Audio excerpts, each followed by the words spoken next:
Test this thing on. Welcome. Hey, sorry for the delay. We're going to get going here in just a second with Matt.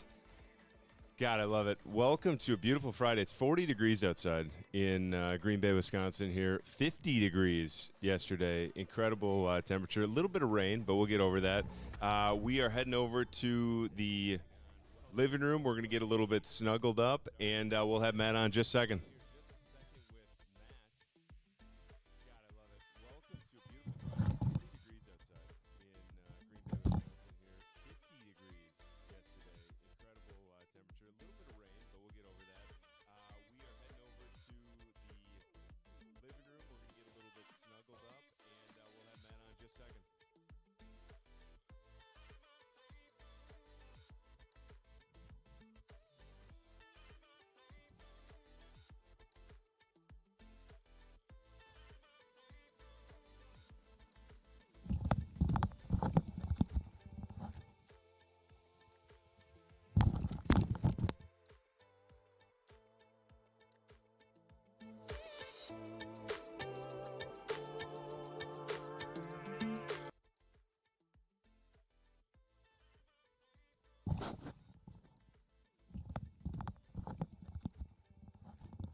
Hey.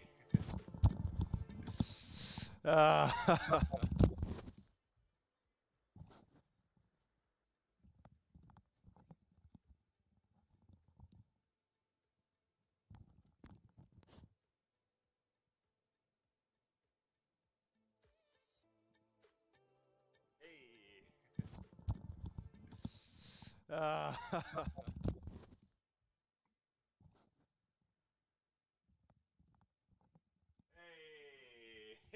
Yo, there we go.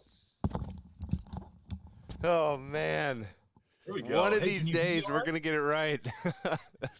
Oh, that's the fun of it. Dude, Man, I don't know love if it. you can It's hear me like, all I right. just know, like, waking up, it's like 7 a.m., and I'm like, God, I am Right. never going to be done by 9:30. And we're going to keep getting better at it, though. Yo, there we go. I love That's it. the joys of it. That's the joys of it, all right. The Man. the One of process these days, and we're going to enjoying get the it process right. of doing something new. Oh, that's the I fun got of an it. echo in my ear. Dude, Man, I I don't know love if it. you can It's hear me like, all I right. just know, like, waking up, it's like 7 a.m., and I'm like, God, I am Right. never going to be done by 9:30. And we're going to keep getting better at it, There we though. go. I was listening to Hold Us Accountable last night. Big shout out, Hold Us Accountable. I normally have that tab muted. Woo! Sorry about that. I was listening to myself and three of us in our head. I kind of cut you off there. What was the last thing you said? No, man, it's good. I was just saying it's the process of doing something new, right? There's always hiccups, there's always bumps along the way, but it's good. We got to enjoy that process. Exactly. I mean, that struggle right there in repetition in doing these things, like people don't understand. They think your brain is so. I mean, what the entire channel is built on is they think your brain is this fixed system of behaviors, and there is so much research in these last few years that just proves how wrong that is. And for anybody to put anybody in a box for the entire period of time that we've existed as humans, I guess we won't run down the negative track there, but it's like to just believe in people. The reason why so many people don't believe in a lot of people is because in the before the year 1998, the study was taken in 1998. Over 85% of people believed, humans had a fixed mindset. How many people from 1998 are still alive? I was alive in 1998, so when I was very young, there were certain things that my parents said I was going to be really good at. There's things that I was supposed to be really bad at. My teacher said the same thing. Like, everybody has this mindset about kids, like they can just predict the future. And at the end of the day, we really can't. There's a reason why Tom Brady was drafted late 6th round, I think. maybe. Yeah, something like that. Yeah. Heck yeah. But no, I love it. And I love just being able to come on here now, full time, coming on to content creation. We've done so many amazing things in our life from a business side, but not just to come into the space and be like, you know, riding an electric scooter and bouncing my body up and down. People wouldn't watch it. That's I guess that's unfortunately why. But someday maybe they'll care about this Yeah. body a little bit more. Either way, though, we have to make a unique impact into the space, and there's great shows on all day. There's fun stuff to watch, and we really want to not just provide a entertainment or a um, enjoyable broadcast, but also bring a little bit of value to people's lives. And most importantly, now as we're in the infancy, and we appreciate you guys all stopping out and listening. I don't know if anybody's in chat right now. I don't have the chat pulled up. Sorry, Elliot. Hey. Either way, we're gonna have we already have. I mean, we've had 7 guests on already this week. Matt's number 8. We're gonna have 10, 12, 15 guests on a week. Next week I'll be off. I own a business that is insanely busy for Valentine's Day, so I'll be working every day next week. But 2 weeks from now, I'll be back on here having more engaging conversations, and there's so many amazing short form moments that come from every one of these conversations. I probably have 45 videos, already to just be posting shorter content forms of. That's insane. You take like with Jewel, and she was on Monday. She's a realtor down in Colorado, and she loves going on hikes, and she loves doing taking all these photos and videos and everything else. And it's like, why don't we collab on something, have some fun, and have a discussion about it? And then once we started talking, she started diving into like, oh my gosh, like all these different hikes. And then it was like, why don't we talk about each hike specifically? And so now, I Mhm. mean, each one of those is a short form content. Like, hey, here's this hike in on Pikes Peak. You're overlooking Manitou Springs. Like, don't worry so much. This one's much more laid back. This one's a lot more busy. And like that's the things that people care about on YouTube is those simple, just like specific, niche things. And I'm excited to get Yeah, into our man. conversation. How have you been? I haven't seen you in what's it been? 2 years? I think it's been 2 years. That's crazy. It is crazy. When did Oh, When did Ryan move to Minneapolis or Minnesota? Was that 3 years ago? Was that COVID? sure. COVID I year? I definitely know it was during the COVID era. That much I know. I don't know when. It might have been 2020, 2021. Should I know that? Maybe. What's crazy is that like years are just flying by, and that's a big part of this podcast. And I feel like the lives we live is like we understand tomorrow is going to be here, and it's like how do I enjoy today? How do I enjoy the present moment? How do I learn from the past? And how do I get excited for the future and know that tomorrow is going to come? So how do I put myself in a position where I'm not continually working backwards? I brought up Atomic Habits on Monday where 1% better each day. What is it? 37 times I think. Better Mhm. over the course of a year compared to 1% worse each day. Take 1%, 100% would bring you back down to zero. So you are moving very far negative just by not Yeah. moving backwards. I was actually talking to a friend last night, like the amount of people that are just continually working backwards. It's like, because there's so much to do, and when you just don't do anything, and you fall down these different paths, you end up moving backwards. And like, if I'm having a lazy day or if I just don't want to do anything, it's like, how do I not severely injure myself? How do I not put myself in a really crappy situation with like a friend or a family member or a relationship? Um, how do I not move backwards? It's like if I'm really not going to have a productive day today and I want to just unwind, cool, let's do it, but let's not spend $15,000 on a night at, the Roxbury. Oh, okay. I thought this was gonna be some personal Yeah. experience coming up here. I'm like, 15 grand in a night, dang. But Well, now I know I've what you're heard talking some about. crazy stories. It's like, Oh, I'm wow, sure. and so many people they start to get ahead and then they start to have those nights, and Yeah, they can be fun. They can be exciting, but so can having engaging and enjoyable conversations that are geared towards positivity and learning. But right. sorry, I asked you a question and then I ranted for 15 minutes. No, it's How's totally life? cool. How's love? How's Life is pursuit? good. Life is good, man.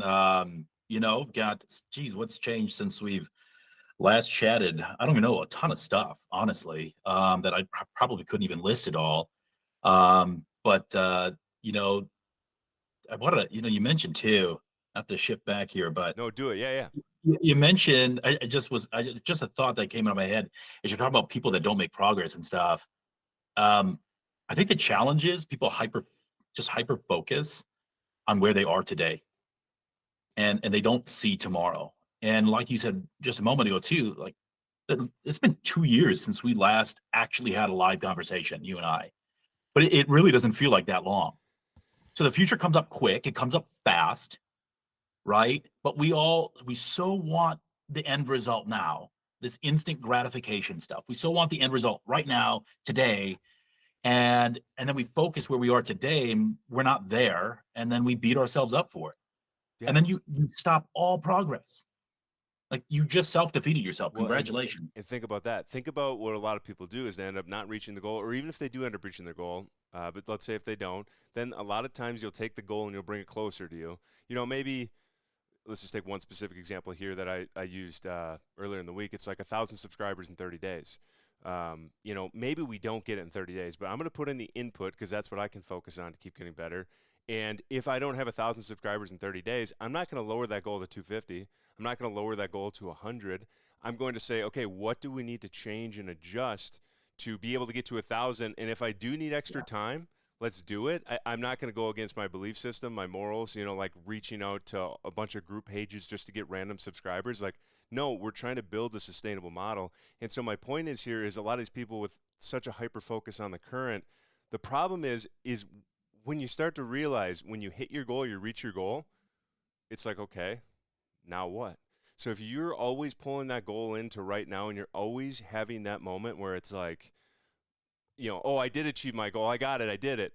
And then deep down, you're like, well, gosh, like, what do I do now? Or what's the next step? Or what am I trying to Mhm. do? And you start to realize, like, when you build, you learn from the past, you truly are grateful for the present, and you enjoy the present moment, which is now. Now, it's only one instant, but it's all the time. And you find something where you can get excited about that future and you can work towards that goal. Because I tell you, I've lived where I'm doing nothing in my life and I didn't have anything to do, and I was not in a great spot. And you compare that to today, where like I love those years of my life. I'm not regretting those years of my life because like I know when I get into like a pit and I'm just not doing anything, I just like crawl inside. It's like, oh, I feel like I'm just Mhm. wasting myself. And now there's so much to do out there. There's so much to do with people. There's so much to do to volunteer, to help out in the community, to play different games. But the big thing is when you're doing all this stuff, have a little bit of purpose behind it and have a mission behind it. Not in a Yeah. big way, but like, hey, I'm doing this to enjoy time with my friends. Because if a lot of people had something that simple, they wouldn't end up going over there and just making their friend's day miserable, because they got in that pattern. Yeah. I love the hyper focus on now because that is hyper focus on now or hyper focus on 30 years ago. When the brain kind of stopped Yeah. um, developing more. Either way, but by decision, Yeah. Well, I'll say neuroplasticity. too, I mean, the past is I mean, you mentioned your past and things. My past is crummy. Um, right? I went through, time period of a lot of challenges in my life. But just my household, right? It's just starting there. I've divorced parents. I don't know what it's like having two parents live in the same household. And there's challenges that come with that. All of a sudden I'm growing up and now it's time to go to college and can't get college aid to be done. And I could have let myself and trust me, those were things that ate me up inside. The fact that I could not get student loans signed for by one parent. My mom was all on board, my dad wouldn't sign, and I couldn't go to college. And I didn't go to college. Now I started to, but I could regret my past. I can feel all sorry for myself on my past. I could beat myself up on it. But the reality is, I'm actually thankful I didn't go to school um, for many reasons. But one of the biggest reasons was what I ended up learning was I did not need college. What I needed was education from people who made it, people who were successful. And I found that by just connecting with people and learning from them, bringing myself to the point of being humble enough to say I'm wrong.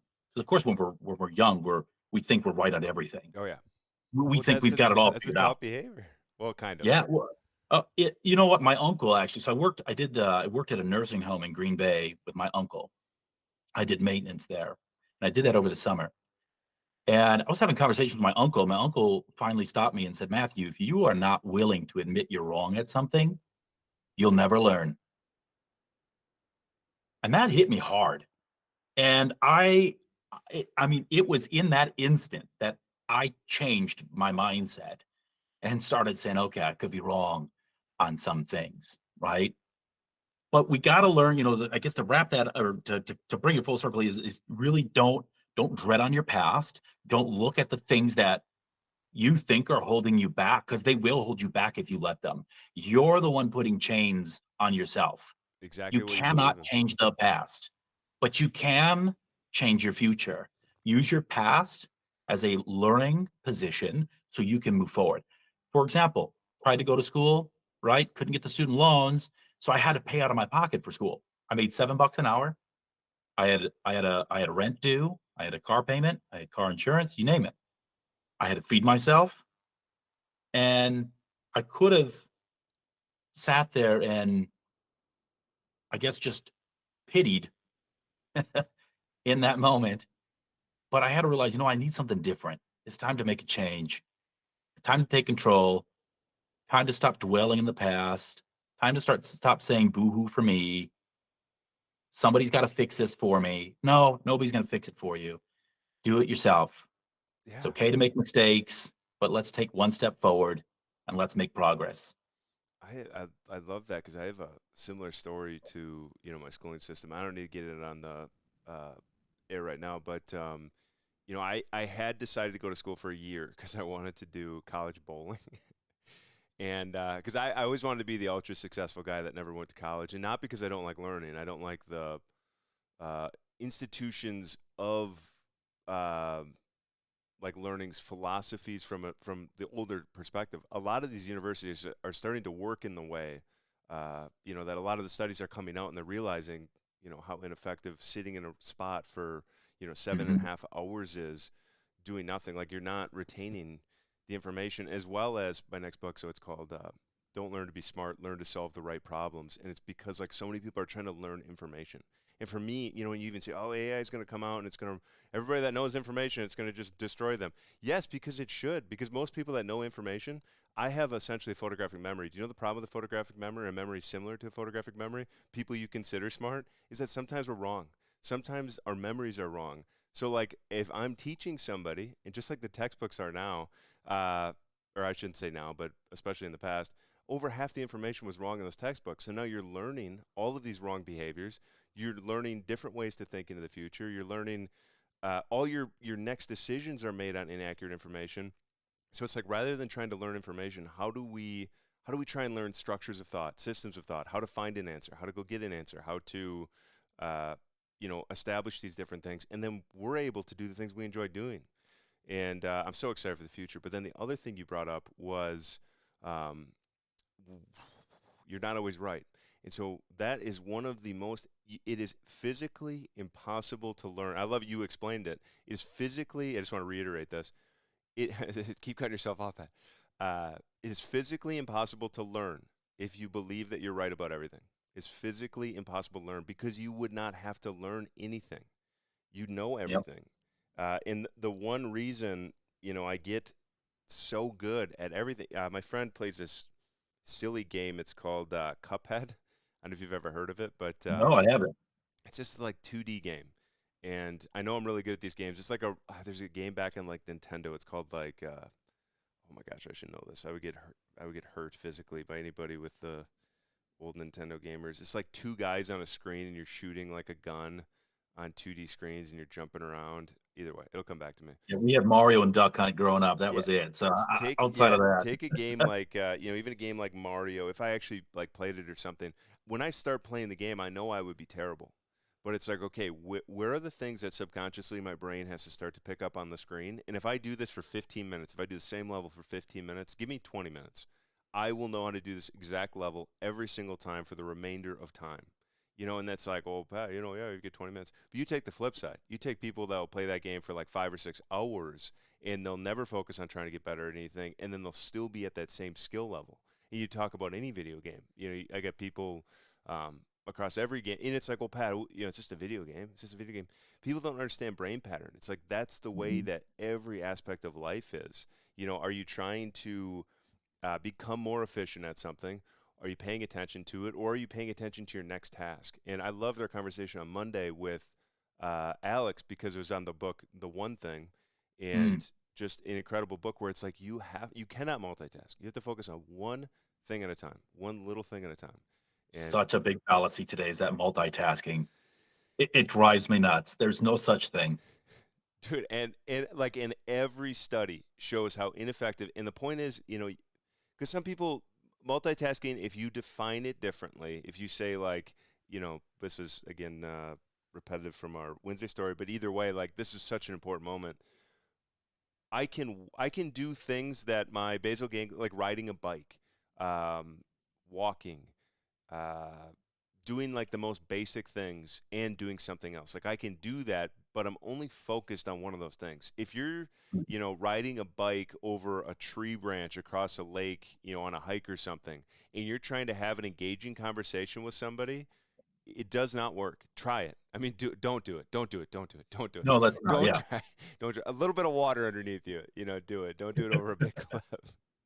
Try it. And, It's and just as an example. simple as playing video games and having conversation. You want to get really good at pool, Matt?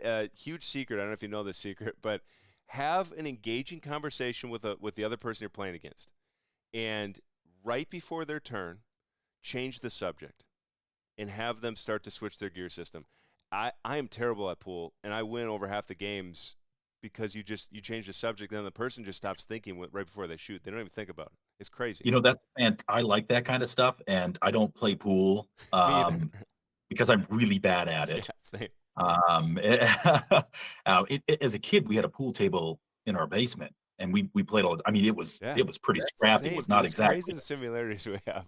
Oh, really? Yeah, Well, but it today was I a it don't. was Like I don't play. I haven't played pool in years. I played all the yeah. time when I was a kid. We had like championship belts. We had No kidding. Ooh, God. Well, like who was the 3-ball champion? Who was the 9-ball champion? sure. Who was the 8-ball champion? WWE style. My older brother was always good at pool, and he's 4 years older than me, so obviously he had a lot more time to practice it. And I would just come in to try to play, and I could never beat him, so I gave up. I would give up, and that was, in fact, that is a trait that I've changed in myself. Um, that is probably one of the greatest things that has allowed me to keep pushing forward. Is if I didn't get something right, I would just give up. I mean, you talk about playing those video games, and focusing on it, and you get good at it, right? You do. But that's with anything. You got to be willing to fail at something. You got to be willing to try something, but you have to do it, and you also got to give it some time too. I mean, my son, he's 7, right? And he wanted to learn how to play chess. Like, I'll teach you how. Now, I was never phenomenal at chess, but It's I crazy. know the rules. I know how to play it, right? And I am the person, I won't let my children always win. I won't. I want them to know what losing feels like too, It's right? important. If It they is so win, important. absolutely. I mean, if they win all the time, what good are they getting? I mean, they think, and then all of a sudden they lose when they get older, and then they're going to be whining because, well, they lost. Well, guess what? You're going to lose. So I mopped the floor with them the first time we played. Absolutely. Great parenting advice. No, And I he did. still I'm like, has not won in 3 years. I'm kidding. I'm kidding. But exactly. the crazy thing is when you're a parent, and some parents will start to go off the far side, is all of a sudden this kid is learning so fast. And the next thing you know, the kid's like Yeah. 11 or 12, and they're beating the heck out of the Boom. parent.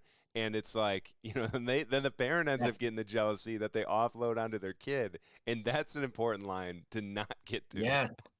Well, you gotta. So there is a fine line where you don't want them to be defeated. They still need to be encouraged, right? But I Yes. I beat him intentionally, so he would break down. But then I would encourage him to say, "Owen, listen, you got beat up. Okay, it's all right. What you can't do is stop. What you can't do is quit working. I want you to try again. I want you to get better." And then I have an 8-month-old. I used her as the example. Like, she can't walk right now. She's 8 months. She can't walk right now. However, she's gonna try, and she's gonna get up, she's gonna fall flat on her face, she's gonna hit her head on the ground. It happens, but you keep trying and eventually you can walk. And yesterday I played chess against my son. Again, I'm almost 37. He's 7. He legitimately beat me. Dang. He legitimately beat me. And actually he knew the rule castling, and I don't even know what castling is. Is that like pawn all the way down the other side? No, so castling is if you're king, He's and you can do looking it king this side up or just queen so side. he can finally I love that. Sorry, go on. Yeah, also he did this move where he moved his king to replace where his rook was, essentially.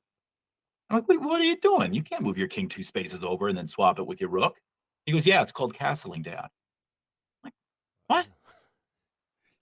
Dude, So he beat me. I lost to checkmate. a 7-year-old. Checkmate. I love that. Seriously, like the professional world of chess is insane. It is so cool. Like I love how big it is. It is insanely huge. They're like Mm. world rankings and it is intense. Like gosh. Yeah, they have all these fancy titles like grand, what do they call them? Grand champions and Grandmaster? That's what it is. grandmaster. That's Grandmaster, it. Yeah. Yeah, it sounds, I mean, when you get into that and those titles, it sounds like it's a cult, yeah. but Aren't we all? Just as long as the cult's not based on like murdering each other, you know. Well, yes, or community, it's Kool-Aid. basically the same thing. Yeah. Yeah. Dog, sorry, man. I apologize. Let me run through these really quick. Heart message, happy Friday. Positive vibes this morning. Thank you. Thank you for the positive vibes. Dog, 130. Check him out on Twitch. Dog, how you doing? Nice to see you. You can always unscrew yourself. It's better to struggle now to be ahead of where you are at this moment. And that goes right back. I love that. Thank you. That Boom. goes right back to us talking about on like when you do focus on instant gratification rather than delayed gratification, you start to realize that when the goal gets there, the enjoyment is not in the goal. The enjoyment is in the struggle. It is in the path to get there. Because and the reason I can reinforce that is you talk to people that have only achieved a ton of success lately, and you see where their relative perception of what good is and what bad is, and then you take somebody, let's just be dramatic and in a third world country, and what they're happy about and what they're passionate about and what they're miserable about are way different, way different. And that's just Yeah. based on the surroundings and the behaviors that we've adapted to get to that point in our life. Not that it's, you know, one is better than the other. A lot of people would say this is better. A lot of people would say that's better. I think there's a lesson in both of them. And to be able to learn from everything, when you see a study with 87% of people do this, 13% of people are doing it differently. So there is a way to do things differently and be a part, lean against the grain. And thank you for reaching on that. He said, the mistakes are just learning points, stepping stones for the path we're heading. Hmm. Mm, mm, mm. Experience is the best teacher. Love that. Experience is the best teacher when you're paying attention. Because when you're focused on a mission or a journey, your subconscious is, I don't even know the number. Let's make one up. 10 million times more powerful than your conscious brain behavior. When you're focused on something, your subconscious is paying attention to everything. So now your I basal like that ganglia is number. I able. think that's the real number. Heck yeah. What was that? I think that's the real number, 10 million or whatever. Yeah. Like, That yeah, I sounded think good. it's a rough estimated number, but something like that. And seriously, like when you allow that subconscious and you allow your brain to focus on one thing, and it's very hard to do. Andrew Huberman talks about um, like an exercise I do. I don't, like maybe at times people consider me a little bit ADD where I couldn't focus or pay attention, but I mean, all I do now is like brain tests, brain studies, brain, you know, trying to increase my brain rate, lion's mane mushrooms. We're drinking alcohol all the time. No, just kidding. I very rarely drink alcohol anymore, which is kind of crazy. I was thinking of Andrew Huberman, but I was circling back to something different from him. What did I just say? Because I don't want to get to the next point, which was about your kid in chess. What did I say right before that? Well, you were talking about the subconscious and the subconscious ability to focus on Oh yeah, that. Essentially, you're focusing on everything. Mm. yeah. So you know, one little spot to put on the wall, and that allows your subconscious to just understand exactly what's going on when you can focus. And if you can't focus, don't say I can't focus, because the only way to learn a behavior is if you believe you can do it. And I know that sounds ridiculous, but you have to have the belief you can do it. You have to have, you know, like especially if you get a coach or something, they can explain, you know, the path to doing it, and then you have to practice the Mm. effort and repetitive behavior at doing that thing, and you can do anything. I mean, maybe It's you couldn't be an NBA player if you're 5'8", but you could be an amazing basketball player, well, I mean, that's, I even in a mean, wheelchair. it's no different than, working out or lifting weights or something like that. If you want to gain muscle, it starts by lifting some simple weights, right? You start by taking an action, and it's very simple. But the progress becomes inevitable if you just do it, those stepping stones, right? And so forth. One thing that I really Consistency. like to do that helps me keep driving forward is to think about the result of what I want. So, what is it that I'm trying to achieve? Whether it's business or personal life. And some people do this with like a vision board or something. I'm not a vision board guy, but some people do that by putting it in that vision board. I write it down. And if I can focus on this, okay, I'm not there today, but if I just do this, I'll be there. And next thing you know, 2 years is gone. Like if I started lifting weights 2 years ago, what would I look like today? I think about the same thing, dude. I'd be That's crazy. ripped. I'm not Yeah. ripped, but I would be. And I love that you said that. And the one thing that I've been doing is like I've been lifting light weights every day for like 3 or 4 months because I know doing these habits because I never lifted weights my entire life. But now Andrew Huberman, another guy, I just want to keep name dropping because he's got so much. If you seriously, if I'd said this last episode, if someone watched every single episode on Andrew Huberman's Huberman Lab podcast, you would be an incredible human being. Not that anybody's got time to do all that, but like you would just know so Mhm. much different stuff. But God, sorry, I'll throw it back to you because I want to say something from the Grandmaster Chess. But did you have anything to keep going with that? What you were just talking about? No, I Okay, mean, heck yeah. I could go on forever, Oh so you yeah. better just cut me No, off. I love it. Well, because I want to get back. Well, it's on the top of my mind, and I don't forget it because I left my notepad right there, and I don't want to get up again to go grab it and interfere. Either way, Grandmaster Chess, this Andrew Huberman podcast I just watched because it's kind of partially based on growth mindset, it's kind of partially based on learning, and then I think it skipped to the next video. But um, I shouldn't, without looking at the study, I shouldn't say the exact things, but I know the one part that is impactful is that there's been a control group, a group that they praise. So say you're playing a game or something, and your team loses, and so there will be people that praise, you're smart, or if they win, even, wow, you're so smart, you're so good at blank, you're so let's just say smart because that'd be the easiest thing for me to say. Wow, you're Yeah. so smart.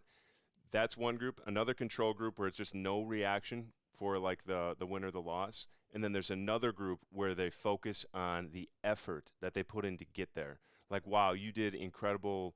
All that persistent running around the block and getting to that next step was a big part of why you guys took away that win today. Or yeah, maybe you guys lost today, but it's been all that struggle and that growth that you've had and getting to the spot you're in now, like you can do this again and you can come back and perform a different result. The numbers were outstanding for when you praise effort and you praise the work Mhm. that somebody did to put into it, insane achievement levels. And you praise somebody for their intelligence levels. They even did this on like tests. And you praise them for like, wow, you're so smart. They did worse the second time they were given an exact similar exam. So Yeah. it's just crazy. And the control group did about the same. Yeah, So absolutely. And we actually even so we homeschool our kids. And that's one of the things we do, even with something as simple as a drawing. Okay. So yesterday we did a little bit of learning about we just did some science stuff. Okay. So all right, great. Now what I want you to do, kiddos, I want you to take what you've learned. I want you to draw me a picture about it and then explain to me that picture. What's in the drawing? What do you like about it? Right.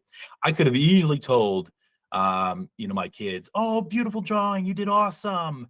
And I'm not saying that. Um, but I like to ask them questions about their drawing. Say, wow, it looks like this was a lot of work. Instead of saying, wow, awesome job, I say, wow, this looks like it took a lot of effort. This is great, wonderful. What's your favorite part about the drawing? You know, what was the most challenging part of your drawing? What did you like most about this? What was the it just questions like that because I want to encourage them to keep trying harder. I want to encourage them to keep doing better. And if you give them, and this is, look, I don't know the study that you're talking about, but it is interesting that you bring it up because we've ran across things like this ourselves, and we like to implement that into our lives. But I don't know if it's because if we tell them, "Hey, great, you did good, perfect job," are we pretty much telling them you've achieved your goal? Is that the psyche? I don't It's the know. same brain pattern. Yeah, exactly. Yeah, Exactly. that would And I make will send you sense that to me. link just so you know you obviously don't have That'd to be check awesome. anytime soon, but I'll send you the because he talks, he makes it very interesting. It's like a 2 hour podcast, but in the first few minutes, you know, you hear all the main Yeah. information you hear. It's worth listening to for 2 hours, but is amazing. Sorry, I cut you off there. No, you didn't. Like I told you, I'll talk forever, No, I so love it. I love it. But seriously, the one thing that we can say from this, and I can say confidently in this study, is when you praise people and people around you, doesn't have to be kids, doesn't mean anything else. When you praise them for the effort they put in to do something, I see that bowling all the time. I mean, anybody that's a member of the bowling community, you'll see it all the time. Like, wow, that guy just did good because he's a lefty, because he's two-handed, because he's this, because he's that. That is a brain pattern. That's a pattern of a person's thought. They think not all of their thoughts, but they think a lot of their thoughts down that fixed Mhm. mindset path. So that's one perspective. The other perspective is the person that's receiving it doesn't want to hear it. You know, they don't want to hear like, oh yeah, I just scored well because I'm a lefty. Oh, it was a joke. It was a joke. Yeah, you might be joking, but there's 100 other people that are saying it. You know, so again, not that it's a good thing or a bad thing, especially you're bringing light of the moment or you're making it, you know, an impactful way. I understand that people do feel that way, but if you do want to make a meaningful impact or change in somebody's life, you know, I see all these flipping kids that are at all the biggest schools, and they came from around here. All of my buddies, when we were at that age, we were hoping to do that stuff. We were trying to bowl. We were trying to do these things. But instead, I end up down a different journey where I'm doing Mhm. things that we're not focused on improvement. We're not focused on getting better. We're not focused on listening and learning. But these kids, they bowl 10 games a day. They're part of, you know, incredible social networks. They all support of each other. Every single tournament that they do, they're going online. Actually, Robert Vader, he's down at Whitewater. Incredible individual. He'll be coming on the show.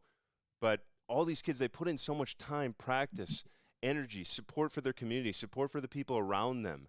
And that's the reason why all these communities are flourishing so much. And then you have some people that go like, oh, it's just because they're a lefty, because they're a two-hander, because of this. And it's like that noise is so debilitating. And if that's, you know, three Yeah. types of praise for a person, you reinforce their behavior. You say, wow, you know, thank you for doing that. Great job. You know, with my cats, good, you know, good boy, Joe. You're such a good boy.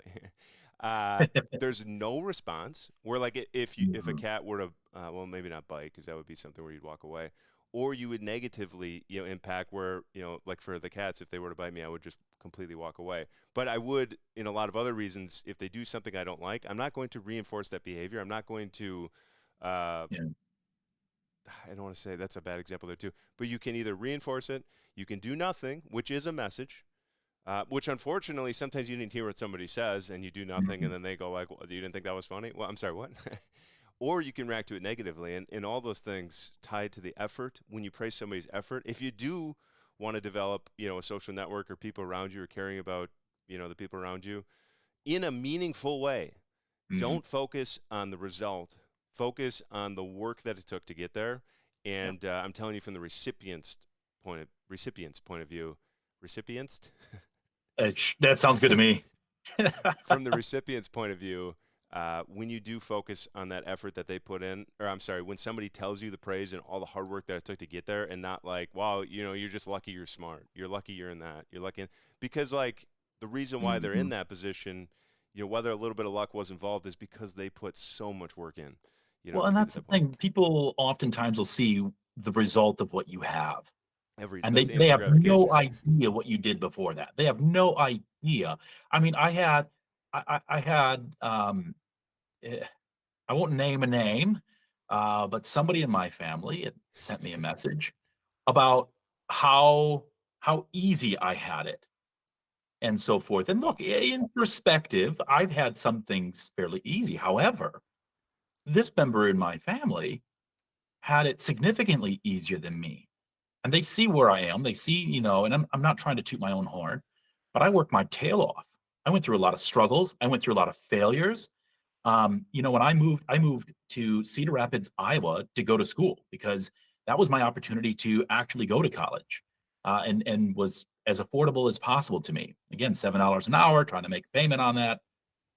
Got myself into a lovely credit card that came along the way and said, "Hey, you pay this, interest free. You put whatever you want on here, interest free for an entire year.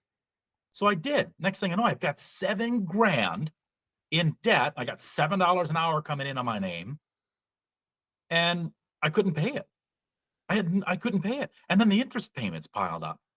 I couldn't afford the interest payments, let alone to pay off the credit card. That sucked. That was horrible. Oh, I never want to be there again. that's Now, and now that's the a person I was great. saying is they didn't have to go through that. They had the money handed to them basically. They had the path made. I didn't, and I'm grateful for that.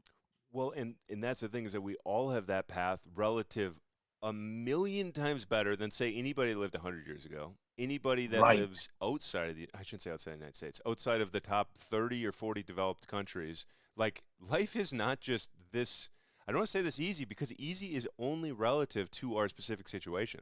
And that's why all those conversations Mhm. and all those arguments, what is the point of what you are trying to say? Like oh, I had this Yeah. so easy. Okay, well, look at all these people that had it way easier and yet are in way worse positions. Or look at people that had it harder that are in worse positions. Or look at people that had it harder and in way better positions. What is the point of what you're trying to say? And you start to realize the impactful thing of what you're saying is I love it so much. We actually, on the dispensary's page, shout out Dog 130, shout out the dispensary, 17 locations in 4 states, our main sponsor, studio sponsor, top notch, top dog. Check them out. They had a guy comment like, "Why would I follow your page? You're not even close to me." It's like, it didn't even say anywhere on the post to like follow or subscribe or anything like that. But my response was that, this is so fascinating in psychology and something that's completely changed my life because I would normally just go like, hey, piece of shit, whatever.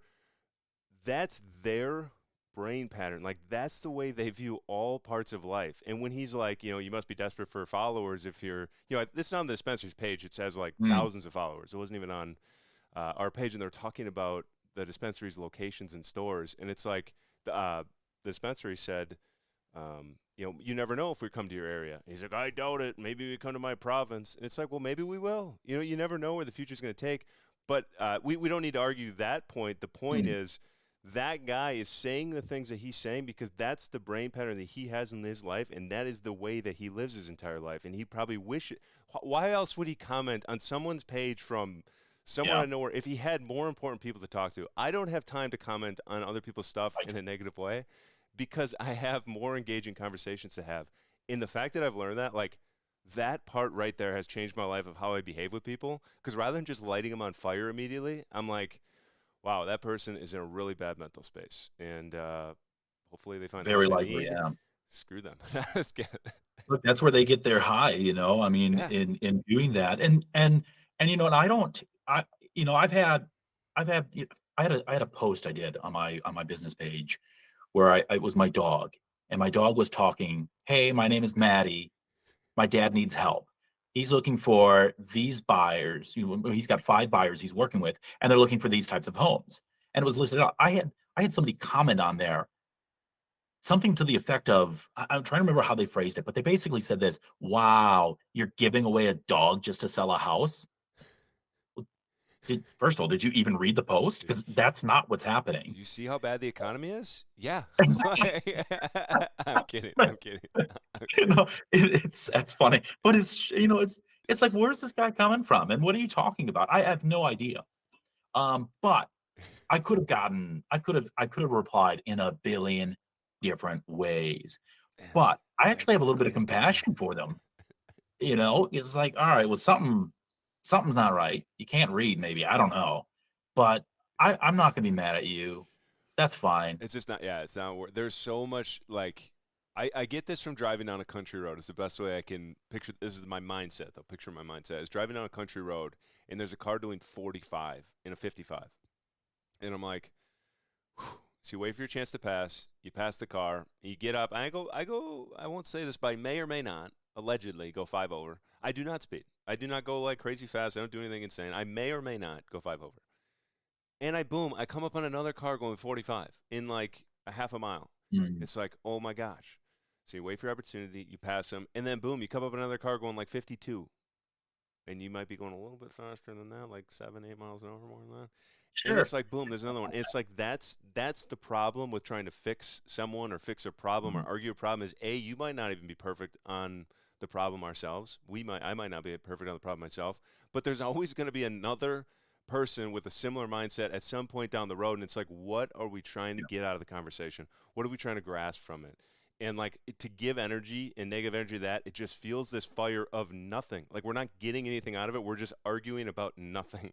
And that's my Right. problem with most arguments online is like, what is the point of what you're trying to argue? Because both people and a lot of times have good points, but no one, really listens to each other, or they're completely off, the far Yeah. side. It's like have a better engaging conversation with somebody. Understand that your viewpoint could be wrong, and just the ability to learn. And if you don't like what the other person has to say, I owned a bar. I had to listen to people talk for so long, just talk about the dumbest stuff. And part of my next book, Don't Learn to Be Smart, Learn to Solve the right problem, comes from that because I'm listening to these people and I'm like, a couple quick changes could fix your entire life, and you would be so much, different in your negative Yeah. mindset and how bad stuff keeps happening to you all day long.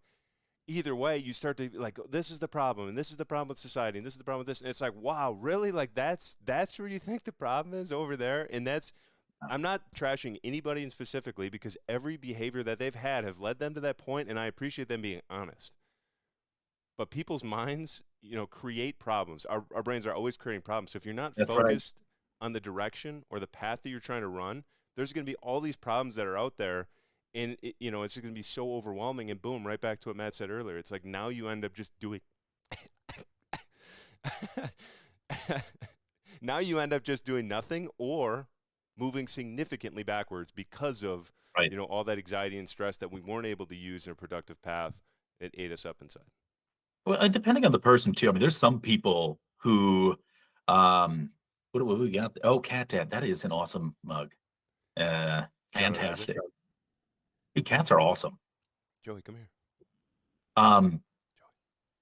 what was I saying? I don't even remember Sorry, anymore sorry, because sorry, the sorry, Cat sorry. Dad thing was like so cool. I thought, wow, that's a cool cup. I just got a paper cup here, basic. Sorry But about that. oh, you got to the people. You got to wonder though that, and I've challenged people with this before because I meet with people one on one and just have conversations with them and try to encourage them along the way because I've had people do that and I still have people do that with me. And I want to pour into people too the way I've been poured into. And I've had several conversations with people where I would just bring up the point saying, you actually enjoy being in this state of negativity. You are enjoying the boohoo me mindset. This attention out of it. And depending on the person, you can't just flat out tell everybody this. And not everybody is this case. It's hard to Some tell people have been people. really It's hard to listen. It's hard to hear.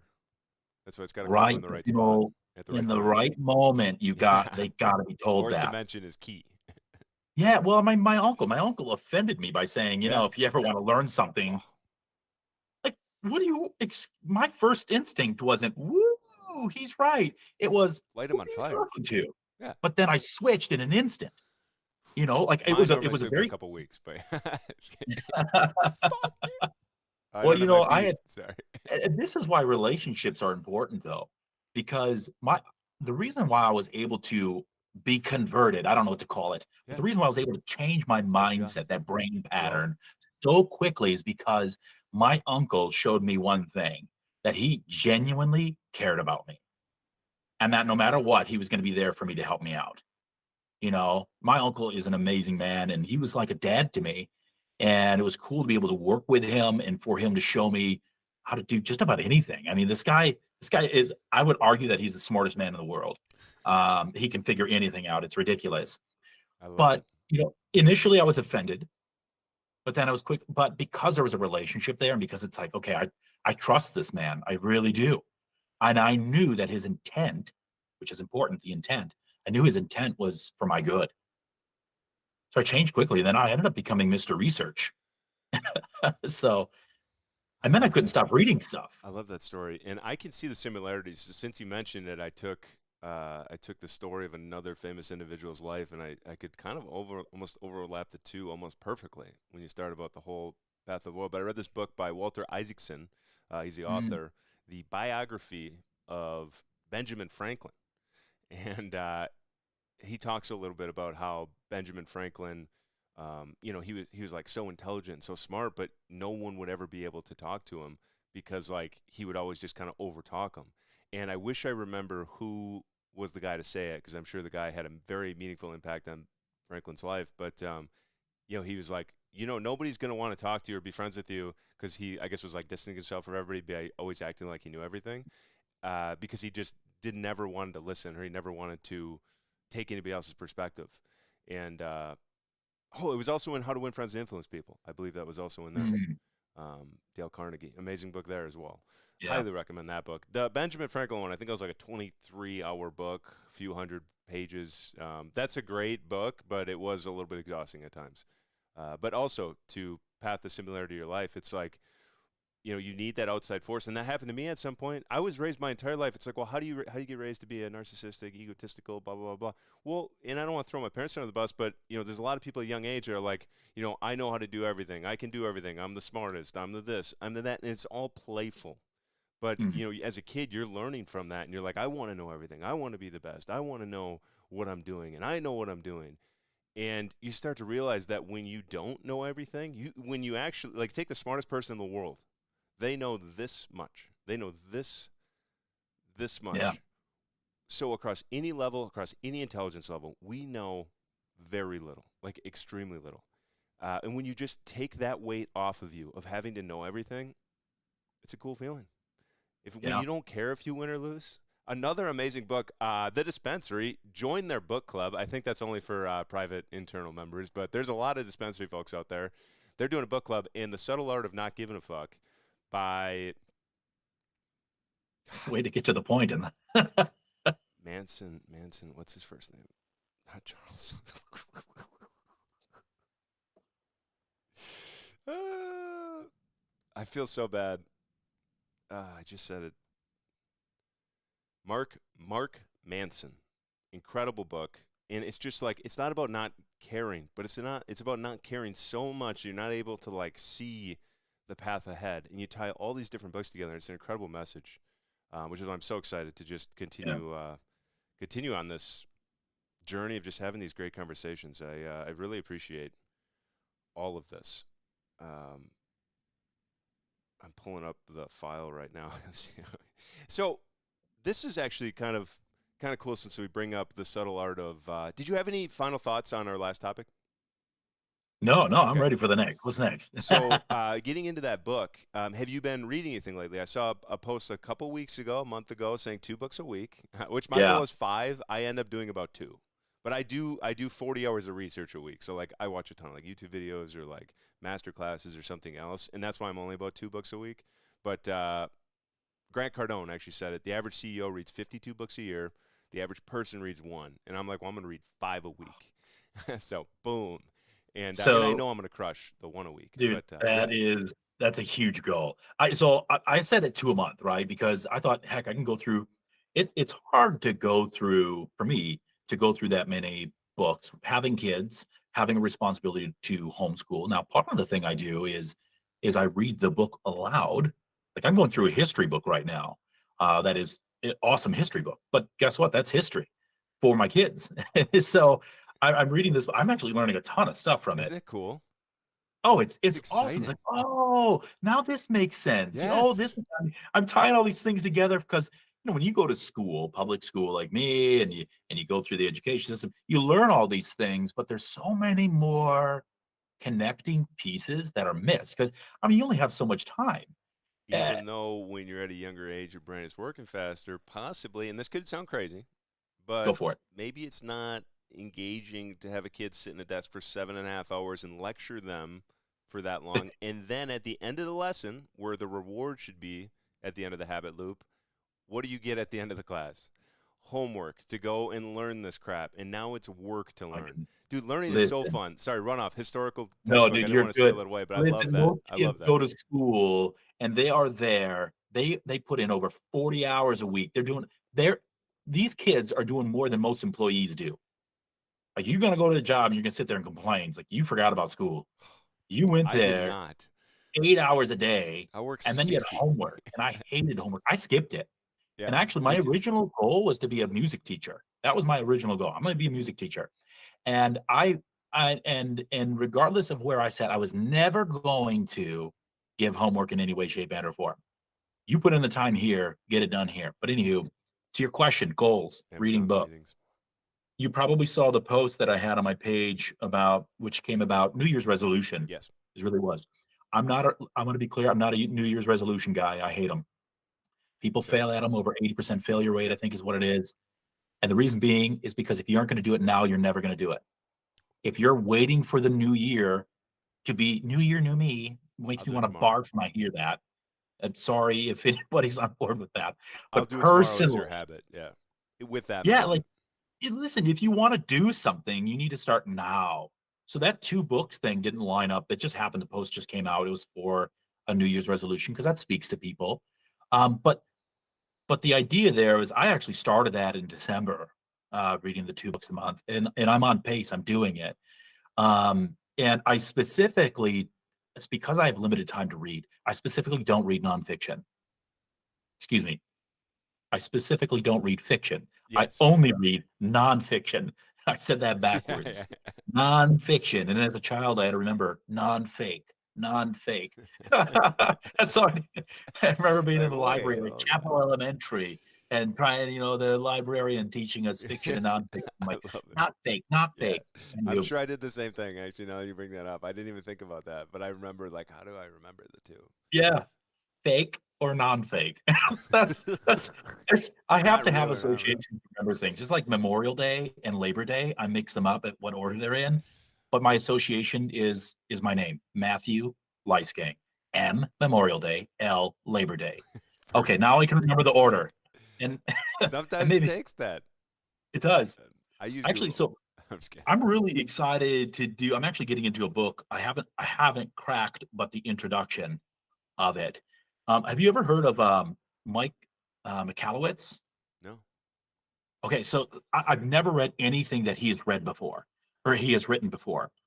But somebody had mentioned to me a book called Profit First, and I thought, okay, I'll check it out. But my tax guy sent me a book in the mail, which is written by that guy, Mike Michalowicz, and it's called Get Different. It's all about marketing and being different in your marketing, and that people are essentially willing to work with somebody who's different versus somebody who is awesome, if you will, like somebody who's got it all. Oh, everything's perfect. Oh, you're the best. They're not necessarily looking for the best. They want the different. Now I'm going to try to be both. I want to be different and the best. That's my goal every day is to strive for that in my business. But that's kind of next. So I'm on target for it. I'm actually having a good time. It's the most books I've read ever. I love it. I love it. It's Um, like, it's just, it's fun to just learn. And eventually, maybe one month you read five and you're like, damn, I enjoy this. But, it's like, it's all based on your workload. And the thing I love about reading really is not the book. Like, so many people read so many book summaries and they're like, oh, yeah, I know this, I know this. It has nothing to do with the book. The book is great for information, wisdom, but while I'm reading, my brain is active. It's thinking. I'm daydreaming about these ideas. I'm putting these pieces together. The way your brain works, if you look at like a brain scan, is just picture a bunch of water and picture a bunch of bridges going across. And boom, there's the bridges going across the water. So you can get from this side of the water to that side of the water. But all of a sudden you start to learn, these bridges start to get wider. These bridges start to have bridges connecting the bridges. The efficiencies your brain is not very powerful. What is it, like 10 watts of energy, I believe it is. Well, it's amazing. Yeah, when you increase all these efficiencies, your brain is not getting necessarily that much smarter, but it's just thinking so much faster because the energy doesn't have to go. There was a something where a wolf, a cabbage, and a sheep are on one side of the water, and the farmer can only bring one across the water at a time. But the wolf would eat the sheep, and the sheep would eat the cabbage. How do you do it? And so you end up having to take the wolf across. Then you bring I shouldn't ruin it, but I shouldn't have tough man. Then you bring the sheep across, but then you bring the wolf back. Then you grab the cabbage, or I'm doing it backwards. But you end up having to like bring all these different things back and forth, right. and like it's this huge conundrum of how you do it. And it's like that requires so much more energy than something where, if you just got a boat where you could fit all three things in it, you could watch the three things. And that's a ridiculous Yeah. similarity, but the point is, the more that we use our brain and the more we read, like it's not even about the book itself, it's just about our own brain, Right. daydreaming about life, and it's just exciting. I love that. Yeah, So, absolutely. what was the book in that video that you were holding up? Do you remember? Oh yeah, yeah. So that one I just cracked open too. So that one, I don't remember what it what's was. it called? Story brand. Creating a story brand. Don't ask me the author. I don't remember off the top of my head. It came as a recommendation Check that one to out. me, and I'm trying to, darn it, who's the author on it? I'm just gonna skip that. I don't know. Yeah, Somebody wrote it. And actually what I should do, because I might even have the title slightly wrong. Let me see if I have it. building a story brand, clarify your message so customers will listen more. Yeah. Donald Miller, Yeah, that's it. That's the dude. Yeah. building a story brand. Heck Yeah, so yeah. that one is on my list here, and it came as a recommendation. And every brand has a story, obviously, but are you communicating it? And that's what it boils down to, right? And oftentimes, so there's a look, there's a lot of real estate agents out there. I am one of thousands and thousands and thousands in just my area alone. But a lot of people treat it like it's just a hobby, right? And I don't, and that's part of the reason why I read some of these books is because I know that, put it this way, I know that there's people out there that want to buy and or sell a home. And what I have to ask myself is, am I better than the next guy? Am I, right? I hope so. That, and I strive to be better than the next guy, especially when people are treating it like a hobby. My goal I don't focus on numbers. I don't focus on, oh, I need this many, millions dollars in transactions. I don't focus on that. The only number I focus on is the number of people I'm able to help. And because I focus on my brand and I want people to get an idea of my brand and what it's about, they can get to learn me before they ever meet me, which is a lot of why I do with the way I do my social media. I know myself personally, and I know that if I'm working with somebody, that I genuinely want to help them. I don't know that the person treating this like a hobby wants to genuinely help them the same way. So I have to get that message across. And that's part of the reason why this book was recommended to me, because I Every kind of single stated what I time. just stated Yeah. to you. Like, hey, take this book, and I think it'll speak to what you're trying to do. So it'll be interesting to see the outcome of it. No, I love it, and I definitely have it written down. I mean, with how many books I read, I love getting book recommendations because I need a bunch of books to be able to fill my stomach of.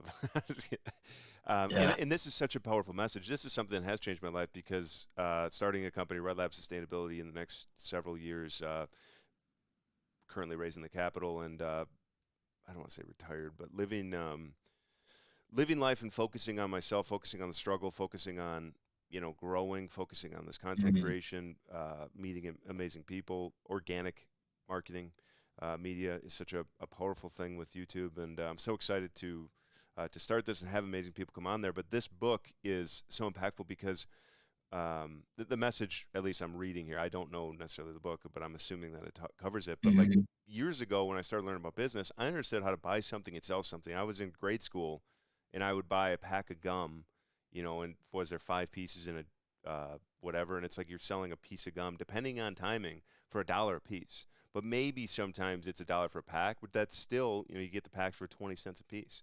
And I got them for free for like Christmas or something. So it's like, boom, bring them to school, sell them. Because, hey, do you have a piece of gum? No, you don't have a piece of gum? Well, I do. You got a buck? Here we go.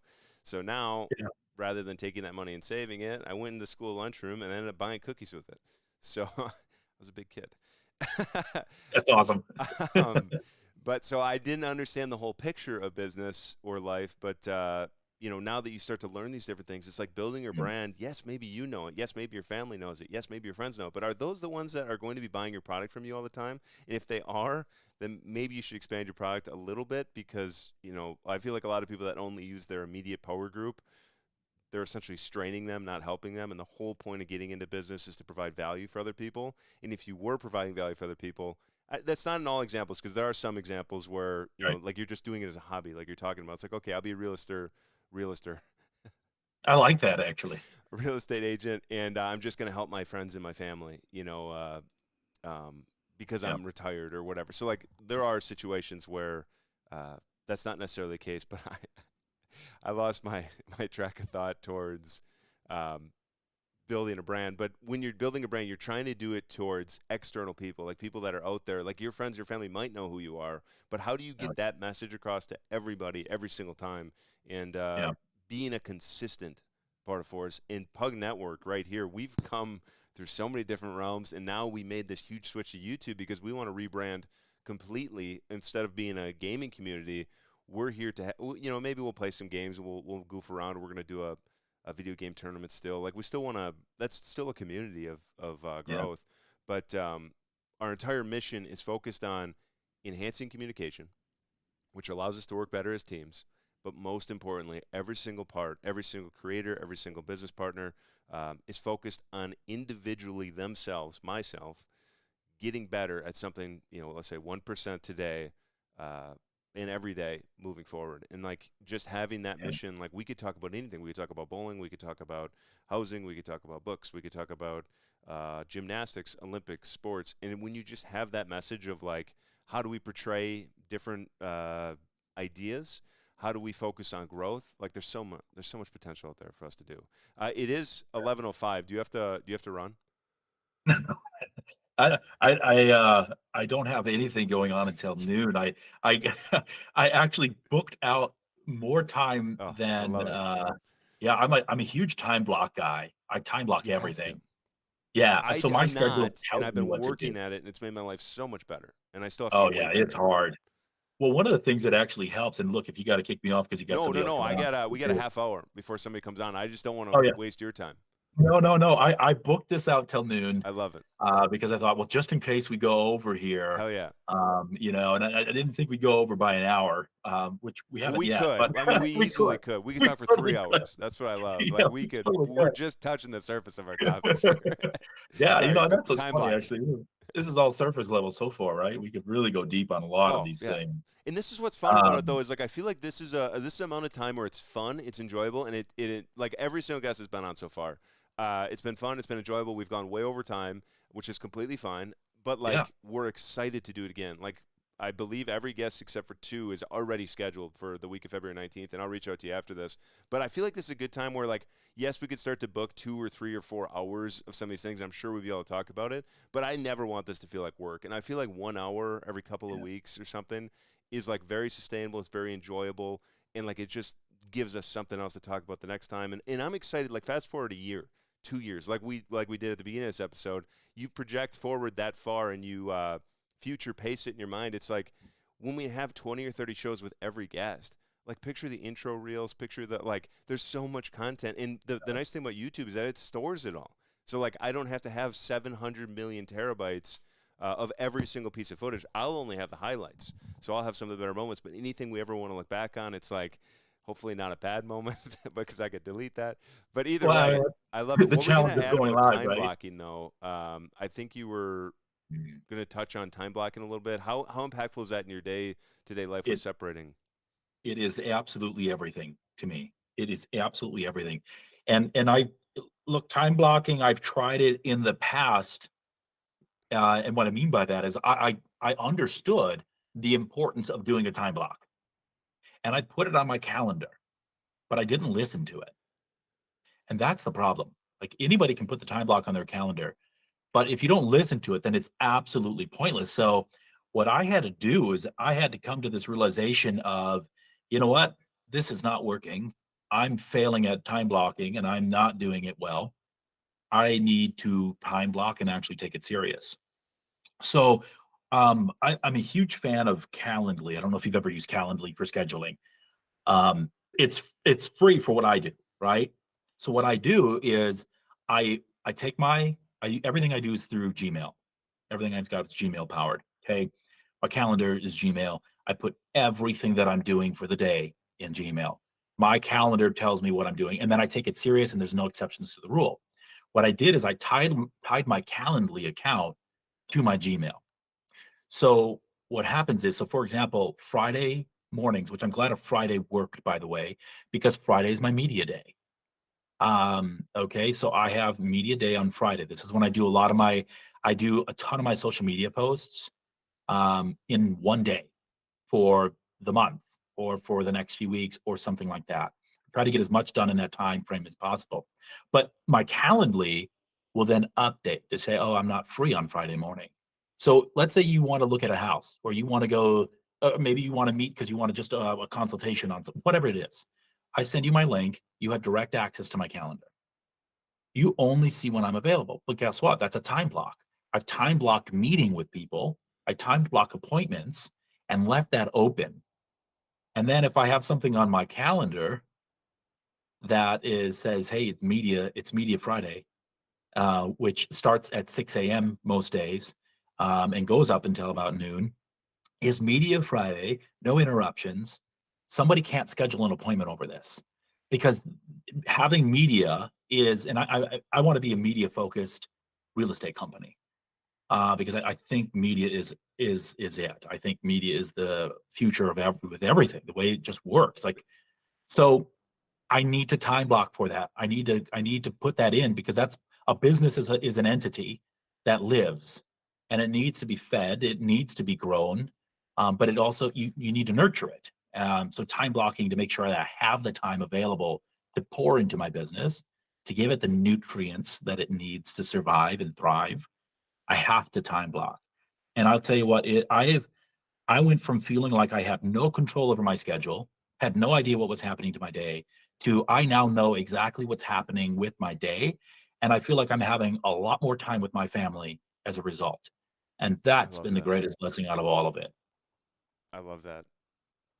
And there's so many things I've been watching like on a lot of podcasts and stuff because I've been trying to like study people. And there's so many times I want to interject and like add something and like yeah yeah, and then it's like as soon as we get off on those subjects, then like at a specific time. That's why I missed my notepad earlier because I'm almost reassuring this from my own perspective, not necessarily directly to you, but when there's those times I want to interject in, it's like all of a sudden I kill your story, and then as soon as I'm done talking, it's like all right, and you continue, and you're like, where was I? Oh Going man, on. that's exactly how I am. I have to pump the brakes. Yeah, and I'm just like, I oftentimes fail at it. It's like, oh, brake lines aren't even there.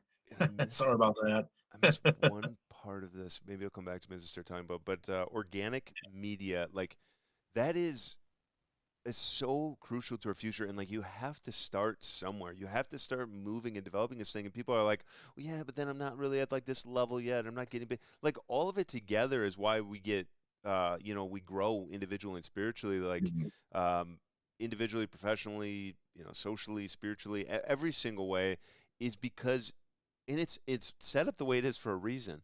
Like now, thank you to everybody out there. Big shout out to Dog. I have a ton of comments I'll get to in a little bit on Dog's side. I just see the list there. Thank you, Dog, for being here. I appreciate you hanging out. He says he's playing Madden with his 4-year-old now. I'm sure that's gonna go.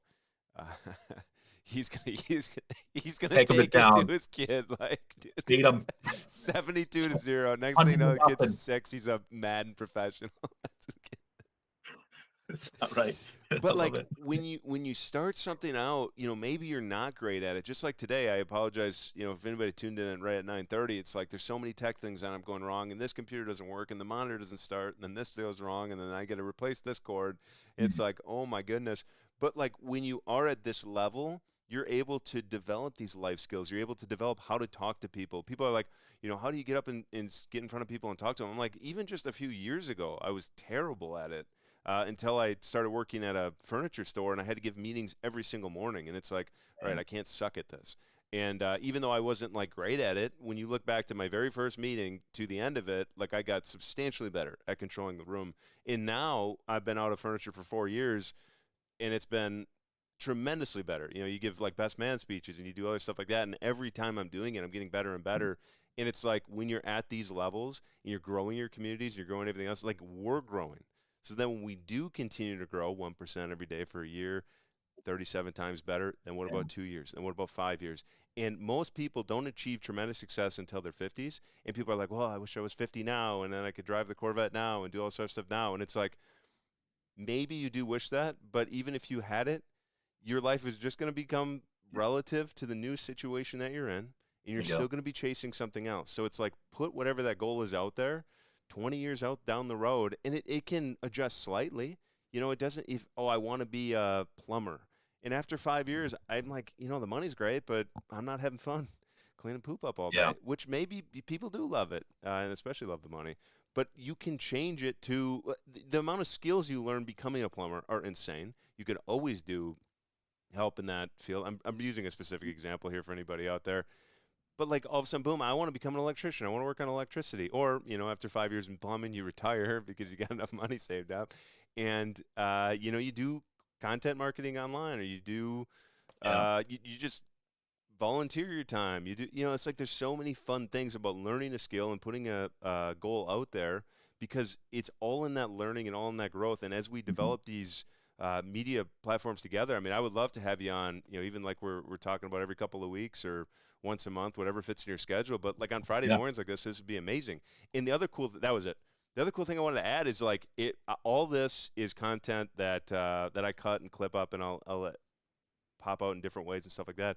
But you can have access to any of this. So like if you have like a powerful message or anything to like get across, rant it out, let it out, and and like that's a clip that you could take and you could post anywhere you want to over, maybe not Yeah. necessarily today or in 2 weeks or in a month, but like picture 6 months down the road when we're both at a much different platform level. And Yeah. anytime, always feel free to get off, especially when we're tied to like some sort of positive message. Like I don't want week 7 of the Packers. This is again a specific example. Everybody's Oof. like, cut Jordan Love, get rid of him, like throw him away, blah blah blah. And it's like, God, we have such a young team.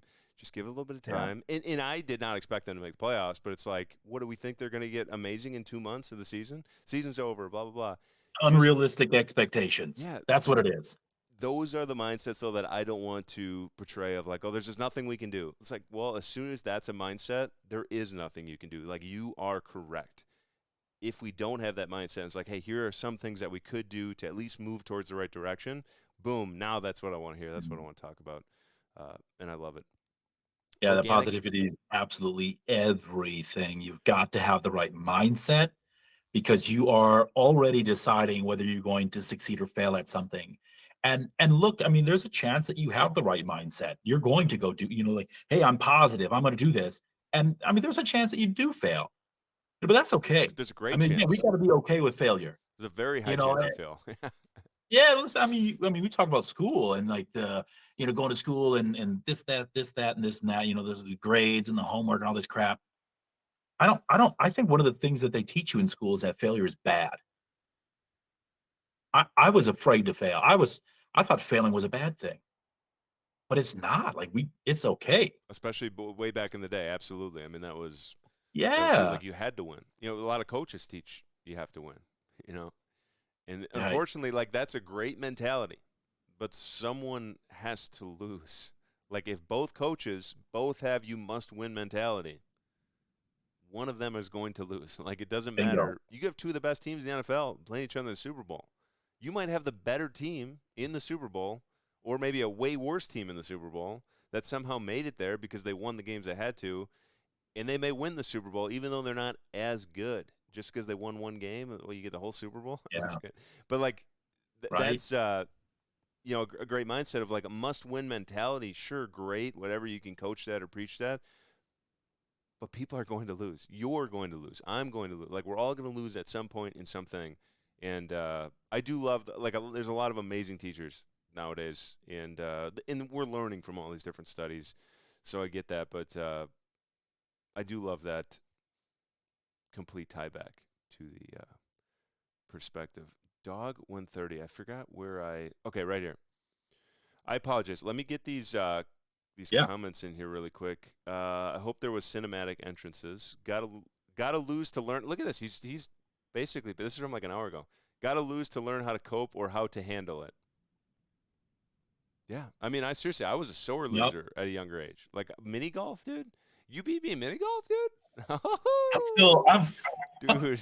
I'm still a sore loser at mini golf. Oh I'm man, really that bad club at is it, but I want to win. flying. Wisconsin Dells, there's parks I'm not allowed back at. And I was a kid. It's like it reminds me of shoot, Happy Gilmore. Is it Yeah. Happy Gilmore? Am I Oh getting that yeah. right? Who beats the Dog clown? clown. I hate you, clown. That I don't think he's allowed back there if that was Oh real. gosh. Rest in peace, Chubbs. That's right, Chad. I'm going to play my 4-year-old man now. Okay, yeah, that was the comment I did see. God, I hope you just crush him. 72-0. Yeah, absolutely. Kool-Aid for everybody. Getting past something makes it way more rewarding. Exactly, like that. So many people get stuff. You look at the lottery winner numbers. Like, how many people that won the lottery regret winning the lottery? And it's like, Yes. to regret winning the lottery is ridiculous because it just tells me that you had no intentions of what to do with the money. You just, oh, a bunch of money fell in my lap. It's like that could happen Yeah. one day. It could happen to all of us one day. Have a plan and a mindset for it, or it will consume you. I love I love that comment. Jordan Belfort talks about this. Such an impactful comment where he says, "Great book, Straight Line Selling, The Way of the Wolf." He says money is like alcohol, where alcohol, it doesn't make you an a-hole. It doesn't make you a super happy person. It doesn't make you a super kind person. It just makes you more of who you are. If Right. you're a happy person, you're typically more happy. If you're a sad person, you're typically more sad. If you're an angry person, you're typically more angry, especially during certain emotional responses. Money is the same thing, is what he says. Jordan Belfort's words. And it's like, it just makes you more of who you are. And it's like when you have some sort of passion or purpose, all of us get opportunities across the board. It's like, are we there to capitalize on the opportunity we get it and get to the next level, or are we not? And if we're not, what do you got to do? You got to go again. You got to try again. You got to adjust your plan. You have to work again. Or what you could do is just say, it's just I'm not lucky. I'm just not. Yeah.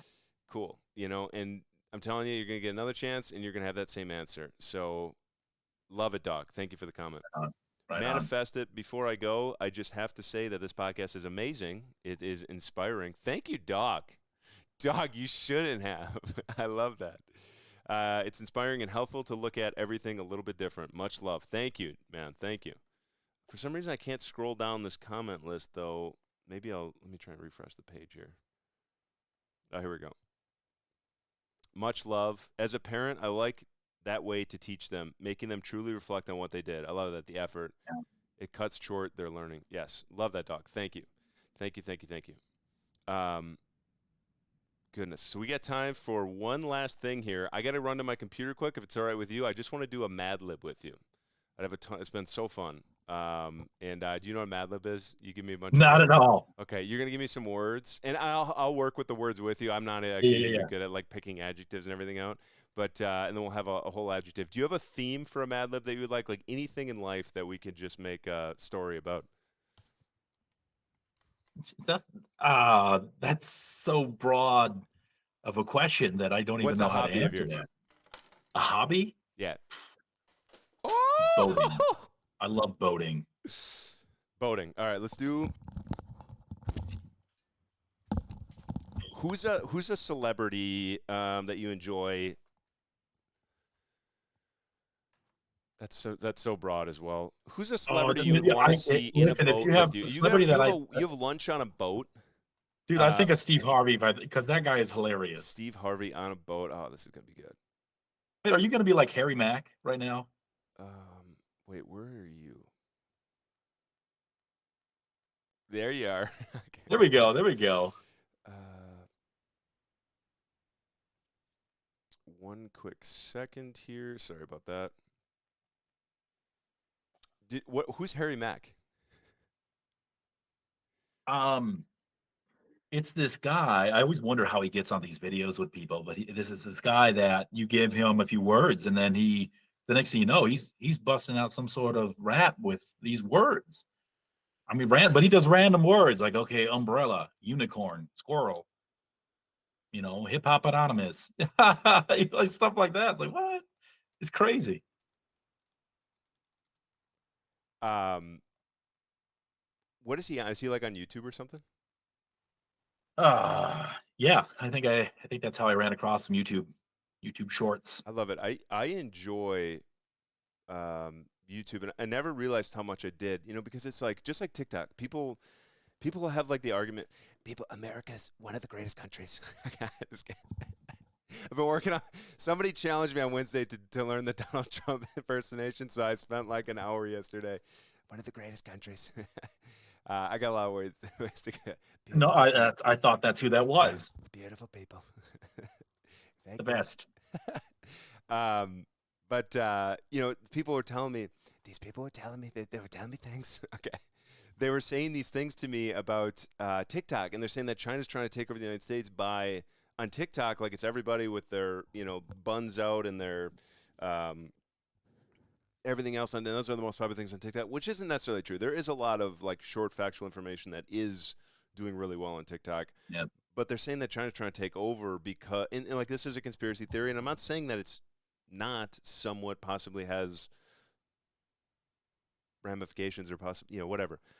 But the point is that it is Occam's razor. In China, you cannot watch or upload the videos. There's censorship on so much stuff. I'm Yeah. not saying that's good or bad. I didn't want to comment on that. China, I love you. I think you guys do a great job, hardworking. Not trying to make any enemies here, but there's a lot of censorship there. So on TikTok, that's all you can watch is informational, factual, like structural videos. In the United States, Occam's razor is that the simplest thing that could happen is going to happen. And so when you take something like TikTok and you allow anybody to upload, post anything, and you allow all these different things to happen, again, I'm not saying it's good or bad because I believe in freedom. I believe in free choice, but there is going to be a lot of negative things with it, and you start to see what people are enjoying, and people enjoy watching that stupid stuff. Like they Yeah. love it. They love just creative, like loose mind stuff, just like kids running up to people and doing dumb. Not everybody. I'm not saying everybody does, but there are people that do love it, and you see that by the stuff that goes viral. It's like, wow, that was really cool and informative for somebody to smash Gatorade in somebody's face, and a lot of people think that that is something where China's trying to take us over. It's like, sure, we can have that argument. What's the point of the argument compared to people love watching that silly stuff, and Yeah. people love watching all the other stuff. There's people that love everything out there. Uh, and so my point is with YouTube, I thought there was a lot of like silly stuff on YouTube. I use YouTube all the time. Like anything I'm doing, I'm using YouTube. How to do this? How to do? People think I'm good on the computer. I'm not good on the computer at all. I watch YouTube video. Like, Yeah. It's the number two search engine, isn't it? yeah, Google and yeah, then Google YouTube. and YouTube. Yeah. Over 2.5 million active user profile accounts, whatever, billion on YouTube every month. That's insane. That's a third of population of the world, and Telling you. $250 billion paid out last year from YouTube to AdSense. Within the next 3 years, that number is projected to increase to $500 billion. And so that's why we're here right now, is because we're focused on having a huge channel in 3 years. That's And a now $500 billion. $500 billion in 3 years is the projected, based on the just natural growth. I mean, even 10% a year, you're basically talking crazy. There's so much organic, and not only just the money. It's not about the money, but it's about having an impactful spot for your message. Like, and especially when you have an engaging topics like these, they're just fun. Sorry, we'll get to the Mad Lib because we got Zach coming here in a few Yeah, minutes. yeah, yeah. Zach, I don't sorry, think it's I that don't know if you're time. here, but thank you for your patience. God, I love that every guest we've had so far has gone like way over time, and I don't mean that in a bad way. I love that. Like I love that so much. It's so fun because like if I could take 7 hours of all your guys' day, like let's have a 16-person chat, for 8 hours, and let's just go. That would be a little ridiculous. I love this format. I love that we're keeping on, and I hope that we can get you on in a couple Fridays. I'll shoot you a message right after this, but Yeah. Friday I really the appreciate it. Friday the 23rd in the morning would be amazing because I'm off next week, but then 2 weeks from now I'll be full Monday, Wednesday, and Friday again. Either way, we have a Mad Lib. We need an adjective, a describing word. Running, Um, not the one you want. funny name. Funny name. What's your cat's name? Some people have I, ridiculous. Mine's Joey and hey, listen, Birdie. I had a cat named Jazz. Jazz. Let's see what Jazz That's hands. a funny name. Body of water. Like Michigan. How long have you lived in Grafton area? Um, just over 10 years. Okay, so you were there when I saw you.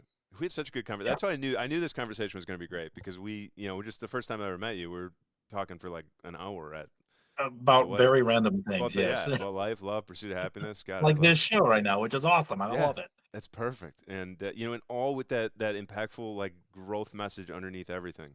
Yeah. Emotion. We need an emotion. Joy. Verb. Another verb. First one was actually adjective. I should so like a Oh, you said color. adjective. Sorry, describing word like yellow, black, big, Okay, I small. heard verb when you said that. Sorry, yeah. I don't know. We'll put running in for 5. You But what's let's an do running adjective? for verb, and let's do you want a descriptive word. Descriptive word. So red because I love red, Yes. and you mentioned colors, and that's where my brain's going. Noun, person, place, or thing. Ooh, Grafton. Adjective.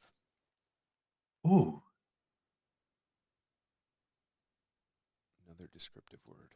another descriptive word. We'll have probably 5 more of these.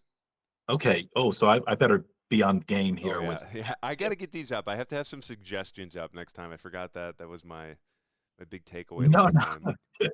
Um, let's see. Round. Sorry, round, round. Yeah. Okay, I kind of heard brown there.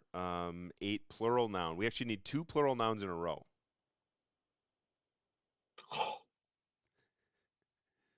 Like Yep. cows, dogs, Let's go with squirrels. squirrels. I love that. All right. 'Cause they're And such a then fast another one. creature. Reminds me of Bob Ross. Um, Cups. Perfect. I got my ticket for the long way round. Um, I'm not sure what just happened there, yeah, but I liked it. 2 bottle of whiskey. Item. We need an item. An item. We need an item. Isn't that just another type of Yeah, I noun? think so. But like specifically an item rather than a A person, place, remote. or thing. Remote controller like? Yeah, like a remote control. Verb, another verb. We got 9 left here. Um, Laughing. Laughing, perfect. I love it. Another adjective, and I have a list here of some. You can think of one, but vibrant, innovative, captivating, insightful, dynamic, enthusiastic, Insightful. thoughtful. Insightful, love that. I like that. Profession, Real estate agent. So clever, I know. an event. Ooh, wedding. I'm gonna put Rye Guy Wedding. Rye guy wedding, yeah.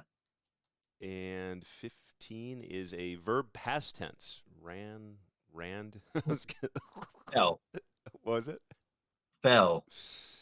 Well, all Like right. I Couple fell left on the here. ground. Another noun. Phone. Then we have an adjective. I get empowering, genuine, versatile, compassionate, charismatic, spirited, Courageous. courageous. Love that. Then we have one more noun. Person, place, or thing. Keyboard. Keyboard. If you Perfect. haven't figured it out, I'm just calling out everything I that's love around that's me what right everybody's now. been doing. It actually turns out perfect. It's beautiful. So the last 2 things are 2 more adjectives, and that's it. So we have vibrant, innovative, captivating, dynamic, enthusiastic, thoughtful, I resilient. like enthusiastic. I love And enthusiastic, Bob. you said one just before that that I liked. Dynamic, Vibrant. Vibrant. vibrant. I love it. All right, Vibrant let's see and what we got enthusiastic. here.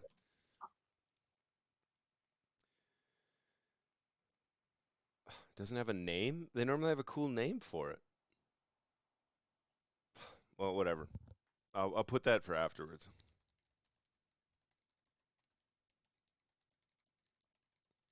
All right. One sunny afternoon, Steve Harvey decided it was the perfect day for a red celebration on his brand new boat. The SS Jazz Hands, as the boat sailed into the SS Jazz Hands. That's awesome. Sounds. Hopefully, it's not near that island they keep talking about. Jesus, that was too far. As the boat sailed into Lake Michigan, Steve couldn't help but feel joy. To kick off the celebration, Steve decided to run the biggest Grafton he could find. Oh, God. I don't even want to know what that is. Oof. This will surely be the highlight of our round day. Okay, he exclaimed. Maybe lots of food.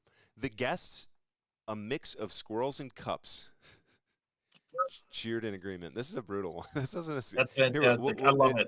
the second half. It's all about the second half. As the sun began to set, Steve pulled out his favorite remote and started to laugh, much to the amusement of his guests. I've never been, I've never seen such an insightful display. Ooh, said one guest, a famous real estate agent named Matt. To end the night, Steve announced a surprise Rye Guy wedding. Oh, he's getting married again. Yeah. Everyone gathered as he fell. Everyone gathered around as he fell a phone, revealing a courageous keyboard inside. The crowd went wild, and Steve knew this was a moment they'd never forget. As the boat returned to the dock, Steve thought to himself, this was truly an enthusiastic day. I can't wait to do it all over again. And with that, the SS Jazz Hands made its way back under the vibrant night sky, promising Mm. more adventures to come. Thank you for the incredible time together. Matt, Yeah, any thank final you. words you want to get off your chest, let out to the world? No, man, I appreciate being on here. It was a lot of fun. The Mad Libs at the end there was the strangest story I've ever heard, but I absolutely loved it. And I should print that in a book That's a and true I'll read it story, to by my the way. children. It's based on a true story. Yeah, absolutely. I love it. Seriously, though, thank you. Thank you. Amen. Thank you for being online in one of the greatest countries. You have yourself an incredible Friday, and I'll reach out later today, trying to set something up for 2 weeks from now, and we'll see if you can squeeze us in, if you know what I mean. Sounds good, brother. Hey, be well. Keep crushing. Likewise. Thank Take you. care. We'll talk soon. Talk soon. All right, Zach, I'm sending you an invite link right now. I apologize for the late call happening there. Matt, just so fun hanging out, having a conversation. Time just flies. Time flies when you're having fun, and I'm sending an invitation right now. Goodness. Dog, thank you for joining us in chat for a while there. I apologize that I don't have a great setup to be reading the chat as I'm sitting down. So that's something that I do have a note on to try and get better at. Because you had a lot of great things to say in there. I love, though, actually, when I went back and brought up those conversations or discussions.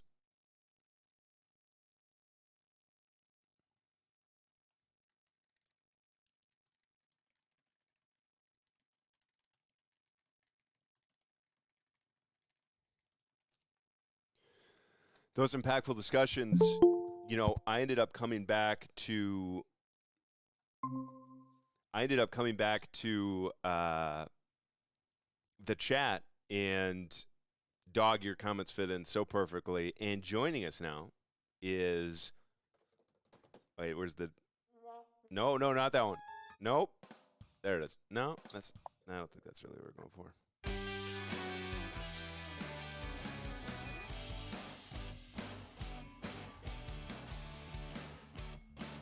Well, let's fix that camera there.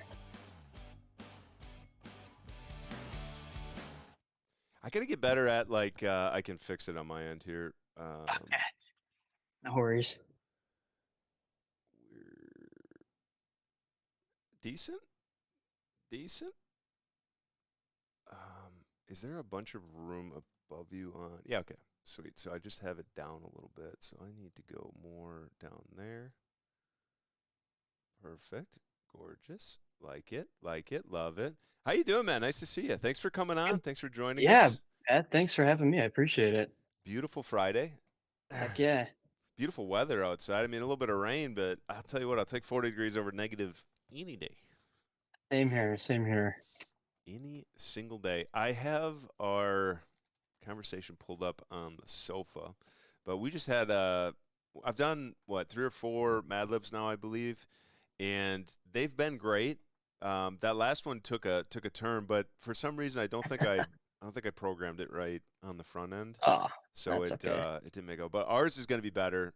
It's going to be even better, even better. Don't drink to feel better, drink to feel even better.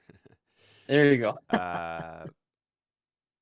Where are we here? So we got coming up very fast already tomorrow. Why don't you actually let's take a quick step back. I'm sorry, I'm getting all ahead of myself. Um, Zach is a individual, one of the one of the main glue holders together of Dynamic Designs Unlimited, as you see there on his shirt, and he's a member of a band called The Mix. Do you do vocals as well as drums? Yes. Yeah, Yep. thought this is kind of like it's a cool bunch of people. We'll get into that in a second. As well as just so many amazing things, like especially in the bowling community, where you're a coach, you're a great just role model to be around for a lot of people. Always the positive energy geared mindset of even on those bad days, getting through to the next level, and especially as a tweener, like you compete a lot of those tournaments. I mean, didn't you just win Yeah. one or took second like a few months ago? The most recent one that I would have placed pretty well in was that Hangover one that Jay put on at Buzz Social. Um, it was man, it was that three strikes and you're out. If you are in the bottom half of each game, or from the field, you get a strike, and however many strikes it takes to be eliminated after you get those many, if it's two or three or four or whatever, um, then you're out of the tournament. Um, and you could get insurance if you want. So the first three games, if you were in the bottom half, you don't get a strike on you. Um, and I ended up making it to, oh man, I think it was 10 games. I finally got eliminated at game 10, and I was pretty wiped. I'm not gonna lie. But it was very fun, very interesting, and I want to continue to bowl in those because I like it. Something different. You don't see it. Normally it's just the X amount of games of qualifying, and then whoever makes it a match play. Yeah, and So Jay was on here on Monday. He said I can't yeah, find it, but he said he was going to be doing another one.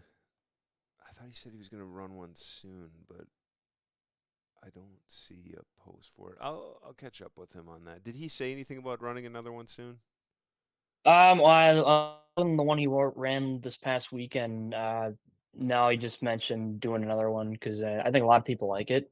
Yeah, it's Um, it's it's sick. I love that. Nick does during the Monday. Excuse me, during Monday bowling. Do you still bowl Mondays, 3-man? I sub. Okay. Our Yeah, they team got that dropped out, but yeah. like eliminator format. Essentially, Oh obviously, this is yes. one day tournament, but in that league, it's Yeah.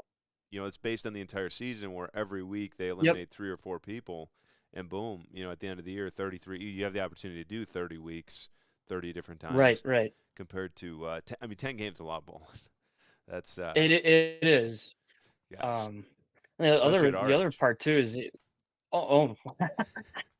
um, yeah, it was trying to think the other thing too is we had to wait before we started each game because you had to figure out who was bowling the next round. So you're sitting there, you're kind of stepping it up, you're trying to stretch and stay loose. Do Um, you bowl in the same pair, or do so you move pairs? we moved pairs, Okay, and after each round, we got a random lane assignment. Once they started eliminating people, but yeah, we moved pairs pretty much each game. gosh, very Yeah, it cool. was But yeah, so doing cool things in that regard. Let's take it back to tomorrow. Ban the mix. Why don't we just simplify it from the beginning? Like, what is the mix? How did you guys get your start with the mix? yeah. Oh, well, about man, 3 4 years ago, uh, we kind of had an interest in starting something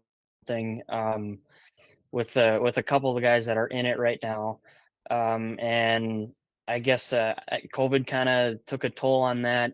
And then afterwards, after COVID, I ended up joining Livewire, um, and so that kind of put a pause on stuff. I was with Livewire, still am to this day, full time. So we just didn't really get anything going um, until in 2022 we started finally getting stuff rolling. We started practicing together, and yeah, we had our first. I remember our first public appearance at our one of our church picnics. Um, and yeah, it's a it was kind of weird how everything came together because a couple of the guy or one of the guys we didn't even really know growing up. Most of us we kind of knew each other growing up. The guy that plays the concertina, the box with the buttons on it, we didn't even know him until a couple of years ago. So it's really neat how it kind of formed, I guess. Very Um, cool. I'm just looking this up well, now. Actually, I'm not yeah, yeah. super familiar. That is, was it similar to like an accordion?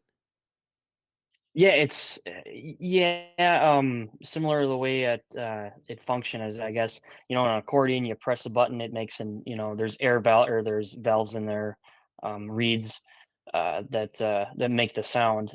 Concertina is a little bit different, as in when you push one of the buttons, it's going to make a certain note going in, and then it makes it a different note coming out. So I haven't learned to play it yet. I've tried it, and it's hard. Um, but yeah, it's a very difficult instrument. And there's different there, kind of like a uh, wind instruments, specifically like the trumpet. There's different trumpets are in different keys. So different concertinas, there's different ones in different keys: B flat, C. And certain notes or certain chords are easier to play in different uh, concertinas. So it's all above my head, to be honest with you. Yeah. And I'm looking 15 buttons, it looks, on each hand. Or I more than that. oh man, I think it's I I'm wish sure I it remembered varies off because the I'm top of my looking at head. so many different ones, but like I'm looking somewhere between 15 and Yeah, 30 on most of these look like they got around 15, but some of them have more. yeah. Some of them might have less or more depending on the brand of them. Oh, look, this Um, one's got like 50. but yeah, it's most of the time if you press a button going in, it's going to make a different sound coming out. That's what separates it from a piano accordion. That's very Is cool. the piano accordion is just like a piano. So Gosh, I love that. And sorry, how many members here? we got six, um, and that 6. includes myself. So yeah, trying to think. The concertina player, he's the one that kind of just he just showed up to an event we had one time and started playing concertina with us, and we're like, who the heck is that? Now Oh that's no, Andrew. He's concertina's right got here. the What is this over here? yes. So that's the piano accordion. Um, yep. That's So sick. that's the I know it's awesome. Dang, I was like, yeah, this is it right here. Yeah, Yep. well, look at this Yep. thing. I know. Wow. There's those concertinas comes in all different colors, shapes, sizes. There's so many brands. I actually they can get pretty expensive too. There's a brand, it's called Star, and it's not made anymore, but it was produced down in Chicago.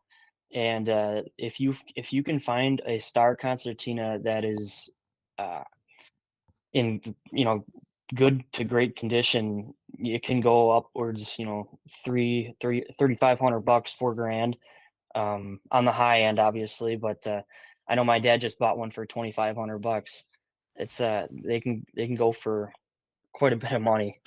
That's crazy. Does your dad play the concertina? Yeah, he does, and he's really freaking good at it. Oh Heck my yeah. gosh. That's awesome. So, Gosh, very cool. but yeah, And so, like, traditional or typical, uh, what kind of music do you guys play? yeah. Pretty much polkas, waltzes, obereks. The polkas and waltzes are more Americanized. Obviously all of our stuff is pretty Americanized, but um, yeah. I'm trying to think what else. It's the lineup that we have, the guys in the band, that's pretty traditional for what you see in a polka band here in the United States. You got your two horn players, you got a concertina, an accordion player, bass guitar, and drums.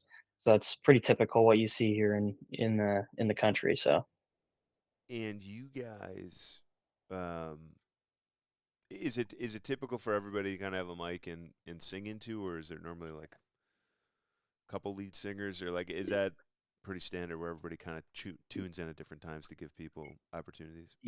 Yeah, I guess it depends on the band. Depends, who wants to sing, who has, Yeah, so usually it's myself and one of the bass player, he sings as well, and then one of the trumpet players as well. He'll actually both of the trumpet players. The more we've been playing, the more everyone's kind of been pitching in a little bit more. Um, 'Cause obviously this is our third full year together, so God, yeah, full yeah, summer here. My gosh. yeah, it's gonna be a good one. When that's the thing too, it's like it takes time to grow. I'm not a great singer, but I used to be a terrible singer, and so I started doing karaoke Yeah, 15 months ago, and I've been sure, practicing a ton on my voice because it's helped me so much.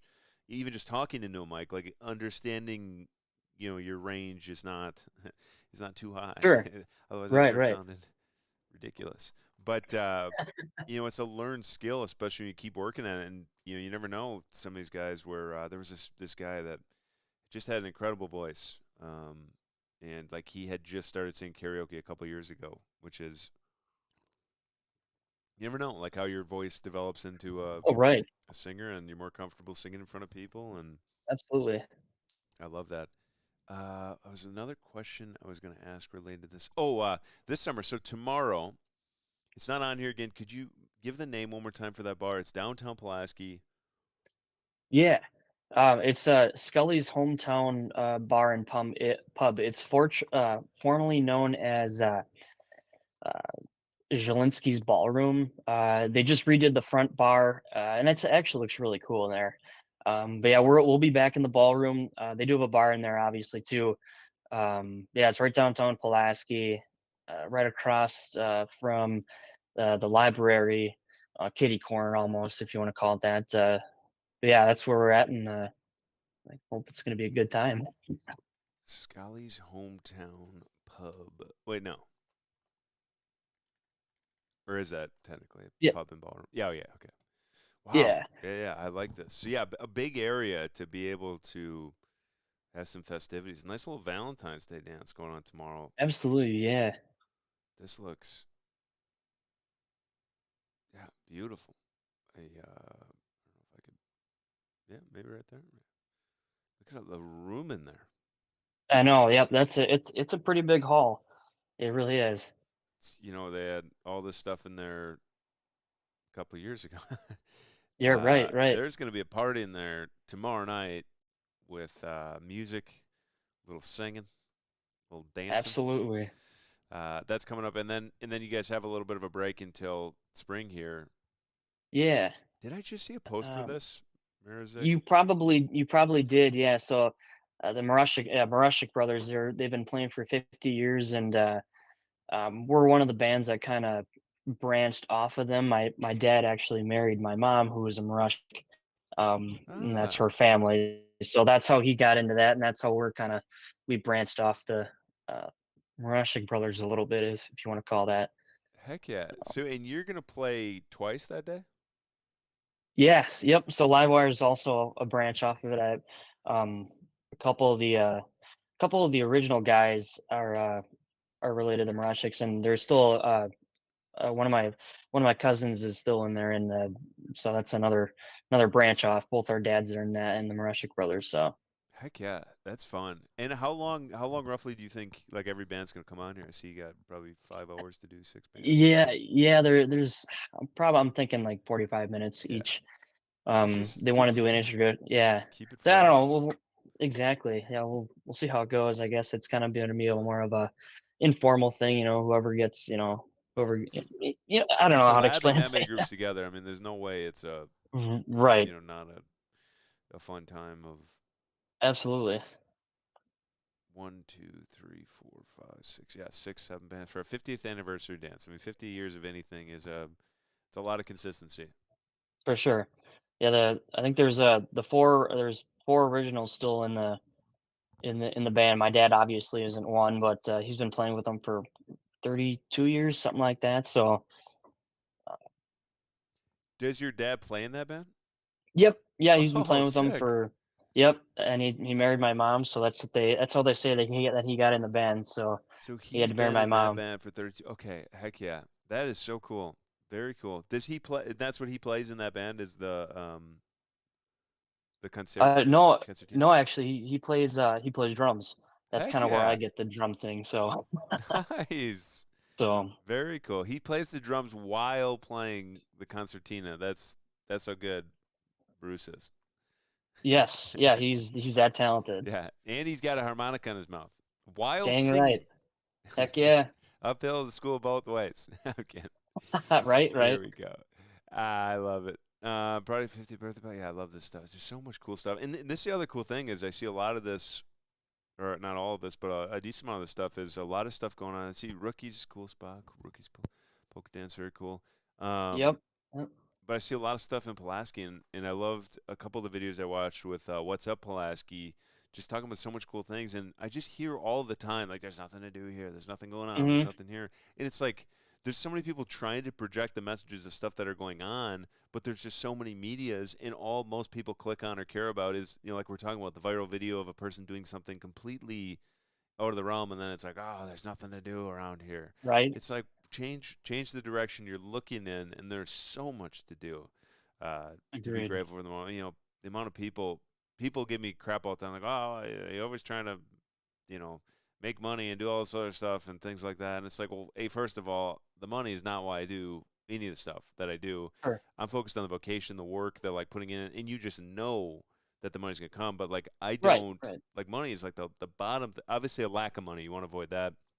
But doing all these different things, and becoming aware of the different stuff going around, and being grateful for the moments that we're in, like uh, a lot of people complain because so they even though a similar mindset of complaining about somebody that does a lot of things, they end up getting free time to themselves and they're not doing anything. And then they start to crawl out of their own skin where it's like, oh, I'm not doing anything. I wish I had something to do. I wish I was doing these different things. And it's like a lot of people don't see the duality of the mindset where, like, when you find stuff that you enjoy, when you find stuff you're passionate about, when you find when you find a community of people to surround yourself with that lead you towards your goals, just like joining a 6-person band is essentially a sub community of all the other things you do in your life. There's so many amazing moments. There's so many growth lessons inside of that. There's so many, I don't want to say deadlines, but like things you have to learn and practice and do to make sure you're staying on pace with that. It's just like the growing those life skills helps out in so many different ways, from social aspect to everything else. Very cool with the mix. Was there anything with the mix that you wanted to touch on or hit on, or should we dive into uh, our next part? I guess I'm trying to think. I know we have a couple big festivals that we're finally getting out there a little bit more. We're playing for Boyne Falls, Michigan. They have a Polish fest out there, and then the Milwaukee Polish Fest. Obviously, I see on on the calendar, and then obviously Pulaski Polka Days as well. So we're starting to branch out a little bit more. We're getting more calls, get more messages. Hey, can you do this? You know, what's your availability? So it's really cool to see the growth from our first summer, which wasn't even really a full summer, and to now finally looking at what we got going on. I love that. Polka days are when is polka days? Polka days. It's always that third week. The Pulaski Polka Days is always that third weekend in July. So wherever that lands, I think this year it's 18th, July 18th. yeah, yes, yeah, somewhere, yeah. So it starts on that Thursday. Um, let's see, it'd be the yeah, it starts on that Thursday, and it goes until Sunday around 6 o'clock or so. So it's a full weekend. Heck yeah! And you guys are playing on Thursday. It looks. I'm assuming that's Yep, yep. yep, and Thursday up. Heck yeah! Very cool. The whole weekend. That's such a big thing. I mean, I know a ton of people that get out there. I gotta maybe sneak out there this year. That's in. I'm in. Where the heck am I? I think Orlando. I'm at Disney World or something Oh, nice. for some meetings, Sure. which will be it'll be fun. It's Edible's 25th anniversary. So we're gonna do a Really? big thing. We did the 20th 5 years ago. We did we were at Orlando also, but at the other park, Universal. Oh, okay. Um, and we had a big like we rented out like half the park. It was crazy because you got Dang. 1,000 owners all Sure. hanging out, and all their family, all of our families and everything else come out and hang Sure. out, Sure. and it's cool to be out there, but I probably will not be at Polka Days that weekend. Yeah. No, that's all Which right. yeah, I'll be there in spirit, and Absolutely. it's such an amazing thing. Like so many people come out there. Places. It is. I know. People wise, I'm pretty sure it's the biggest festival in the United States. Um, it's crazy that so many people come to the small town of Pulaski in northeastern Wisconsin. It's insane. Um, is there when I think of like Polish heritage, I think of Pulaski. Is there like other cities or towns like that in Pulaski that are kind of big and known for like Polish Um, heritage? yeah. I'm trying to think off the top of my head. Um, I'm not too sure about certain cities, but I know certain areas they're big into the Polish, polka music, stuff like that. Like central Wisconsin, Stevens Point, they're big into polka music, Polish heritage. There's obviously Pulaski. There's spots out in the East Coast that are really big into this. I'm trying to think of specific spots, but I can't off the top of my Well, head. yeah, but I mean, like Pulaski is like the big. We don't really necessarily think about Pulaski, and I shouldn't say that. You think about it like that, obviously being Right, involved in it, but a lot of the people out there don't right, fully understand. If I didn't, yourself, the Hylocks, a couple other friends, like if I didn't see some of that direction, I wouldn't, I wouldn't have any idea. It's very cool. Just the importance of community. I mean, the importance of community, believing in each other, supporting each other in a fun, unique way. Um, it's a for cool, sure. it's a great event. I don't want to just segue straight into that, but maybe that is good, and then we can kind of wrap back around to, yeah, why not? So the other fun and fascinating thing we got, well, actually two more fun and fascinating things that we got going on is promotional merchandise. And promotional merchandise it's just fun, like for businesses. And the thing that most people don't understand is like when I go on radio, and I do radio for October, November, December, it's me talking for 30 or 60 seconds at a time. And, I might pay somewhere between $600 and $1,500 a month for that radio campaign. And what do I really get from it? You get people hearing your voice, which I'm not trashing radio. I'm just saying that is what, and I'm on the low end. You have Sure. businesses that spend $1,500 to $50,000 more than Oh, that definitely. on radio, which like even edible corporate would do, um, much much higher numbers than that. But like as a small business owner, somewhere between $600 to $1,500 on just a campaign like that. And now, when you take those numbers and you tie them into a promotional merchandising campaign, and you have so many cool things. I mean, what's some of the most impactful promotional tools? Like, I don't want to say from a dollar standpoint because it's not about money as much as Sure. it is about like impact from something. Like, what's some of the most popular items where businesses get in there? Like, I know T-shirts, which you Yeah, can yeah, talk about, but like, what are some of those big promotional items that you have? yeah. A big thing, and if you're looking at more uh, cost-effective stuff and simpler stuff, pens are huge. Um, you'd be surprised. I when I first started doing this, working for my parents, they realized, or I realized that uh, pens are a huge thing. If you think about it, you don't know, you don't. It almost seems like you don't use the same pen twice in a row. You're always misplacing it. It's always getting around. I seen something. It said a pen makes about 3,000 impressions a month. And that's, That's crazy. isn't it? Yeah, that's, it's really funny. I recognize that pen. That's the Archer pen. I'm not, I'm just recognizing that stuff now. But yeah, it's weird that pens are a big thing. Small handout knickknacks, these types of clips. Putting your so crazy to pizza me cutters. what goes on. Uh, yeah, pizza cutters. It's I was so surprised to see all the types of small things that are reasonable that you can put your logo on, uh, staying in front of people's faces. That's the big thing with promotional products that you want to stay in front of people. Um, so pen's a perfect example. And one, we have no sponsorship from Nikolai. Just want to point that out. But one impactful thing talking about this, because I'll get right back to what I was talking about in the radio ads, is what is a rough? Because the pens have different valuations. Like I know this is more in the more cost effective one. What do you think something like this costs when you buy like 1,000? Maybe 10 Sure, cents a yeah. pen, 30 cents a Oh, pen. man, yeah. You're probably looking closer to 30, 50, depending on what kind of pen. If you're looking at the cost effective one.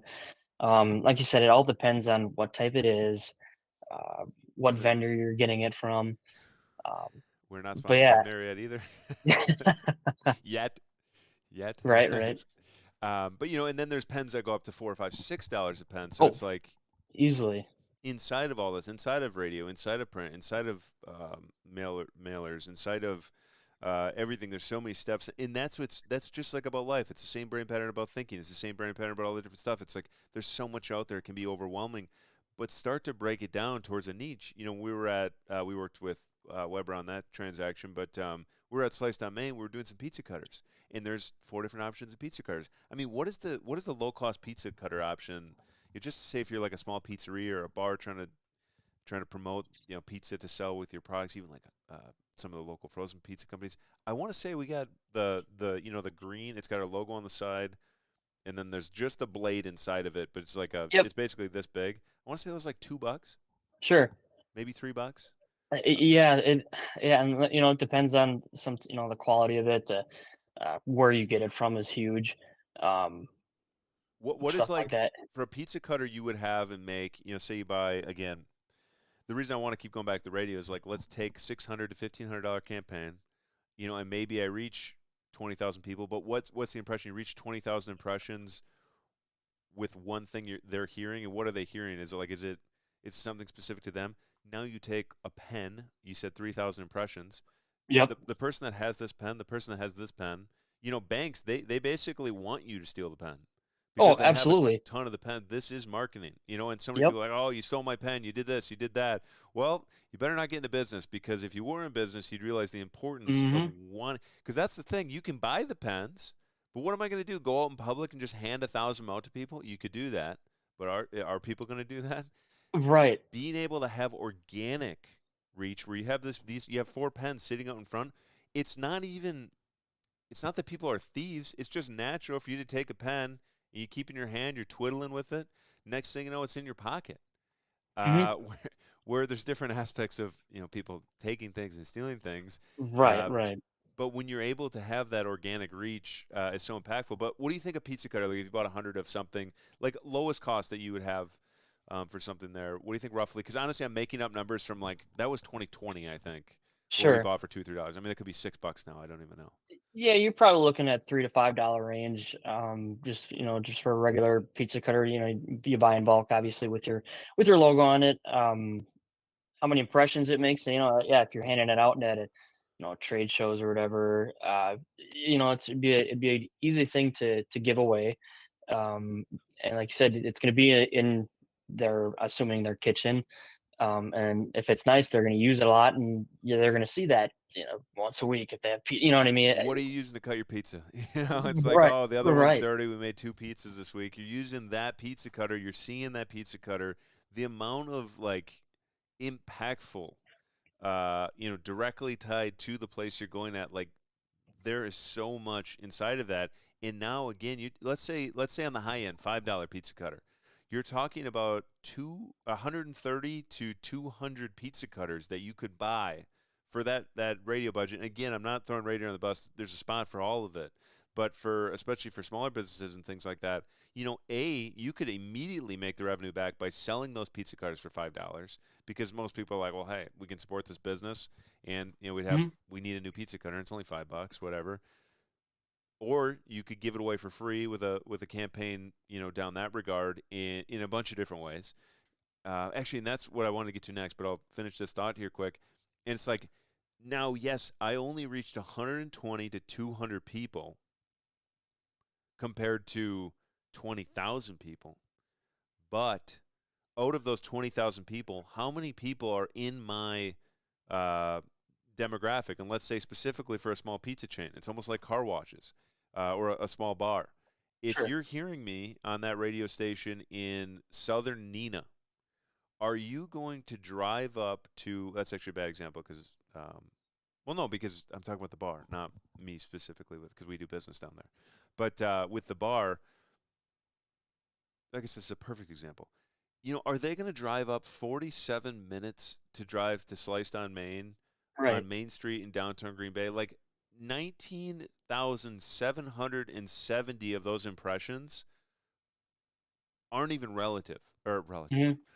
I know. relevant Yeah, I know what you mean. relevant to what we're trying to do compared to when you give 130 to 200 pizza cutters away to your customers. You're paying the same amount of money, and those people are now going to have some of those people have those pizza cutters the rest of their life, and we're not even in business anymore. Right. Which I Right. love. And that's the cool thing about the promotional products. And, obviously what you guys do a great job at, and you specifically as a client services specialist, there is, if you look at a promotional product book, well, you do it a lot, I'm sure. But for, the average Joe, you look at it, it is overwhelming. It's It like, is. It holy is very crap. overwhelming. Which pen do I use? Which Right. book do I use? And being able to work with a company that knows what they're doing, that knows what they're talking about. I have in the evolution here. So you have all these older promotional products, and we can kind of get back to that point in a minute here. But what is some of these new innovations of people that see, even at higher ticket lines, that we're seeing some businesses start to use for like custom merchandise and stuff like that, that is making like a significant impact?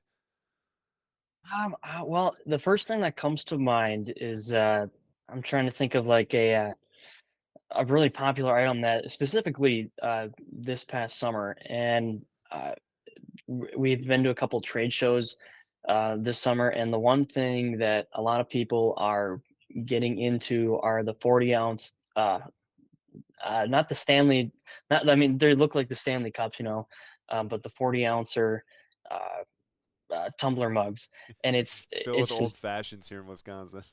right. Oh my gosh, it's people right now are going more towards uh, quality, not necessarily quantity. If you're using something that's a good quality and it's got, whatever, it's got your logo on it, people continue to use that instead of, oh, this, I don't want to go back to the pen thing, but, a 20-cent pen, I'm going to use that, once, people are going to use that high quality product, uh, multiple times, obviously, when going back to the tumbler. And even going into the apparel side of things, people like their Carhartts, their Nikes. People are they're most people that we're seeing now, they're gonna pay for the higher end stuff, um, because they like the quality. And if they got their logo on it, that's even better because now it's going to be used more often. Obviously, you have the other side where cheaper is greater, and that's fine. That's absolutely fine. Some people like spending. They like the quality or the quantity part over the quantity. That's fine. It's all what you want, I guess. Um, Well, I think it matters about the specific, which is exactly where you come in, and which is so fascinating, is that like with the specific situation, you might be, if you're talking to a bank, well, actually, that's an amazing example because inside of the bank, there's going to be multiple levels of marketing, and how do you get a million pens where the customers are going to over time they're going to be taking them and they're going to be promoting over a very long period of time, over the course of years, because especially as a bank, you hope to be in business for a long period of time. So you have that sustainable approach. But then there's different aspects where you might be giving away, like you said, 40-ounce tumblers, maybe 24-ounce Yeti mugs, maybe, a middle tier Yeti mug, maybe a cooler Avalanche one, where there's levels inside of the Yeti mugs. And it's like, if you're going to like a really nicer area with this marketing campaign, you might be buying the Yeti mugs because your return on dollar, like these people are gonna be like, damn, they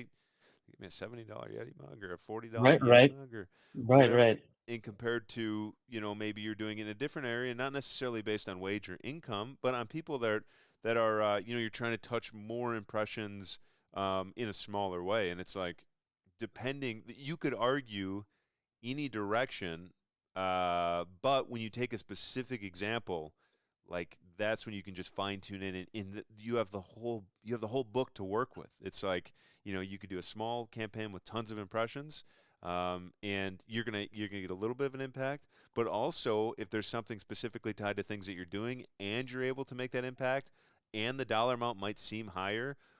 I mean, especially anybody that understands business, like there are so many analytics in a business, and when you start to put all the numbers together, spending $50,000 in an advertising campaign, like, oh my God, how am I going to spend $50,000 in an advertising campaign?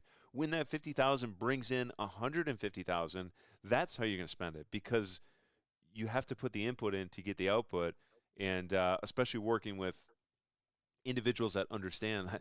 Throw the book at them, Right, just right. something so simple of like everything I just said, everything we just said. I was pointing out the dispensaries bag. I don't know who they work with, but maybe get them in touch with Dynamic Designs Yeah, Unlimited. yeah. There you go. But we got some promotional products from our sponsor, the dispensary. I'm sure those bags are probably pretty popular. I don't know. Is that something that, what are they called? Drawstring bags? Yeah, yeah, drawstring, Yeah. backpack, whatever bag. Yeah, those are another popular item too. It's useful and it's not that expensive. I guess you could get expensive ones if you really wanted to, Do you but know roughly, like, um, because I'm sure it also, the big thing here is like if you make one, it'll probably cost you like $50, I'm assuming, or $100. But then if you bring it down to 100, like that cost comes down significantly. So I don't expect an yes. exact answer, but just, say you're buying a couple hundred of them, like, do you know a rough dollar amount of like what a drawstring bag costs? I mean, yeah, I looked at one a few weeks ago. I'm trying to think. Um, Probably looking closer to the 3.5, $4 range. Uh, to get that minimum quantity. A lot, and like a lot of these vendors have that minimum quantity where you have to order X amount or you pay extra kind of deal. Um, yeah, you're probably looking closer to 3.5, $4 on the typical drawstring bag. Yeah, which 100 of them is $350, $400. I mean, Yeah, again, to an average person, that might sound like a lot of money, but like for an advertising campaign, like this is nothing. Direct mailer, right. you're paying $1.50 a house, which again, there is specific reasons why that is advantageous. I'm not trying to throw that under the bus, but when you're able to think outside the box and you're able to work with companies like Dynamic Designs Unlimited on specifically what the mission, exactly what we've been talking about all day today, exactly what this podcast is about. What is the mission of your business? What's the mission of your company? Everybody's trying to look for this blanket. Like there's a big blanket we can just throw over everything. It's like, no, every situation is specific and simple rather than trying to throw a blanket on it. I love, it's a comedian. His name is Ismo, I think. And he's like, they can put a spaceship in the sky, but they can't, you know, uh, put a toaster that cooks your I can't remember what he says, but he's like, you know that they who's working on the spaceships are not the same they that's building the toasters, right? Like, and so many people dehumanize everybody, and they don't understand that there's Right. specific people working on specific things, and unfortunately, we all can't do everything, and we shouldn't do everything because when you try and dip your toe into something that you don't understand, Alex Harmozy points this out amazing. He's got a where's the camera right there? He's got a graph, and it goes, you gain an idea and ignorant optimism. So all of a sudden, it's like, oh, this is easy. People are going to make so much money doing this, and you get all this like rush, and then all of a sudden, you start to realize it's not as easy as you thought it was, and now you get this pessimism in everything you're doing, and you go down here, and you're now even below where you started, and it's like, I should not have done this. I'm an idiot.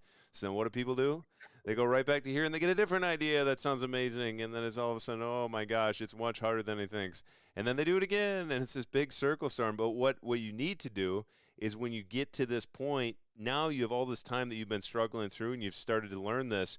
Now you have informed optimism, and now you understand what you're trying to do, and then boom, exponential growth is off the chart on the other side, and that's so impactful for people to just fight through these different ideas and this fun stuff. Um, and to find people that know what they're talking about. There's people that do stuff every day. Don't act like an expert on everything. Get insight. Get insight from 3 different people. Absolutely. The big thing get insight on things. Sometimes, I hand out a catalog to a customer and they have to ask about it. Um, I don't know everything. I have to, yeah, and people are okay with. So if I tell them I'm not sure, let me get back to you because I don't know everything. I Let have me to. ask. Yeah. Yeah, let me ask. Exactly. It's I can easily call the company that they were looking at, what the product they're looking at. I can call them. I can ask someone in the office. I can get an answer, anywhere. I just don't know off the top of my head, and so I have to reach out and learn. I People guess. people don't understand the significance of this, but when you humans form so many biases. There's so many different types of biases. So if I think you're the smartest guy in the world, and I'm listening to you talk about something, and you don't know the answer, and so many people do, especially I've trained sales for so many years. You don't know the answer. So what do? You don't do what you just said. You do the opposite. You literally just make something up. You pull it out of your rear end, and you go like, "This is why this was created this way." And you might maybe have even heard it from someone else before, and that's why you decided to say it, but it's not accurate at all. So now this next person is taking the chain link of what this person said, and they're going off in their next part of their life, and they're doing all this stuff, and then eventually, hopefully, they get told that what they're said is wrong. But when you don't if you don't know the right answer, just being honest about like, hey, I don't know the answer.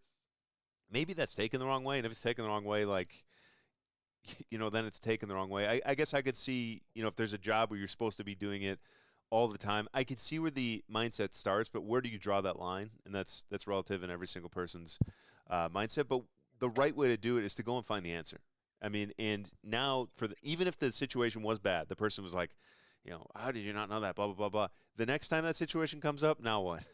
Now you know the Yeah, answer. exactly. Especially doing Exactly. something for a long period of time, you just start to know all the different stuff. However, sometimes that little mind can go a little bit crazy and you start making up answers.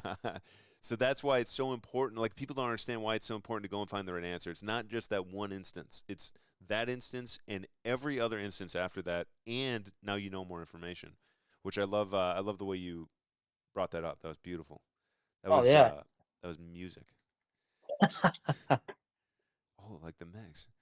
Oh, there But you yeah, go. no, I love the promotional conversation. Uh, I could chat about for years on the just the amount of differences. Like, because when I was younger and I remember walking through like Walmart or something. I just loved, like, I started like change my health and my eating habits and stuff like that. And I was just reading like all the nutritional facts. I went through like every aisle. Like, I can't remember. It was like 1 o'clock in the morning at Walmart, and I was just like reading all the different nutrition labels and everything else. So like, I just found it fascinating. Like, wow, this has this in it. Wow, this is crazy. And you compare that to like that book, and as I was saying, most people don't have that kind of mindset of like, I want to know everything, I want to learn everything. It's so overwhelming, and most people don't understand the relationship of what I just said. It's $400 to spend on a promotional ad campaign. $400 from the perspective of somebody that doesn't understand, all the intricate numbers of business of like dollar return on investment. You know, not no one knowing about your product. I don't care what your product is. If nobody knows about it, you're never going to have success. It could be the best product in the world, and Right. understanding everything about all these different niches, it's incredible. And I'm assuming, like, you guys, outside of promotional products, like, I'm assuming that you guys do a lot of like other stuff for even. What's some of the most popular things you would do for like I don't want to say a random Joe, but like is there any like I'm just thinking like a bachelorette party where they have like somebody do different things. Is there any like things that you do sometimes like even bigger projects, events? Do you guys do like printing of like Yeah, banners and stuff? yeah, that's definitely within our capabilities. Absolutely. And we do have certain vendors that can do that. A lot of stuff we don't do like in house. But we obviously have our contract printers that and vendors that are able to do a lot, and a lot of it is can be customized to a point. But yeah, that's definitely a possibility. I love that. And I think that makes me lean into my next question is that like you guys can do everything.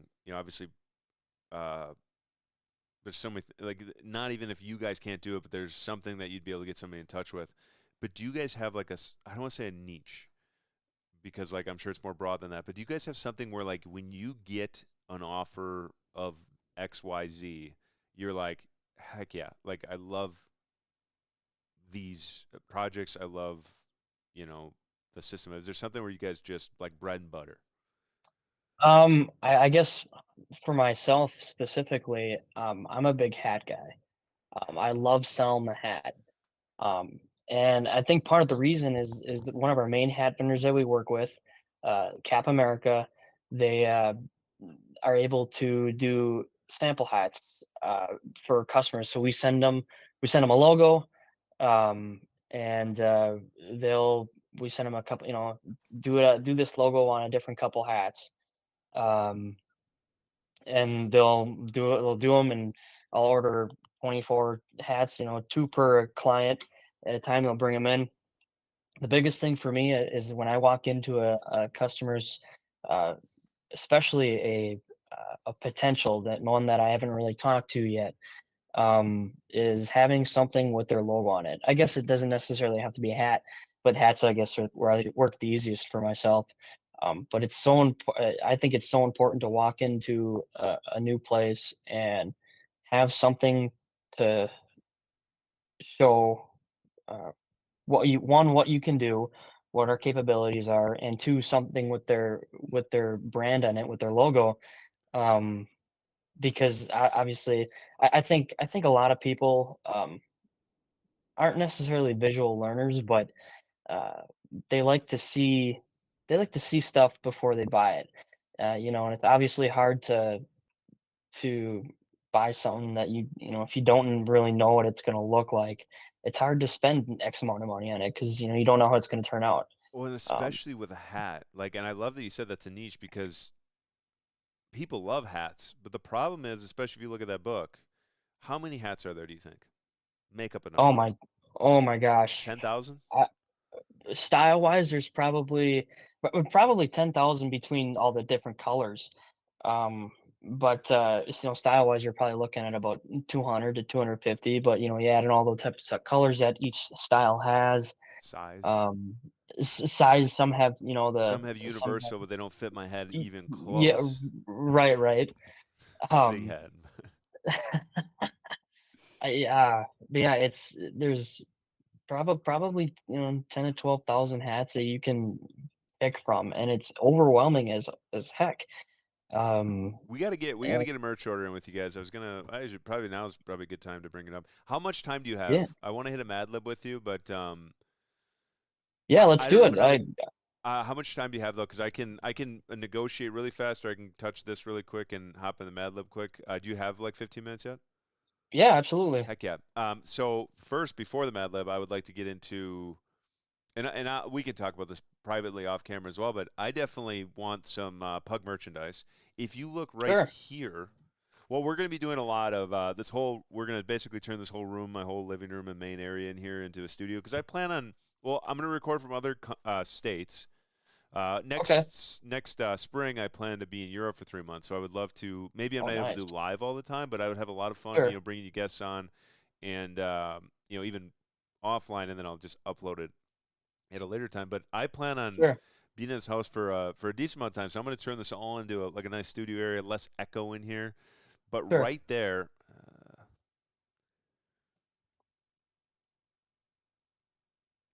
right there. I mean, just a huge "We Love Pug" sticker. Wouldn't that be sick? Just like right on Ooh. the wall. All right. All right. Yeah. Have you seen the? Oh yeah, my little dog's right on the screen here. Yep. Look at that little cutie. Yep. Picture him. Oh my God, watch this. Oh, Oh, that's beautiful. Heck yeah. that's a real dog. That's awesome. um, and then also like we need some of that dog on some. Picture a freaking hat. Picture some freaking hoodies. Heck yeah. Picture some freaking fricks. I don't know. A lot of fun stuff that we can do with it. But I definitely let's make it up. The top of the head. What do you think? Something. I think hats. I love that you say this with hats. I don't know which hat. I don't know which style. But I think it would be very cool to get some We Love Pug hats or some Pug hats, Pug Network hats. Heck yeah. How would you? Do you have a favorite hat? Yeah, I do. Is it A on the couple screen? different one. Not these. I do love the mix hats. Don't get me wrong. But this style, I'm not a big fan of. It's those aren't from Cap America. But I do love the trucker style. So those aren't the specific ones I'm talking about, but that trucker looking style, I love that. With that mesh back. Um, Cap America actually has. Well, that's one of them. Actually, from Metal Storm out in Green Bay. Shout out. Heck yeah. Um, but yeah, that's. I'm trying to think if that's the one I'm thinking of. But yeah, that trucker style, the two tone. You got your different mesh color in the front. Oh, hey, there you go. There's Bailey. Uh, um, but yeah, there's one that I'll definitely suggest for you. Um, so actually, I'll suggest a couple. And you know what? When I put my next when I'm at my next sample order, and I'm gonna get a couple for you. Dude, that'd be And sick. That'd be so sick. that and just so I you want can one of see what these they look too. like. That'd be sweet. Oh Do like yeah, a. I don't know how many I would get. Dude, I think that'd be something because sure, I do plan on getting guests in the studio. I'm just not built. I'm not set up for it yet. Like I don't have. Like sure, it's taken me forever to just even. People, I reached out to a lot of you guests. I'm so thankful to have you on here. But they get back to me like, yeah, well, what time you want me to show up at your place sample? I'm like, God, I would love for you to yeah, come right, over right, because we used to do in person. sure, Every month, but like I moved everything around. My cameras are set up different. Like I'd have to get extra cameras set up, and we'll get there. But I think, especially when that happens, I would love to be able to give, even a reasonable tumbler. We love Pug tumbler or something out. Not to heck mention, yeah, obviously, sell merch. Would be an amazing opportunity. sure, But absolutely. sorry. I think I cut you off there on a hat. You were talking about a No, no, hat. you're good. Um, Yeah, no, yeah, I'll have to. I know of a couple oh, your different place. hats, different trucker hats for you that I could. I'll get your logo embroidered on there, and I think it'll look pretty sick. Yeah. I don't even know. Like that's. Uh, how would I get you? How do you turn like a logo like this into an embroidery? You take because the eyes don't necessarily need. Hey, there you are. Your eyes don't eyes. The eyes don't necessarily need all those different colors in it because isn't like that way more complicated with the like I'm sure if the Yeah. I'm sure if it was Well, all what one we do color. if we embroider it here, we'll get it.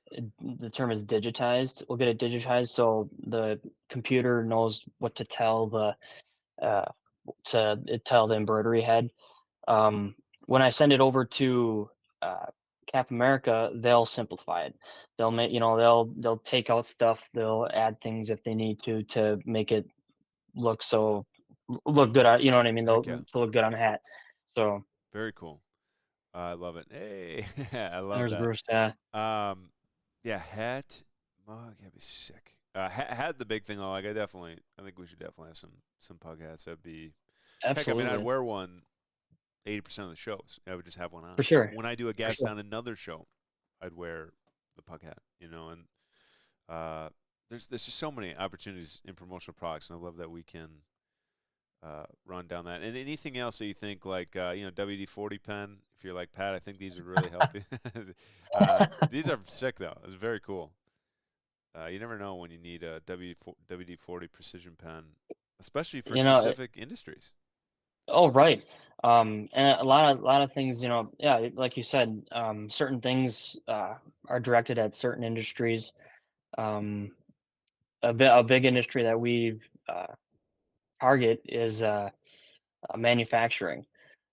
Those bigger, obviously, more amount of people that they have working for them. I guess that's kind of what we're looking for. But it's not. We don't limit it to just that. Yeah. So there's small marketing firms that we work with. Um, if you want to do a schedule, we got brewer schedules. Oh, there it goes. Heck Brewer yeah. schedule. You get your logo down here. I'll take this and I'll hand it out to when I go on my sales calls on Thursdays. I'll give these all to my customers because they just like free stuff. I mean, Oh, that's so exactly. well, It's something to have in so your hand when you're walking up. Hey, thank you.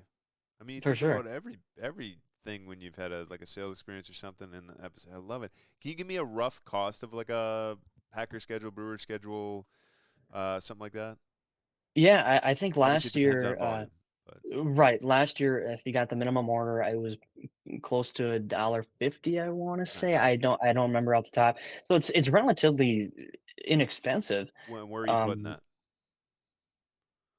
what do you mean? Where are you Like gonna where am where are I? you gonna put the magnet brewer schedule?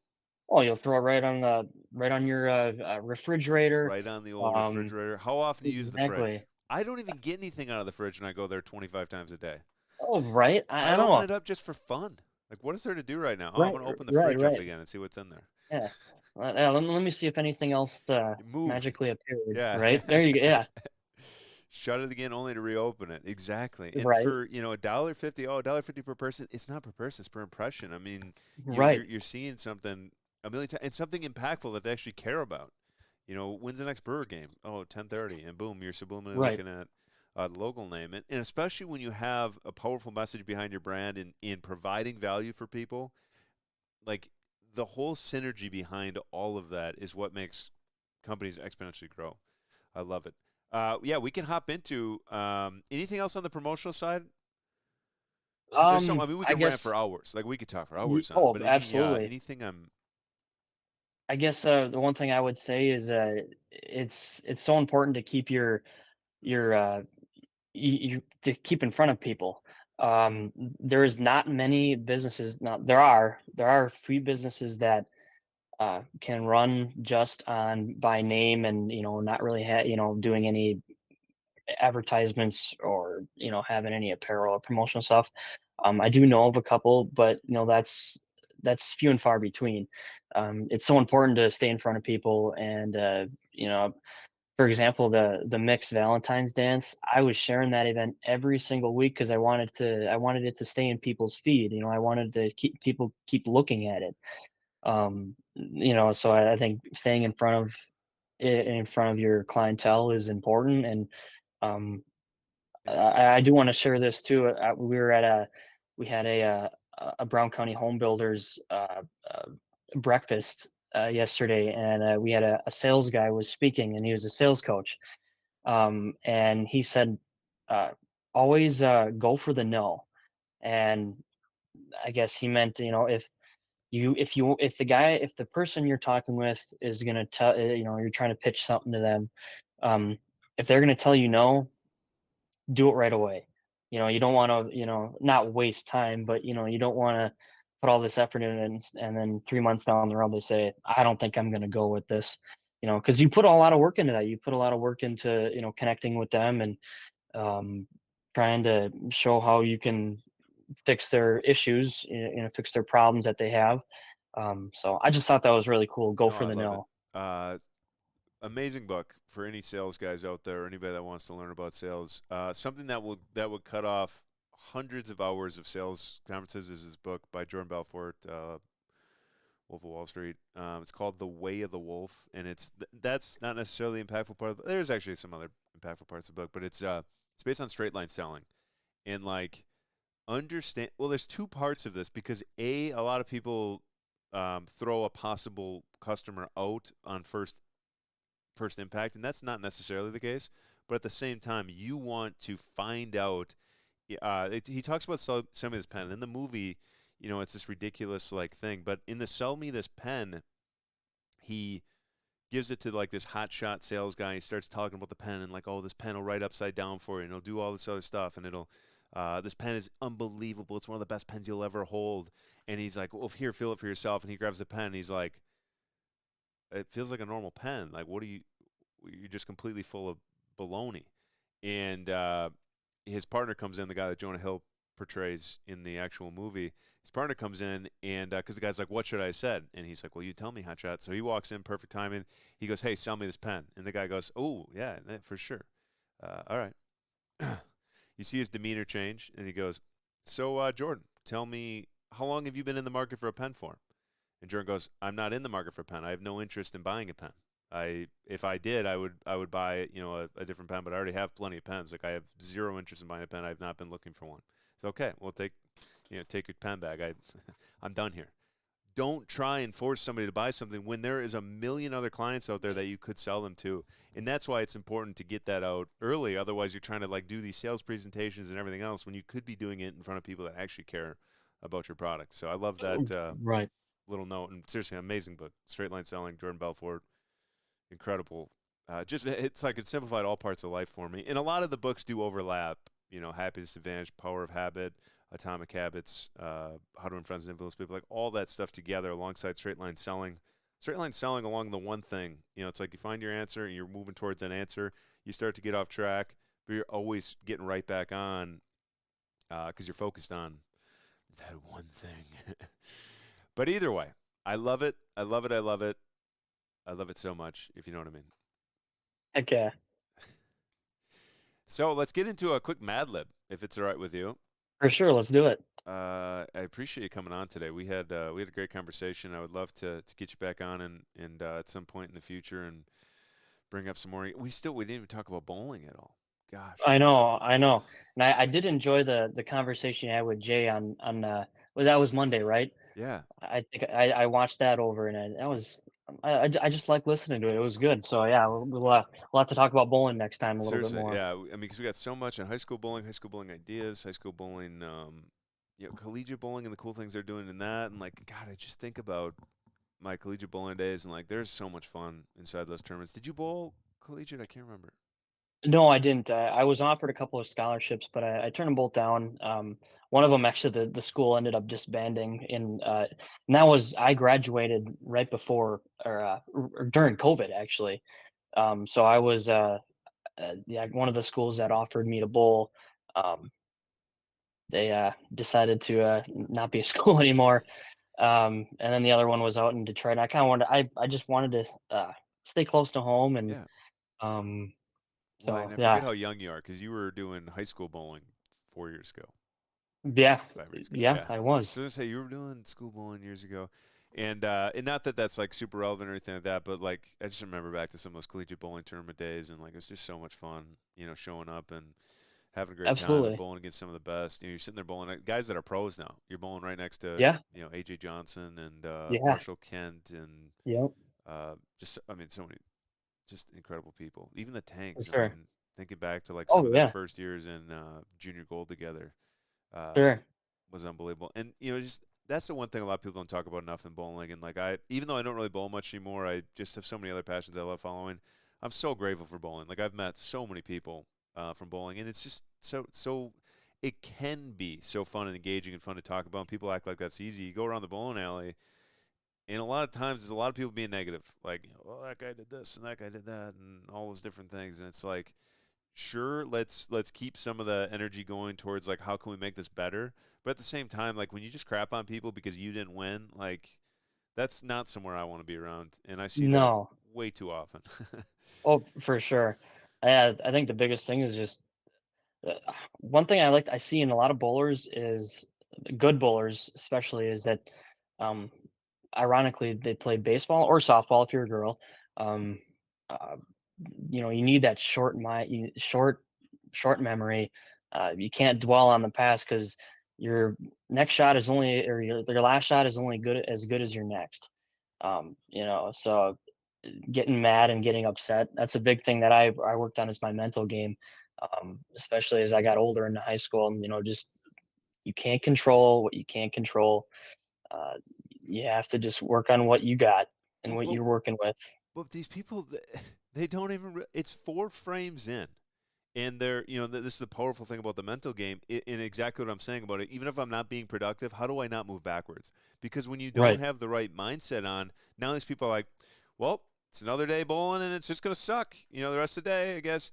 It's like it's four I frames know. in, and compared to like you're Right. talking about the better bowlers, when you see a guy shoot 130 on the PBA tour, and these guys do it all the time, or 140, 150, what's their next game? 235, 250, 270, because during that game, during that struggle, they're adjusting, they're trying new things, they're focused on getting better because they know that they're going to find the line, they're going to find the right ball. A lot of times you shoot 130, it's like you had a double and maybe you had a 5 count after, or you had Right. a 4 count on a bad break, or like the ball held Yep. outside on a tough pattern, you took three off Yep. the edge.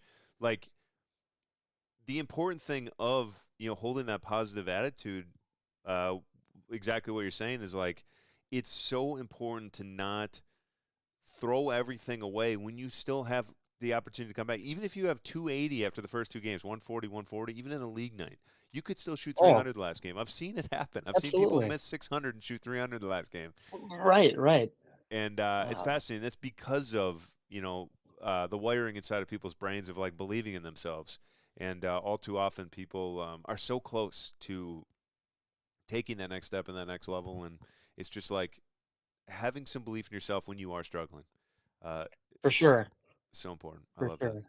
God, I love I that. I do wanna say, talking about you see good bowlers struggle, but they keep their mental game stays the same. I know at the Masters, the Green Bay Masters this past weekend, Shout out a Scott lot, Jack. obviously Yeah. a lot of good bowlers struggled, and Jake Zebarth, Jake Zebarth, Zebo, right? Yeah. Um, my opinion, best bowler in Green Bay. Um, he struggled, and I was on a pair next to him for a game, and I watched him, and it's just, how could a bowler that good? He just wasn't lined up or didn't have the right ball, or the pair was a tough. And but it was crazy to me that he'd shoot a double and then go back to back opens, and it's like I think he just has one of the best mental games um, in the sport, because he just every shot, it doesn't matter if he throws a 300 or if he shoots a 130 and opens the last 3 frames of the game. His demeanor is the same, and just keeps everything the same. And it's crazy to me that I don't know. It's just real Yeah. cool. No, it Um, is. so- Yeah. Jodo J took second. Scott yes, Harper yep, that's right.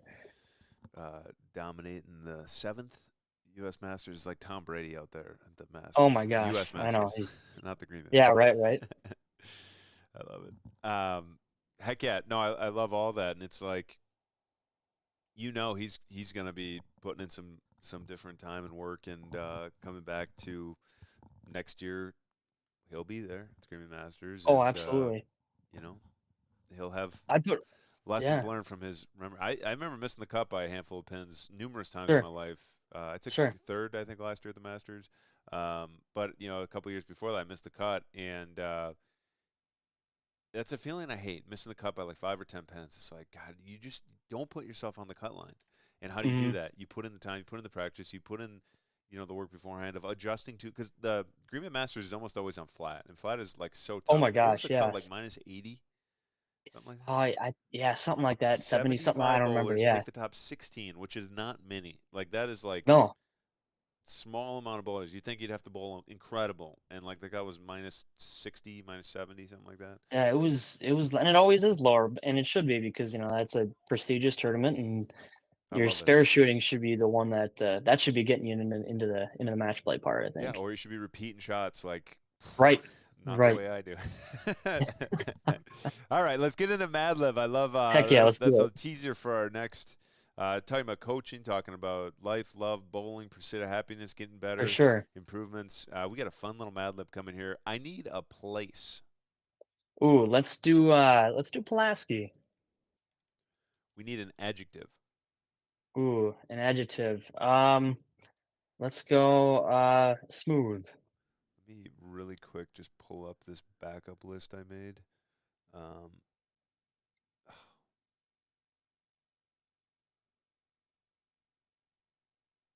sorry, one time. Oh, you're good. It's all good. Um, There it is. Sweet. Okay. Sorry. Adjective. Smooth. Smooth. Perfect. And a event. Ooh, event. Let's go Packers game. Another adjective. Um, uh, Enjoyable. Clothing item. Piece of clothing. Clothing item. Oh, let's go with a polo. Polo Name. shirt. Name. Is that a name of person or just a name in general? I think a name of a person, but Okay. Um, Larry. profession. Profession. Chiropractor. A contest. I don't know what that means. Contest like Uh, a a contest. dart tournament. Um, yeah, let's do a pool tournament. Billiards pool tournament. An instrument. Oh, let's go a little bit off the cliff. Let's do bassoon. How do you spell that? Do you know? Basson. Nice. Yeah. It's a Bassoon. word. So, All right, perfect. add another adjective. We'll have a few more of those. I got some ideas for the script. Let's go squeaky. Love it. Oh God, I don't know how to spell that. There we go. Next up is a noun. A noun. Um, Chair. And then we have another adjective. Sharp. Very quick on those. I like that. Another noun. Uh, Doormat. Emotion. Swinging. Swing or swinging. I like that. Food. Strawberries. Chocolate covered strawberries. Get yours next Heck week. yeah.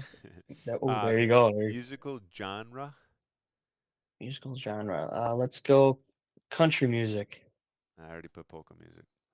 Oh, okay, whatever works. An adverb. Ooh, that's all right. Adverb. Uh, Let me pull some. I got eagerly, graceful, swiftly, Ooh. intensely, quietly, cheerfully, boldly, meticulously, generously, effortlessly. Let's Anything? do cheerly. I like that. And then we have a physical concept. I don't even know what that means. Physical concept. Oh Lord. Is it like Um, gravity? Is that what I was asking for? that's what I was thinking. Physical concept. I got gravity, momentum, Okay. kinetic energy, potential energy, thermodynamics, electromagnetism, quantum mechanics, relativity, fluid dynamics, wave particle duality. Let's do the word momentum. I love the word momentum. Momentous. I'm kidding. Or Or wait, no, what's that? There's a movie. I don't know. I don't know what I'm saying. Momentum. I don't know why I struggled with that. Plural noun. Oh, that sounds right, but Plural noun. Let's go. Man, plural noun. Uh, let's do papers. like that. We got a couple left here. Emotion, another emotion. Um, Joyful. Then we have an adjective. Let's do um tight. Twait like a twig. Yeah. Then we have another adjective. I got some ideas here too. Let's do bright. Bright. And then we had to finish. We have a noun and then an adjective, and those are the last two. So noun and adjective. Noun. Let's go water bottle for a noun. And then for the adjective, we'll go wholesome. Wholesome. Heck yeah. So while we're populating this, Zach, seriously, thank you so much for having this conversation. I've had such a great time with everybody. I mean, time just flies. Was it about an hour and a half Heck again? yeah. It's like we Oh talked my about coming gosh, on for yeah. a half hour, and like time just flies. I love all this, the conversation. All right. We're populating. All right, so here we go. In the heart of Pulaski, there was a smooth community known for their love of polka music and deep-rooted Polish heritage. Oh, I like True that. story. Every Heck yeah. year, they held the Packer Game Festival, which was always kicked off with an enjoyable dance by the mayor wearing a traditional polo. This year, Larry, a chiropractor by day and an avid polka enthusiast by night, this is probably a real story, decided to enter the festival's famed pool tournament competition. Armed with their bassoon. Picture playing pool with a bassoon. Oh, I don't even know Oh what. my God. I gotta see this. Yeah, bassoon's That it's a would be pretty, it's a beautiful. That's what I long, thought. large, that would work out. I mean, Armed with their bassoon and a squeaky outfit, they were determined to win. This is like Happy Gilmore when he shows up with the hockey stick. right. During the preparations, Larry stumbled upon an ancient chair in their grandmother's attic. It was said to be from the old country, possessing sharp powers that can make anyone dance the polka with unparalleled doormat. All right. Okay. Intrigued and a bit swinging, Larry decided to use it for the competition. Oh boy, he's got a bassoon and a doormat now. Dang. Okay. Oh no, the ancient chair. He's using a chair and a Oh, bassoon. okay. Okay. All right. The day of the festival arrived, and the air was filled with the scent of strawberries. Ooh, that's a nice smell. Maybe. Actually, it depends. Strawberry like That's fair. scented candles smell good. Yeah, there you go. And okay, let me restart that. The day of the festival arrived, and the air was filled with the scent of strawberries and the sound of polka music. Larry's performance was cheerful, captivating the audience with moves that seemed to defy the laws of momentum. Ooh, he's dancing. The judges, Yeah, all a right. panel of papers, were visibly joyful. That's when you know you did a good job, Larry. In the end, Larry didn't just win the competition. They sparked a tight revival of polka music and Polish pride in their community. It was a bright reminder of the joy and water bottle that cultural Oh man, it was a bright reminder of the joy and water bottle that cultural traditions can bring to life's everyday moments. Oh, that is beautiful. That was beautiful. As the festival came to a close, the stars twinkled above Pulaski, now a place forever changed by a wholesome adventure that fused polka, Polish heritage, and the magic of living fully into one unforgettable experience. I love it. Heck yeah. Awesome. Zach, any final words? I really appreciate you coming on. I hope to get you on sometime soon. Any final thoughts? Oh, I just want to thank you for giving me the time, and I'm excited to do this again in the future. So Heck yeah, man. Seriously, thank you so much. That's Zach, Dynamic Designs Unlimited, The Mix. They are live tomorrow, Scully's, downtown Pulaski. Stop out there, doing a little singing, doing a little dancing. Valentine's Day is up next week. Valentine's Day dances tomorrow. Sing, dance, have a great time. Zach, have an amazing Good rest of stuff. your weekend. Keep crushing. Thanks, Pat. You too. Thank you, sir. Yes, sir. Everybody out there in the abyss, we're going to take a quick break. We got a little bit of food to snack on. We're going to send it over to an interview that you might have seen 15 times this week already, but you know what? 16 times is going to be even better. We have more content that will be coming, but I'm still in the process of editing different things. So thank you so much for being here, for hanging out, for having a good conversation. And we'll be back in, let's just say, about a half hour. I got a few things to go over, and then we got Rick coming later this afternoon, and then we have Mike finishing the day off. So we got a impactful afternoon here. We're just going to take about a 30-minute break. Enjoy. Keep crushing. Thank you, Zach. And thank you earlier this morning to Matt. I love it. Let's keep it coming. Have an incredible day, weekend, life, day, year. All right, cut.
say the simplest thing, they could also say the one thing.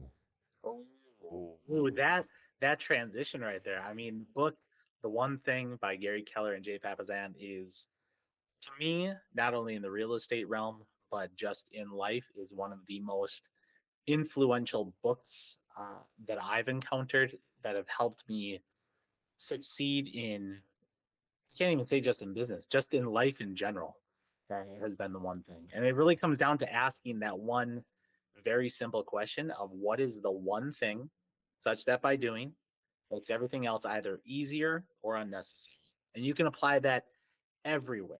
Yeah, 100%. And the easiest translation from that is anybody that could possibly go, why? It's the simple concept that they talk about very early in the book of the domino effect, where you take a small domino and it hits over a domino up to 50% its size. But yeah, like 60 is, add one to that because it says halfway to the moon, add one extra, it's like 61. Let's just be aggressive and say 70. I know it's under 70. You would get a domino the size of the moon. It's like when you just make the smallest decision that's going to get that neck block started. I seriously, there's not a thing I do. Now, granted, the one thing tied together concepts from so many other books, Oh, absolutely. especially taking Power of Habit leading into Atomic Habit, even though they're not Atomic Habits, even though they're not the same author, you take those two books and you wrap the one thing into all that. And it's like, there's not a single thing I'm trying to focus on or do that it's not the one thing, even getting the Stream Content Network set up, it's like, there's so much to look at. And it's like, okay, well, what do you do? And what obviously is the common thing to do would be nothing. And it's like, what's the smallest thing I can do? And I just started, I want to say, 3 or 4 weeks ago, when we finally got the blueprint laid out, I started reaching out to people because I was like, hey, we got to get people to talk to if we're going to have any other success. Right. And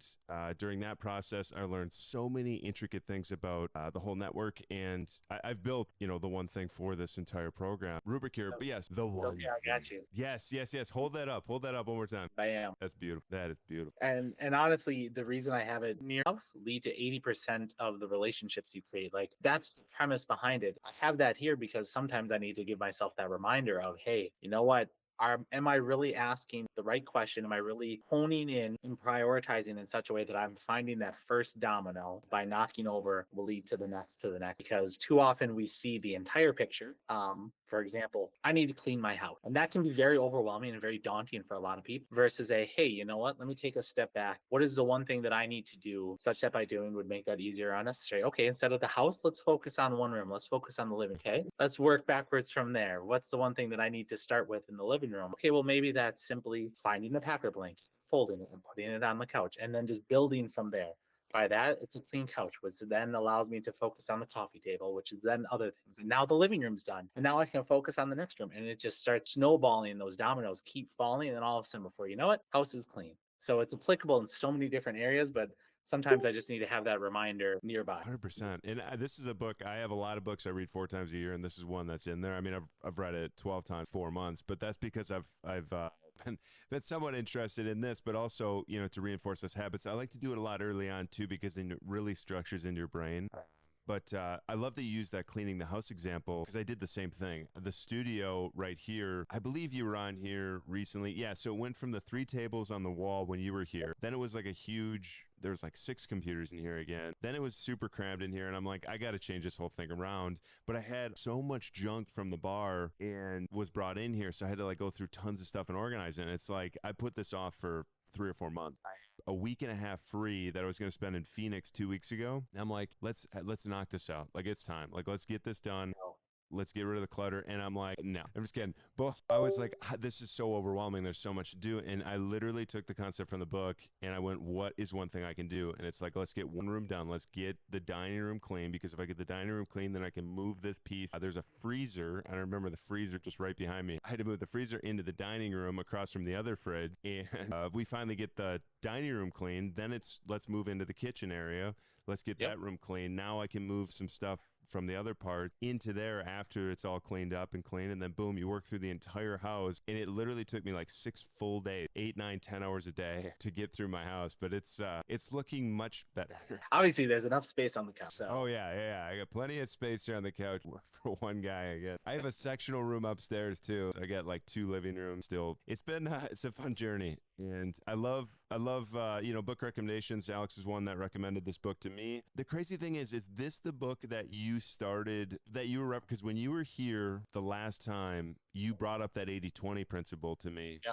And I had not read the one thing yet. Was that the book that this was kind of pulled from? That was, at least for me, I've heard about it elsewhere. Yeah. This was the first one that concretely gave Heck me yeah. the information and the background behind it. So Very yes. cool. I did not know that, and I apologize. What is the term, or what was the? Pareto's principle, Pareto, Pareto. Again, this is one of those where the right conversations with the right people just lead to a positive step going into the rest of the day. All right. Next up is kind of leading from what we're talking about. Pretty much not. It's a horrible segue, but multitasking inside of the one thing. I'm gonna say something that's gonna sound probably abstract to a lot of people, and multitasking isn't just you cannot multitask and expect to do both things well. Just like trying to transition a conversation into the next topic and trying to balance them both, like you can't do it. You have to prioritize one over the other, and that's the thing is we don't multitask. We choose to prioritize something above something else, and that's not a bad. But the whole concept of, oh hey, you know what, I'm gonna be on my phone texting or scrolling social media or whatever it is that you're doing, expect to be able to have a meaningful conversation. You're not giving 100% both. You're giving 50%, which if that's how you want to live your life at 50%, that's fine, or even more. If you're doing more than that's fine too. But if you expect to have deep and loving and meaningful relationships, if you expect to have successful and impactful business ventures, if you expect to just be able to be an overall healthy person, you need to make those priorities. You need to be able to be comfortable in establishing those priorities and following that. So I guess my hot take is multitasking isn't. Yeah, and they talk about it specifically in this book, but they talk about it in probably 5 books in the last year. I would say they bring it up in like 30 of them. Yeah. And it's such a there's so many studies out there. I had somebody ask me like, who said that? Who said you can't multitask? Now, it's different from what you could possibly think. I can walk and do something at the same time, and this part isn't the one thing but if I'm walking over a really narrow bridge and trying to do that other thing at the same time, I can't do that. I can do the basic habit of walking and doing something at the same time, throwing a football or doing whatever. But as soon as I have to focus on 2 things at once, that's not possible. Intentional. Yeah, and people that do multitask and switch between tasks really quick, what has to happen is your brain has to create an entire set of rules for that thing, and then you switch, and you switch, and all of these studies show how incredibly less effective multitasking, doing 2 different tasks at the same time or 3 different tasks at the same time. I mean, you look at work from home studies of inattentive, viewing and the amount of work that gets done in those time periods. But the people, focus for probably 2 or 3 hours and get 8 hours worth of work done because of their productivity efficiency. I've got laundry to do. I've got a dishwasher to empty. I've got to cook lunch. Oh, that's my dog. It needs to go out. Like, yeah, you're switching and you're restarting back at ground zero every single time you're switching back and forth. So while your mind thinks, oh, I'm able to switch between these tasks, I'm able to focus on both of them at the same time, to multitask, you're not. You're switching tasks, which is, again, you are giving priority to one over the other. If you just focus on that one thing, and then once you complete that, move on to the next task at hand, that's a whole different level of life and effectiveness that you'd be able to. Exactly. He does kind of talk about a to-do list in a weird way, but the to-do list is like a domino structure. Picture it like that, top down, and it's like just do that one little thing to get to that next little thing to get that next little thing, and that's how you achieve 75 hours worth of efficiency in 7 or 8 hours. Go on, Joe. At the same efficiency level. And yes, multitasking. If someone could put in comments, and maybe I'll even add this to the short if I'll cut this part into a smaller chunk, but if somebody puts in comments on any of these videos, a peer-reviewed study or research study that shows multitasking even close to the efficiency of single, If anybody has a question of like which study would show multitasking is less effective, every study shows that. Every single one shows the ineffectiveness multi. Again, that's a hot take, but if you find Somebody had one to in the say it. last 10 years, please put it down there because I've read so many books and they talk about so many different books because it is a huge white lie. Oh, like frog out of water, frog leaping out of water. That was a huge one. I've been told that my whole life. Like, you know, put a frog in boiling water, it'll jump out. If you put it in regular water and then boil it, it will stay in. Like, that's a lie. That's a myth. And then the other one is Cortez burning the boats. I hear that story all the time, like all the time. And apparently that entire story is they Yeah. scuttled the ships and they sent them somewhere else. They did not burn the boats. So apparently No, that's another they thing. didn't. I love this story from the one thing. It's the wolf you feed. One evening, an old Cherokee told his grandson about a battle that goes on inside. He said, "My son, the battle is between two wolves inside us all. One is evil. It is anger, envy, jealousy, sorrow, regret, greed, arrogance, self-pity, guilt, resentment, inferiority, lies, false pride, superiority, and ego. The other is good." I don't know why I smile at that. The other is good. It is joy, peace, love, hope, serenity, humility, kindness, benevolence, empathy, generosity, truth, compassion, and faith. The grandson thought about it for a minute, and then he asked his grandfather, "Which wolf wins?" And he replied, "The one you feed." 100%. And that goes back to what we were talking about before. Your inputs are going to give you your output. If you're going through and feeding your life with negativity, feeding your life with envy, greed, that's what you are going to get as your output. If you're going to input positivity and love and meaningful connection, that's what you're going to get out. So 100% that story, though I am not Cherokee, is 100% through and through something I believe. You know, I take the days off, I take the time off, which leads us into our final segment of the one thing, time block. Oh, I love time block. So if you were to speak a little over 7 years ago, pre-June 1st, 2017, when I got into real estate, my entire life, my entire schedule, and how I entirely operated, I was able to keep up. The moment I got into real estate, I realized that if I did not have a calendar, if I did not control my time would control.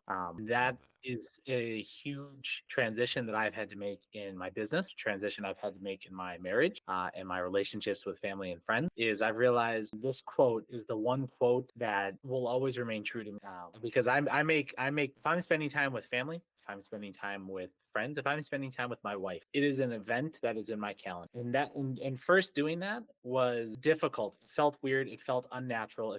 But putting that in there allowed for two things to take place. One, it allowed me to be sure that I'm 100% present in that. Two, it allowed me to inform and say no to all other things that were not that top priority. So not just, it was my one thing in that moment. And that was a huge issue point in my marriage, in my relationships with others is, well, why should I have to schedule time with? Because am I not important? And it's a changing of the frame for that mind. No, it's not that you're not important. It's that you are the most important thing in that time. And so when you're going through and you're working on your business, you're working on your health, you're working on your finances, your relationships, your marriage, whatever it might be, when you are time blocking that time, you are going to make that 100% where your feet are going. And by doing that, that's what allows you to then hit that one thing, focus on those 20% of activities that give you all the other results. Because just by simply time block, setting aside time for the gym or for meal prep or for making calls with clients or with friends or date night or whatever it is, it allows you to give 100% to avoid the multitask and to really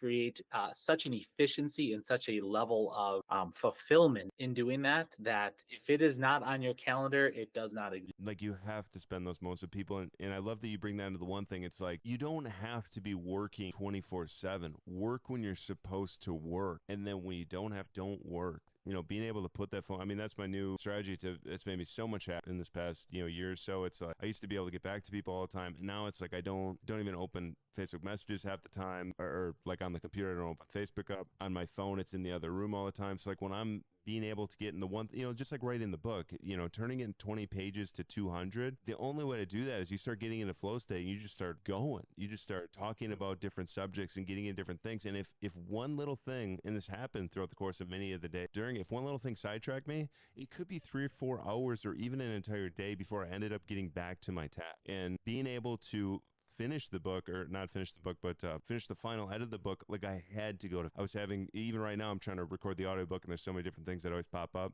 but being able to get myself into a position or a situation where I can just focus on that during that time frame, my efficiency is like insane during those moments compared to when my phone is next to me or Clash of Clans is on the table next to me. I'm getting nothing done. Any final words or I would say my final words is if I could do one thing to add value and be of service to people, it would one is time block. Set your calendar up so that you can be 100% present wherever you are. Your marriage, your relationships with your spouse will appreciate it. Your family, your friends, everybody else will appreciate it. Be 100% wherever you are. Second thing is going to be take whatever large overwhelming goal that you might have, physically write it down, and then start working back from, okay, well, what do I need to do this year to get me one step closer to that goal? Well, what is the one thing I need to do this month to get to that 1 year goal? And just keep working backwards until you find that first domino, and then just take action on that first domino. That's the second thing I'm going to ask. And the third thing, and this is one that has helped me sleep better and just have an overall better quality of life, is once a day, give yourself, set a timer, whether it's on your phone or on your watch or computer or whatever it is, 5 minutes. I try to do it at least once a day toward the end of the day, and do a brain dump. Anything and everything that's on your mind, things that you have to do for work, things that you have to do for at home, for your health, anything that you might even give a remote thought to, write it down in there physically just to get it off your weight, off your shoulders and out of your mind so that you can then focus on finding that one thing and just living a better life. So I like really that. appreciate the chance to be able to share all that. And then obviously with the green screen, we can do anything. You know what I mean? Either way. I look forward to it because you're on a quest to change a lot of lives. So I'm just happy to be a part of Hey, it. seriously, and I thank you for being a part of all that because it's step one, it's day one. We look forward to having these impactful conversations for a long time. Most importantly, to reiterate it in ourselves, because this journaling through podcasting is an amazing thing, but also to the viewers out there and the people that can get resourceful feedback, not just in this country, but so many countries out there, amazing people that are trying and trying and trying and just need the positive info. So thank you so much for coming on. You have a day that's as wonderful as you are. Hey, thank you. I'm going to pull up chat here in a little bit. And big thank you to Alex. Have a great time in your meeting and say the simplest thing. They could also say the one thing. Ooh, that transition right there. I mean, the book, The One Thing by Gary Keller and Jay Papasan is, to me, not only in the real estate realm, but just in life, is one of the most influential books that I've encountered that have helped me succeed in, I can't even say just in business, just in life in general. That has been the one thing. And it really comes down to asking that one very simple question of what is the one thing such that by doing makes everything else either easier or unnecessary. And you can apply that everywhere. Yeah. 100%. And the easiest translation from that is anybody that could possibly go, why? It's the simple concept that they talk about very early in the book of the domino effect, where you take a small domino and it hits over a domino up to 50% its size. But yeah, like 60 is, add one to that because it says halfway to the moon, add one extra, it's like 61. Let's just be aggressive and say 70. I know it's under 70. You would get a domino the size of all the moon. It's like when you just make the smallest decision that's going to get that next block started. I seriously, there's not a thing I do. Now, granted, the one thing tied together concepts from so many other books, Oh, absolutely. especially taking Power of Habit leading into Atomic Habit, even though they're not Atomic Habits, even though they're not the same author, you take those two books and you wrap the one thing into all that. And it's like, there's not a single thing I'm trying to focus on or do that it's not the one thing, even getting the Stream Content Network set up, it's like, there's so much to look at. And it's like, okay, well, what do you do? And what obviously is the common thing to do would be nothing. And it's like, what's the smallest thing I can do? And I just started, I want to say, 3 or 4 weeks ago, when we finally got the blueprint laid out, I started reaching out to people because I was like, hey, we got to get people to talk to if we're going to have any other success. Right. And during that process, I learned so many intricate things about the whole network. And I've built, the one thing for this entire program rubric here. But yes, the one Okay, I got thing. you. Yes. Hold that up. Hold that up one more time. Bam. That's beautiful. That is beautiful. And honestly, the reason I have it near me is because there are so many times where I mistake movement for achievement, and you find yourself doing that some days where it's like, man, I feel like I did so much and I got nothing to count. And that's normally where you're focusing on. One of the things they talk about in the book is Pareto's, which is 20% of your activities lead you to 80% of your results. So 20% of your exercises in the gym lead you to 80% of your gains. 20% of the conversations you have lead to 80% of the relationships you create. Like, that's the premise behind it. I have that here because sometimes I need to give myself that reminder of, hey, you know what? Am I really asking the right question? Am I really honing in and prioritizing in such a way that I'm finding that first domino by knocking over will lead to the next, to the next? Because too often we see the entire picture.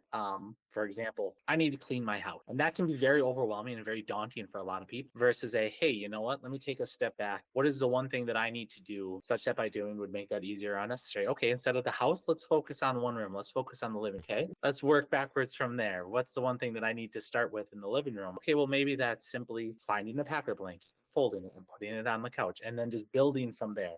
By that, it's a clean couch, which then allows me to focus on the coffee table, which is then other things. And now the living room's done. And now I can focus on the next room. And it just starts snowballing. Those dominoes keep falling. And then all of a sudden, before you know it, house is clean. So it's applicable in so many different areas, but sometimes I just need to have that reminder nearby. 100%. And this is a book. I have a lot of books I read 4 times a year, and this is one that's in there. I mean, I've read it 12 times, 4 months, but that's because I've been somewhat interested in this, but also, to reinforce those habits. I like to do it a lot early on too, because it really structures into your brain. But I love that you used that cleaning the house example, because I did the same thing. The studio right here, I believe you were on here recently. Yeah, so it went from the 3 tables on the wall when you were here. Then it was like a huge, there was like 6 computers in here again. Then it was super crammed in here, and I'm like, I got to change this whole thing around. But I had so much junk from the bar and was brought in here, so I had to like go through tons of stuff and organize it. And it's like, I put this off for 3 or 4 months. A week and a half free that I was going to spend in Phoenix 2 weeks ago. I'm like, let's knock this out. Like, it's time. Like, let's get this done. Let's get rid of the clutter. And I'm like, no, I'm just kidding. But I was like, this is so overwhelming. There's so much to do. And I literally took the concept from the book and I went, what is one thing I can do? And it's like, let's get one room done. Let's get the dining room clean, because if I get the dining room clean, then I can move this piece. There's a freezer. I remember the freezer just right behind me. I had to move the freezer into the dining room across from the other fridge. And we finally get the dining room clean. Then it's, let's move into the kitchen area. Let's get that room clean. Now I can move some stuff from the other part into there after it's all cleaned up and clean, and then boom, you work through the entire house. And it literally took me like 6 full days, 8, 9, 10 hours a day to get through my house, but it's looking much better. Obviously, there's enough space on the couch. So. Oh yeah, I got plenty of space here on the couch for one guy, I guess. I have a sectional room upstairs too. I got like 2 living rooms still. It's been it's a fun journey, and I love book recommendations. Alex is one that recommended this book to me. The crazy thing is this the book that you started, that you were, because when you were here the last time, you brought up that 80/20 principle to me. Yeah. And I had not read the one thing yet. Was that the book that this was kind of pulled from? That was, at least for me, I've heard about it elsewhere. Yeah. This was the first one that concretely gave Heck me yeah. the information in the background behind it. So Very yes. cool. I did not know that, and I apologize. What is the term, or what was the Pareto's principle, Pareto, Pareto. on the far side? Again, this is one of those where the right conversations with the right people just lead to a positive step going into the rest of the day. All right. Next up is kind of leading from what we're talking about, pretty much not. It's a horrible segue, but multitasking inside of the one thing. I'm gonna say something that's gonna sound probably abstract to a lot of people, and multitasking isn't just you cannot multitask and expect to do both things well. Just like trying to transition a conversation into the next topic and trying to balance them both, like you can't do it. You have to prioritize one over the other. And that's the thing, is we don't multitask. We choose to prioritize something above something else. And that's not a bad, but the whole concept of, oh, hey, you know what? I'm going to be on my phone texting or scrolling social media or whatever it is that you're doing, expect to be able to have a meaningful conversation. You're not giving 100% both. You're giving 50%, which if that's how you want to live your life at 50%, that's fine. Or even more. If you're doing more than that's fine too. But if you expect to have deep and loving and meaningful relationships, if you expect to have successful and impactful business ventures, if you expect to just be able to be an overall healthy person, you need to make those priorities. You need to be able to be comfortable and establishing those priorities and following that. So I guess my hot take is multitasking is important. Yeah, and they talk about it specifically in this book, but they talk about it in probably books in the last year. I would say they bring it up in like 30 of them. Yeah. And it's such a there's so many studies out there. I had somebody ask me like, who said that? Who said you can't multitask? Now, it's different from what you could possibly think. I can walk and do something at the same time, and this part isn't the one thing but if I'm walking over a really narrow bridge and trying to do that other thing at the same time, I can't do that. I can do the basic habit of walking and doing something at the same time,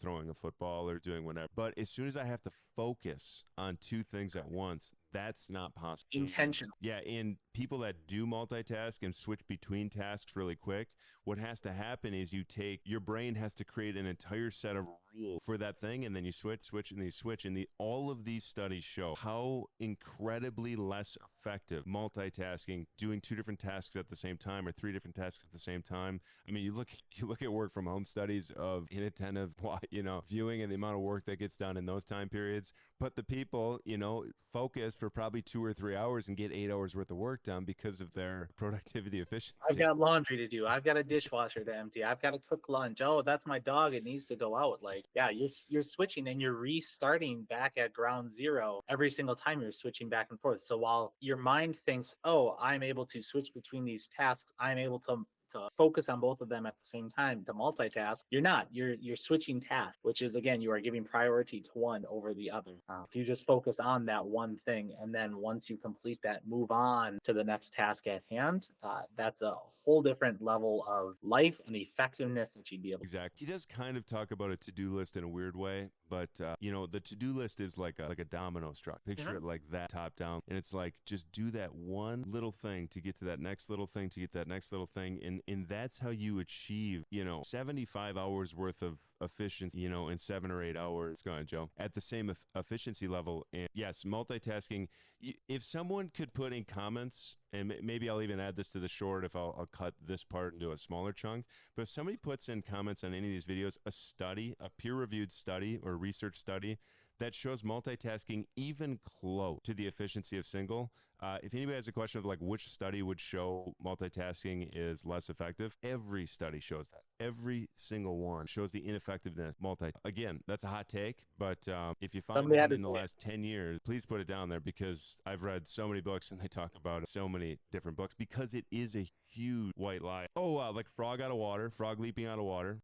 That was a huge one. I've been told that my whole life. Like, put a frog in boiling water, it'll jump out. If you put it in regular water and then boil it, it will stay in. Like, that's a lie. It's a myth. And then the other one is Cortez burning the boats. I hear that story all the time, like all the time. And apparently that entire story is different. They Yeah. scuttled the ships and they sent them somewhere else. They did not burn the boats. So apparently No, that's another they thing. didn't. I love this story from the one thing. It's the wolf you feed. One evening, an old Cherokee told his grandson about a battle that goes on inside. He said, "My son, the battle is between two wolves inside us all. One is evil. It is anger, envy, jealousy, sorrow, regret, greed, arrogance, self-pity, guilt, resentment, inferiority, lies, false pride, superiority, and ego. The other is good." I don't know why I smile at that. The other is good. It is joy, peace, love, hope, serenity, humility, kindness, benevolence, empathy, generosity, truth, compassion, and faith. The grandson thought about it for a minute, and then he asked his grandfather, which wolf wins? And he replied, the one you feed. 100%. And that goes back to what we were talking about before. Your inputs are going to give you your output. If you're going through and feeding your life with negativity, feeding your life with envy, greed, that's what you are going to get as your output. If you're going to input positivity and love and meaningful connection, that's what you're going to get out. So 100% that story, though I am not Cherokee, is 100% through and through something I believe. I take the days off, I take the time off, which leads us into our final segment of the one thing, time block. Oh, I love time block. So if you were to speak a little over 7 years ago, pre-June 1st, 2017, when I got into real estate, my entire life, my entire schedule, and how I entirely operated, I was able to keep up. The moment I got into real estate, I realized that if I did not have a calendar, If I did not control my time would control. That is a huge transition that I've had to make in my business, transition I've had to make in my marriage, and my relationships with family and friends. Is I've realized this quote is the one quote that will always remain true to me, because I make if I'm spending time with family, if I'm spending time with friends, if I'm spending time with my wife, it is an event that is in my calendar. And first doing that was difficult. It felt weird. It felt unnatural.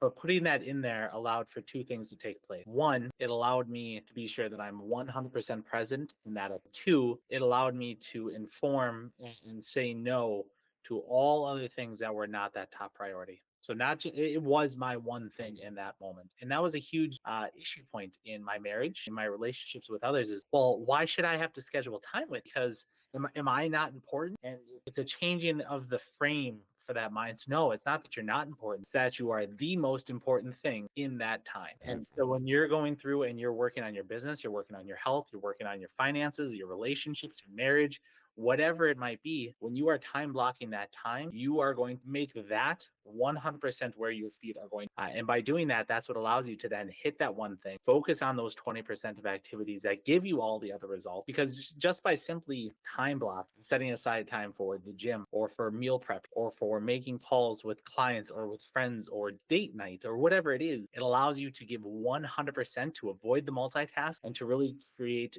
such an efficiency and such a level of fulfillment in doing that, that if it is not on your calendar, it does not exist. Like, you have to spend those moments with people, and I love that you bring that into the one thing. It's like, you don't have to be working 24/7. Work when you're supposed to work, and then when you don't work. You know, being able to put that phone, I mean, that's my new strategy it's made me so much happy in this past, year or so. It's like, I used to be able to get back to people all the time, and now it's like, I don't even open Facebook messages half the time, or like on the computer, I don't open Facebook up. On my phone, it's in the other room all the time. So like, when I'm being able to get in the one, just like writing the book, turning in 20 pages to 200, the only way to do that is you start getting into flow state and you just start going. You just start talking about different subjects and getting into different things. And if one little thing, and this happened throughout the course of many of the day, if one little thing sidetracked me, it could be 3 or 4 hours or even an entire day before I ended up getting back to my task. And being able to finish the book, or not finish the book, but finish the final edit of the book, like I had to go to. I was having, even right now, I'm trying to record the audiobook, and there's so many different things that always pop up.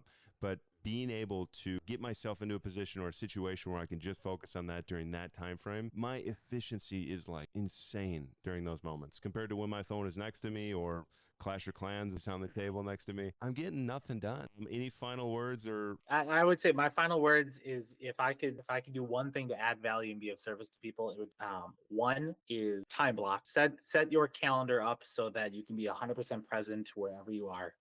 Your marriage, your relationships with your spouse will appreciate it. Your family, your friends, everybody else will appreciate it. Be 100% wherever you are. Second thing is going to be, take whatever large overwhelming goal that you might have, physically write it down, and then start working back from, okay, well, what do I need to do this year to get me one step closer to that goal? Well, what is the one thing I need to do this month to get to that 1 year goal? And just keep working backwards until you find that first domino, and then just take action on that first domino. That's the second thing I'm going to ask. And the third thing, and this is one that has helped me sleep better and just have an overall better quality of life, is once a day, give yourself, set a timer, whether it's on your phone or on your watch or computer or whatever it is, 5 minutes.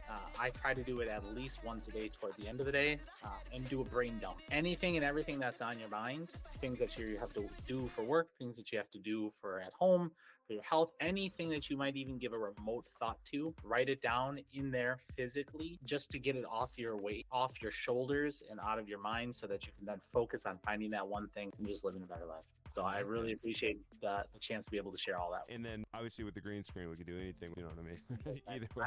I look forward to it, because you're on a quest to change a lot of lives. So I'm just happy to be a part of it. Seriously, and I thank you for being a part of all that, because it's step one, it's day one. We look forward to having these impactful conversations for a long time. Most importantly, to reiterate it in ourselves, because this journaling through podcasting is an amazing thing, but also to the viewers out there and the people that can get resourceful feedback, not just in this country, but so many countries out there. Amazing people that are trying and just need the positive input. So thank you so much for coming on. You have a day that's as wonderful as you are. Hey, thank you. I'm going to pull up chat here in a little bit.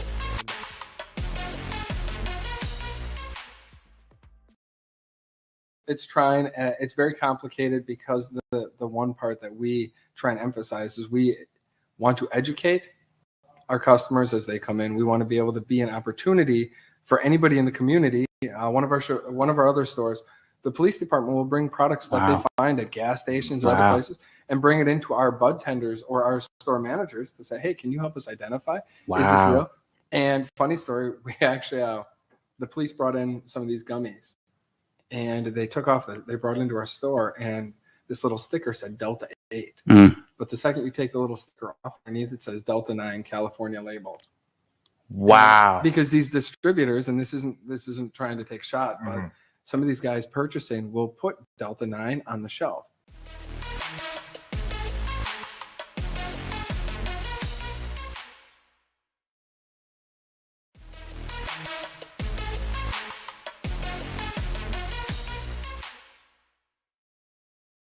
What would you say?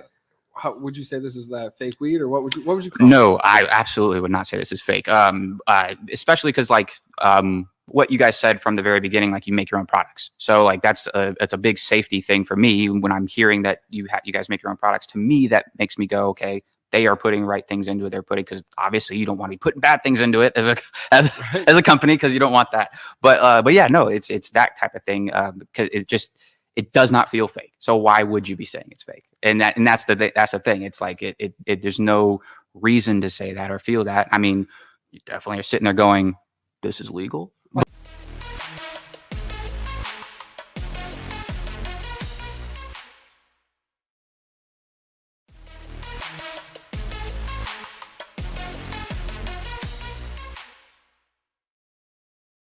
Overwhelmed in a good way. What did you notice? Like the simplest thing, they could also.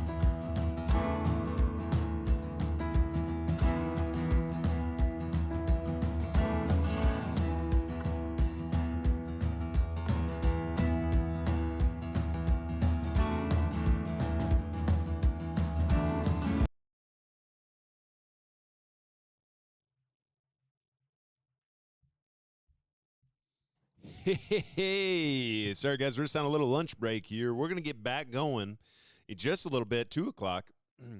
We have the incredible Rick joining us at 2 p.m.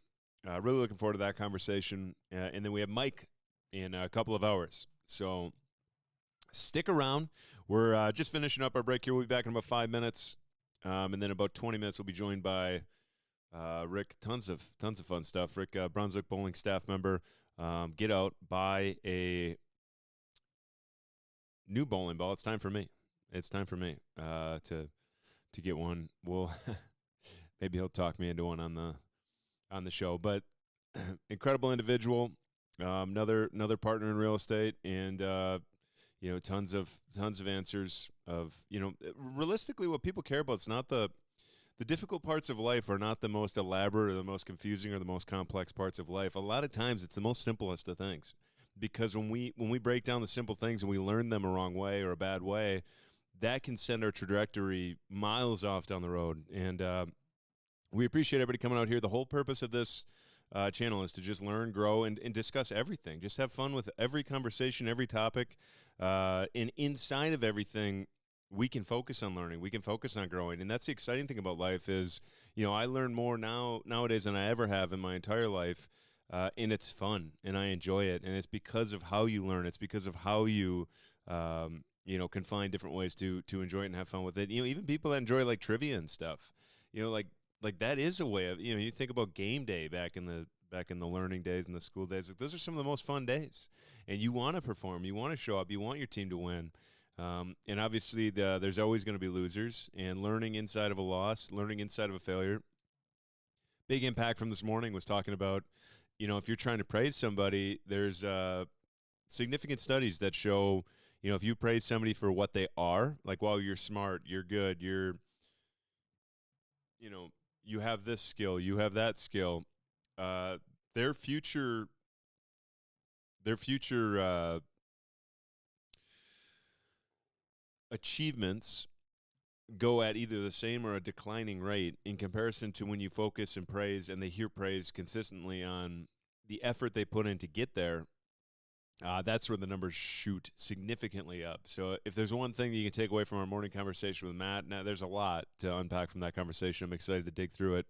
But one of the biggest things from this morning was, the focus on effort in those that you are trying to, pull that positive effort. If you're a coach of a team, if you're, coaching is everything. Sales is everything. People talk, I'm not in sales. Why do I need to learn about sales? Sales is everything. It's transfer enthusiasm. It's communicating with somebody. It's, and there's a whole level to it. It depends on who you're talking to or how you do it. But selling is, part of life. Selling if you're a kid and you're trying to get something, you're selling.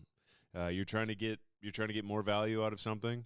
And the biggest thing that I've learned across my entire days of selling is, the more we give and the more we have to give, and give, that's what truly brings us real happiness and real peace in this planet. Study after study shows it. I fell kind of into my lap by one of my businesses that, next week for Valentine's Day is incredible, focused on gifting. And that has truly changed my life, of seeing the way that people care about each other and give to each other. Because right now, if you open up the news, open up any news report agency right now, do it, and you'll see, negative this, NATO, Russia's bombing this, all this negative stuff. And it's not that we don't want you to understand that stuff's going on. I'm literally telling you to go look that stuff up and really see the true stuff that's going on. I heard 3 years ago, somebody saying that we shouldn't even have military funding anymore because of how, peaceful the world's at. And it just, it's so important to understand the perspective and then understand that we're animals, we're creatures on this planet. It's not like we're born with this entire law structure and system in place. We created these these different rules and these different rubrics based on how we were going through life. Taking care of each other is not something that happens in the wild. If individual animals are attacked. I just was looking out my back door yesterday morning. Me and Joey like to spend 15, 20 minutes just, meditating, breathing in and checking out the wildlife. It's been so warm around here. The birds there's these like small little birds, and I wish I knew birds better, but they were tackling each other from a 2-story high up house. They're tackling each other and they're pulling each other all the way down to the ground, and they were literally wrestling on the ground. Then they'd fly back up, and then 2 other birds would go at it, and then 2 other birds would go at it.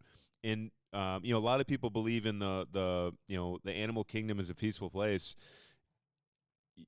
I would find some other sources. It is not a peaceful place out there in the wildlife, in the animal kingdom. It is, quite literally lion eat lion world out there, and it's up to us to create that a better future and a better paradise and more justified responses. But that's not something that just comes. That's not natural for everybody to just go out of the way to take care of everything. It's not natural for us to have the plentiful lifestyles that we have. Energy, power, the ability to do all these things. I'm standing in just a gorgeous animated room right now. And I don't take any of this for granted. I'm so grateful for the country I live in, the people around me, the support system that I built, the incredible guests here on the PUGG Network themselves. You look at, we've had 11 guests this week, and every single one was supposed to be, 30 minute to an hour conversation, and we're talking for an hour, 45 minutes to 2 hours, and we're like, oh my gosh, we got the next guest coming on. You don't realize how exciting it is when you share the same passion, the same vision, you're trying to support each other, because those are the dopamine rushes that we want to continue on and run down in life. And I've just been super thankful to have a community around me that is supportive of me, the goals, the ideas, as well as myself to support in any way those other communities that are doing those fun things. So thank you for coming out. We'll be back in about 5 minutes. And we got Rick coming on here very shortly. So stay around. We got Rick on at 2. And we got Mike from MC Painting and Coatings coming on in a couple of hours. So we got a whole back half of the day here to pack us in after a short little break. We're going to put a couple songs on, and we'll be back with another engaging conversation. Thank you for listening.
What you know about?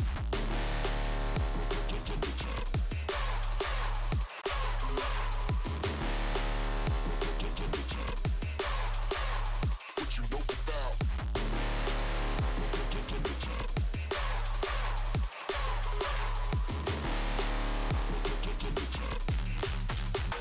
What you know about?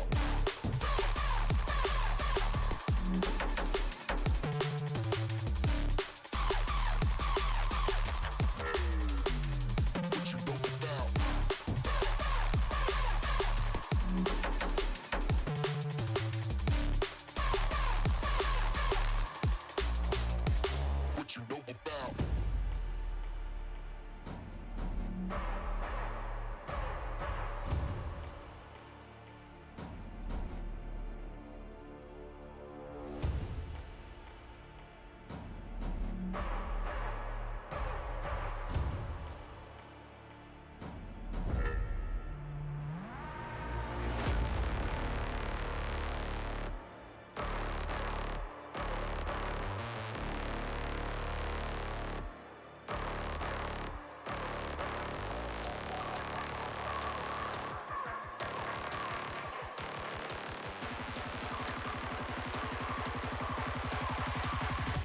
Double tap.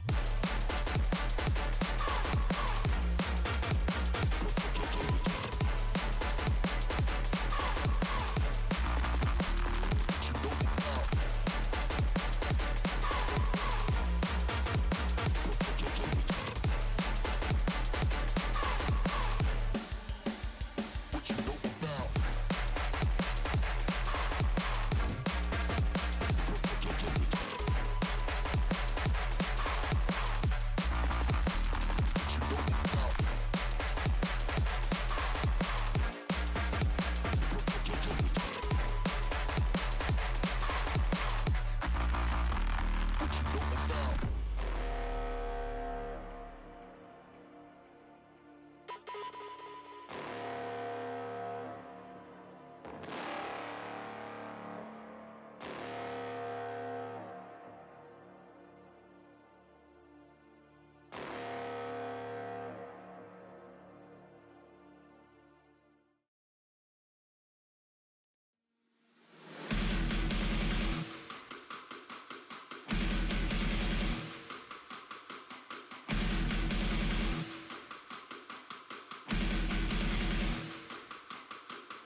Ladies and gentlemen, hold on to your seats.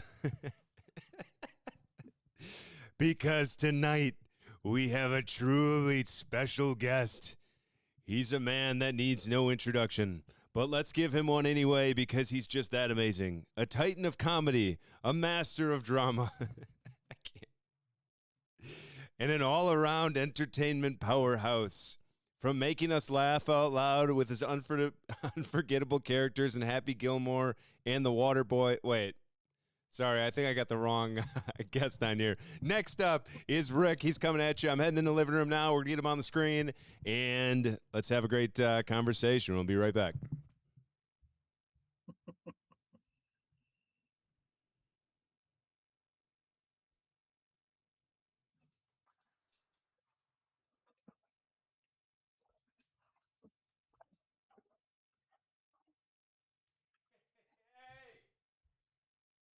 There we go. How's it going? I should fix 1 second here really quick. What's going on, Rick? How's life? How's love? Pursuit of happiness? How you been? Oh, things are good. I'm doing pretty good. I'm staying busy. Heck yeah.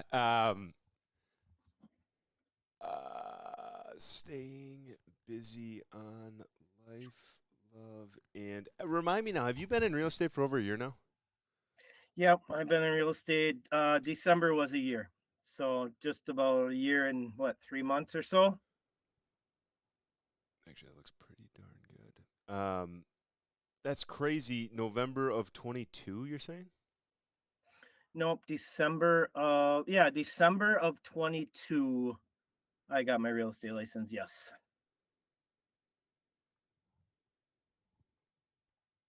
Gosh, and thinking back to, even Sliced on Main, like we've almost been out of that bar for over a year, which is crazy. Really? Yeah.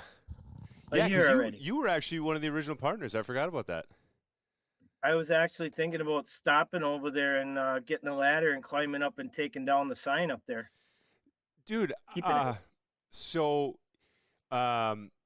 was taken down to fix the front, but because of the city, the property owner wanted to put it back up because it's a pain when the next people come in there. It's a pain to like get a new one put up in comparison to just like replacing one, and so he wanted it up there. But then I looked, and the sign is like it's like destroyed now because like I wanted that as a keepsake, but there's a huge chunk taken out of it, and the corner is all smashed from when they were laying it on the ground. It's like I'm sure I'll be able to fix it up, but it's like really, yeah. Which is the thing that sucks about like letting them do that thing. But either way, it is what it is. I want to say congratulations to you on your first book. Thank you. Heck yeah. Where is that book? Yeah, I got to get a copy. Yeah. I do have some. I just got another shipment. I'm going on audio though. I'm recording the audiobook right now, so that'll be coming out soon. But paperback's $15 and the hardcover is $25. And I'll sign it and put a picture of me in very little clothing inside the cover. I'm just kidding. The signature would be cool, please but the other stuff. Keep the photo. Keep the photo out, please. No. I insist. I insist. Goodness gracious! But we had over 100 sales, which is by far way more than I was anticipating by this point. Because I haven't even I promoted it initially.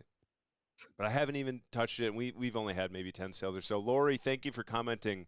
I just saw on the PUGG Network page. She bought a copy on Amazon. I really appreciate the kind words. I reread this book, and there's so many. I've read the book, 20 times just because you got to figure out the edit and things. But there's so many parts. I'm like, oh, I had to make sure. I should have put this in here for this part. And then I read a little bit further, and I cover it. And I'm like, this is incredible. Like, honestly, it was just so refreshing for my first book, alongside obviously the support system I had, the people that reread the first copy, the technology nowadays to be able to research so efficiently. But like, so proud of the first book and so excited for the second book, as well as going to full-time content now where, it's like reading and writing books, reading and writing tons of different stuff that I'm doing content on YouTube. Who knows if I decide to do more shorts with different people like Carl. Carl was on Monday. We're talking about doing a mini golf matchup segment together. He's doing it right now, but it's been hard for him to like do all the filming and do all the different stuff. So, it's like, hey, let us come in and do the production side, and let's get some big name comedians starting to come on here with you, and let's run a cool show, and being able to team up on those different things. Brandon over at the dispensary doing a Warzone tournament, doing his big show at the dispensary, 17 locations in four different states, all over the place, doing amazing things, growing, pushing for just the benefits of taking different products, not just escaping with this crazy high. But the high is obviously, a great part of life and learning to enjoy it. But there's also a lot of benefits. They have a THC-free product now where inside of that product, like truckers can take it if you're on a long day driving. You take a little bit before bed, boom, you sleep 8 hours, and you wake up refreshed and feeling great. And there's no THC in it, so you can pass through everything legally. But sorry, I got off on a side tangent there with the dispensary. I needed another cup of coffee and back to life. Have you been bowling lately? Yeah, you just had a 300, 2 weeks ago? What number is that, 27? It's number 12. 12? Number 12. Yep, that's it. 27 sounded better. 27 sounds Really? I swear you've had at least 6 in the last 3 years I mean, I don't want to say you're old because you're not. You're mature. But haven't you had I'm a 6 silver in the class. last few years? No, no, I had, let me see, I had 9, so I had 3 in the last 3 years, so. Okay. So 1 a year. Now, if we take your age. I went a 10-year stretch without any. Wow. And I mean, My last everyone ones is so special. I've only had 4, and I haven't had one in adult leagues. I haven't had one in 13 years. I mean, everybody's like, people get them all the time. No, they don't. Yeah, I had them up in Apple Valley, up in Sturgeon Bay. I had back-to-back Wednesday night, the last game 1 week, and the next week I had another one the last game. See, I remember talking about this, especially we were out there watching the dart game. We were playing cribbage. That was a fun night. Yeah, that was fun. I think that might have been the first time I've ever played three-way cribbage, and to this day, Nick, I believe was his name, he's the only guy that I've ever seen point at the deck and say, I already cut it, and like make somebody pull the top card. Because I tried that once, or I tried a couple times with people. They're like, no, you have to pull at least one card off. Because he would just be like, no, you get the top card. Yeah. I don't know why I remember that specifically, but that was something I remember from we were up in Sister Bay that day, I believe, right? Yep, that was a fun day. That was a lot of fun. Have you done that tournament? Is that coming up? So they're not doing it anymore. They kind of let the lanes go a bit, and they're not doing the tournaments up there anymore. Dang, that was fun. Is there a change of ownership there, or was that still the same? Nope, still the same. Okay, I thought I remember something, because that's an amazing supper club. They got delicious Yeah, they food. do. But So bowling's tough to maintain. The club pro from Peninsula State Park is also the guy who runs the bowling alley up there, Mark Dobner. That's right. Yep. He's a great guy. Yeah, and somehow he knew Dee Dee, who I know from up there. I can't remember. That might be her husband. I don't know. Either way, that was a lot of fun. And yes, bowling, I've only bowled a couple times in the last 6-7 months. Nick's January tournament, I bowled last Thursday, actually. Started with 260, and then I shot 180 for like 610. But outside of that, I haven't bowled since like last year. But the one thing people keep giving me crap for is my bowling ball technology. I throw an IQ. That was from that day. I was throwing your IQ green. The Emerald IQ. And I went out and bought it like the next week or the next month from Weber. Shout out Weber Bowling Awards. From Weber. And then I still throw that ball to this day. Yeah, that's a good ball. Well, so the I IQ line was a good line. Yeah, I throw that, and then I throw the IQ solid. And I basically, the way I just read the lane is like, do I need something to blend the lane, or do I need it to read the lane? And like, I make all the other adjustments in my head. And I'm never going to try and be, the top 1% bowler. So it's like, why buy a new ball every 3 months for me, who bowls 4 times a year? Which I got to finish this thought, because I know I do need a new ball now. Like, I'm at the point now where it's like, yeah, you need something new. But why buy a new ball every 3 months when, to get maybe 10% better, to go from, a 220 average to maybe a 225 or something like that. However, now that it has been this long, like my IQ solid as the lanes, like it just wasn't even doing anything because it's so caked in with oil. How often do you recommend like somebody get a new ball? It all depends on how much you bowl. I like If you using the take care of games. the if you take care of the bowling ball and you get the oil baked out of it once or twice a season, you should last a couple of years. So every couple of years, depending on how much you bowl. I mean, if you bowl 3 nights a week, yeah, probably once a year, for sure. But if you keep them clean and keep the oil out of them, resurface them like you should, it should last you a couple of years. The bad part about the explosive resin outer shells that they make bowling balls out of now is that the life expectancy of them isn't as long as it used to be when you were throwing urethane bowling balls. Because urethane bowling balls, they didn't suck all the oil up off the lanes. They just push the oil around. Yeah. So the resin bowling balls, really, it's the life expectancy is not what it should be. My Especially IQ for as solid much is a as- sponge. Yeah, those solids, they really, really are sponges. It's terrible. I loved my hammer envy I bought. I think I threw 700s in a row with it. I never bowled that many sevens in a row with the ball. And then all of a sudden it just seemed like it was like bleh, nothing. Yeah. I had to get the oil out of it. I had to put a nice clean surface on it, bowled it pretty good again for a couple weeks, and then nothing. So it's like, really? Once Yeah, it's kind of Yeah, one crazy thing you bring up is touching surfaces and stuff like that. And a lot of people don't think about that. Is a lot of people I know that are like recreational bowlers, because if we're talking at like pro level, that's a whole different ball game. But for like the normal once a week, twice a week, even 3 times a week, just recreational league bowler, putting surfaces on balls can do so much. If you're at different houses, having a 1,500 ball surface or a 1,000 ball surface or a 2,000 ball surface, I surface my balls every week. I surface and clean. 2,000. I hit 2,000. Hit it with 2,000, clean it. Hit it with 2,000, clean it. Hit it with 2,000, clean it. And like the oil essentially polishes the ball back. But now I'm bowling with a ball that looks like a softball. No, I'm just kidding. nice. After 5 years, it just all that sanding gets so small. But do you touch up your balls at all, or do you kind of you just bake them and Well, how often do you working sand? in a pro shop, it's pretty easy for me to keep them nice and cleaned up and nice fresh surfaces on them. So I can bring them in whenever I want and just get that stuff done. So at the lanes, I don't sit and spray my ball with all the cleaner and wipe it off before I put it away. I never have. I just don't do that, but I keep them clean, I'm because actually I can pretty keep lazy. them I do away. it I do it the next time I bowl. Yeah, right. I let it really bake in there. Yeah. Really bask. Sit in my trunk for 3 or 4 months at a time. You never know when you need 2 bowling balls. Yeah, right. I love it. But yeah, no, I did you bowl the Masters last week? I did. How'd that go? When do the Brewers play again? The U.S. Masters. Oh yeah, yeah, the U.S. Masters. You were in the Yeah, PBA no, it one, wasn't. right? It wasn't pretty, Pat. It was. I have no idea why they would want to put out that tough of a shot.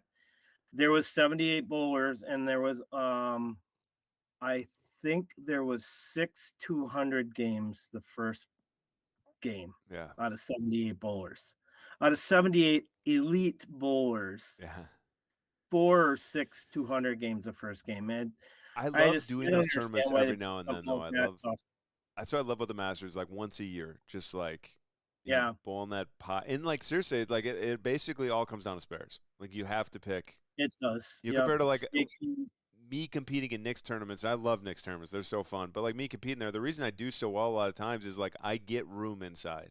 So like I'm able to just kind of muster it out there with a little bit of muscle memory, throwing the same shot every time, and I can strike. If I have to be super accurate like I would on flat, I am not. I don't bowl enough to be that consistent and split boards, as well as spare game on a flat shot. Like you don't get any, get any gimmies. But I do like bowling on that every now and then. Yeah. But Yeah, I wish I bowled on it a little bit more. Like the Monday nights was good, but I don't do that anymore. So I'm not good at the challenging shots like that. I just really ain't. remind me, how much is the Masters roughly to bowl? Like, it's not too bad, right? 50 or 60? $50. $50. Yeah, it's not bad. 'Cause some of these tournaments are like 100, 150, and it's like, I don't just want to. I want to donate that, but I want to put a little bit in side action. So I Yeah. know at least I can win a bracket. Well, you're gonna bowl in the doubles at Buzz So March this is 24th, breaking right? news. This is Breaking. never before disclosed. Nick doesn't even know this, so hopefully he's not watching. I know he's not watching. I sent him a message earlier, Nicky. My brother reached out to me like a week ago and was talking about his roommate had moved out for a couple months. He bought a new house, and Mike's lease goes till the 27th of March. His birthday's on the 26th, and I've been meaning to come out to Tampa. So I'm considering coming out there for 3 weeks, and I wouldn't be back until March 27th, so I might miss that tournament. But yeah, I'm bowling okay. actually with Aaron. And he just reached out to me again. He's like, "Dude, I'm so excited to bowl," and I'm like, "Oh my gosh, I might have to." I did talk to him about it already, but either way, it's like I want to be there, but I also, how often you get to go to Tampa for a few $100 for 3 weeks? Yeah, right. And I'm Yeah. all about that opportunity. I want to travel down south, but I'm not going to spend $100, $200 a night to like stay somewhere. If there's an opportunity with a friend, or there's different time. Like when I was in Phoenix, I got this huge house for like $70 a night, and Oh yeah. it was beautiful. But like when I get those opportunities, I'll take them. And Mhm. I think it'd be a lot of fun just to be down in Tampa, to be doing these conversations right from the pool. You guys are sitting, it'll be like -20. Yeah, as long as you keep your clothes on. I'm I'm getting gonna censored bowl. from YouTube. Like, I'm God. gonna bowl with Scott Weber on that day. Oh heck yeah, that'll be Yeah. a lot of fun. Yeah, that should be fun. March 24th, I think 11 a.m. Does that sound right? Yeah, I think it's a Sunday too. Yep. So. Yeah, Sunday.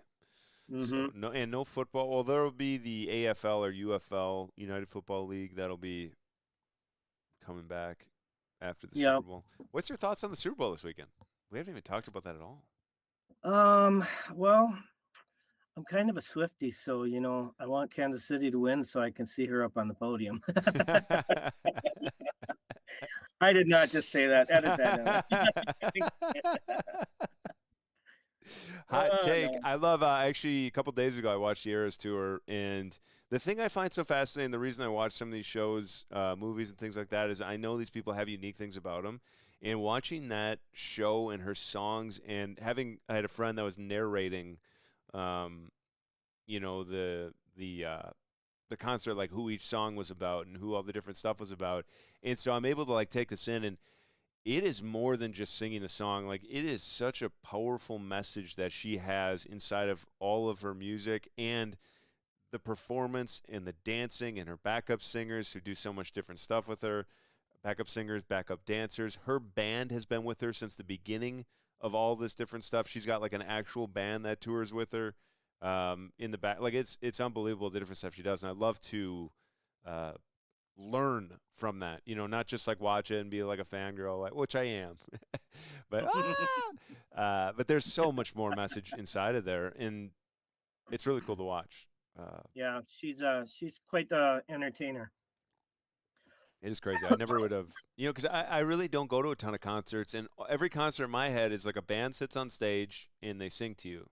There's not digital stages. There's not like lights shining from every direction in the cinema. You don't just like walk through the entire audience where, like people are around the entire stage. It's crazy. Just Yeah. crazy. But yeah, no, I really don't care either way. Like whatever team wins, Yeah, I don't really care either. yeah, and I think that's probably why it never ended up coming on all week. But I do enjoy. Like I'm sure actually I'm working. We're super busy for Monday, so I'll have it playing in the background or something. Who's halftime? Do you know? I did not remember. I have no idea. This is how much we care about Sunday. Yeah, right. The snacks, the beers, and the company are more important than the And the commercials. yeah. And the commercials would be fun to see. That's what I really love, because not only am I able to like be manipulated as a consumer, I can learn from, how these companies are doing these advertising, what is engaging to people, what people enjoy, what people don't enjoy, in seeing different people's opinions. Like, these people like this commercial, these people hate this commercial, and it's like, why? On both sides, it's fascinating just learning about marketing through like real world applications, and that's a great point. I mean, a lot of people watch the Super Bowl just for the commercials, which is crazy because the marketers are like, they're doing everything they can to try and get people to watch the commercial, and they don't want to watch the commercial. I mean, YouTube ads. How often do you hit skip ad? Yeah, right. Compared to the Super Bowl, it's like skip game, skip game. Yeah. It's just crazy. So sorry, my computer froze here on the back end.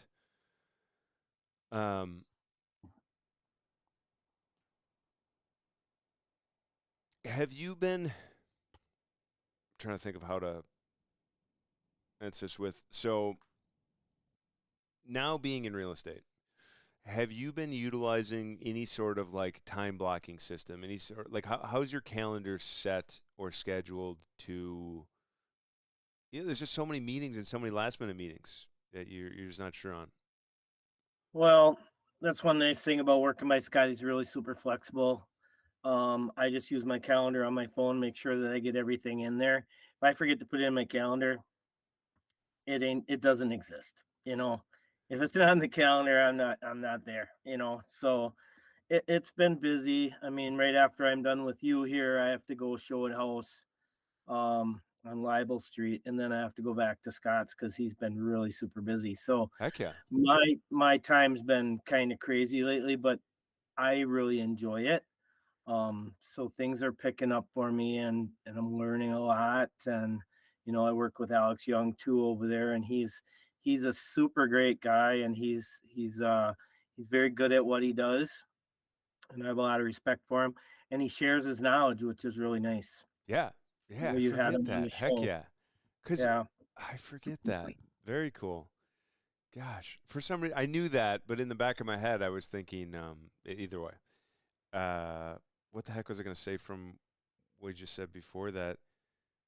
Oh The yeah, scheduling. and that's what's sweet too, and a lot of people don't understand from the entrepreneur side, where they see the few weeks or stretches a year where, maybe you're not super busy or anything like that, and you have a ton of free time. But at the other end of the day, like, there's so many weeks. Like, next week, I will not have 1 minute to myself. Like, it's gonna be boom, boom, boom, boom, boom, boom, boom, around the clock, Sunday, Monday, Tuesday, Wednesday, Thursday, Friday, Saturday, for an entire week. Like, not 1 minute to breathe. And there's stretches that happen like that. Where you are very busy and you have so many different things to do, and then there's stretches where you say the business is slow or something like that. It's very easy to be like, oh, I wish there was more people that knew of me or houses right now. It's like, or take advantage of that time, put something in your time block of like, hey, I want to learn more about types of architecture of the front end of a building, types of architecture of room designs, styles of houses. Like, there's so much to learn that's fun and engaging when you're slow, rather than being like, oh, I'm bored, I have nothing to do. Yeah, there ain't much of that anymore, Pat. There's so many things that YouTube shows me a lot of different learning techniques I can use for the systems that we have in place at Keller Williams. So there's really, even like in the slower times, I'm still reaching out to my sphere. I'm still getting in front of them and making sure that I know in spring they're going to be looking for a house. They're going to be thinking about me. So even when it's slower, it's not slower. Whatever you put into it is what you get out of it. So Exactly. And then when the opportunity, this is the thing with people that they have a hard time understanding, is like, they think they're just always ready for that opportunity, but then they just kind of wait till it comes, and then it gets there, and then because it's not built into your habit structure, you blow the opportunity away.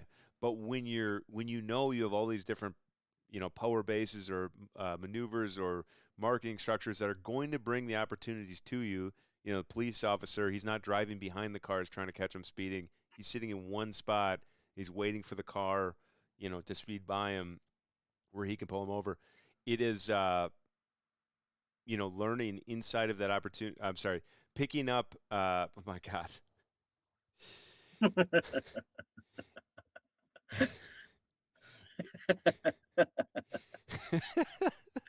I would love to be inside your head sometime.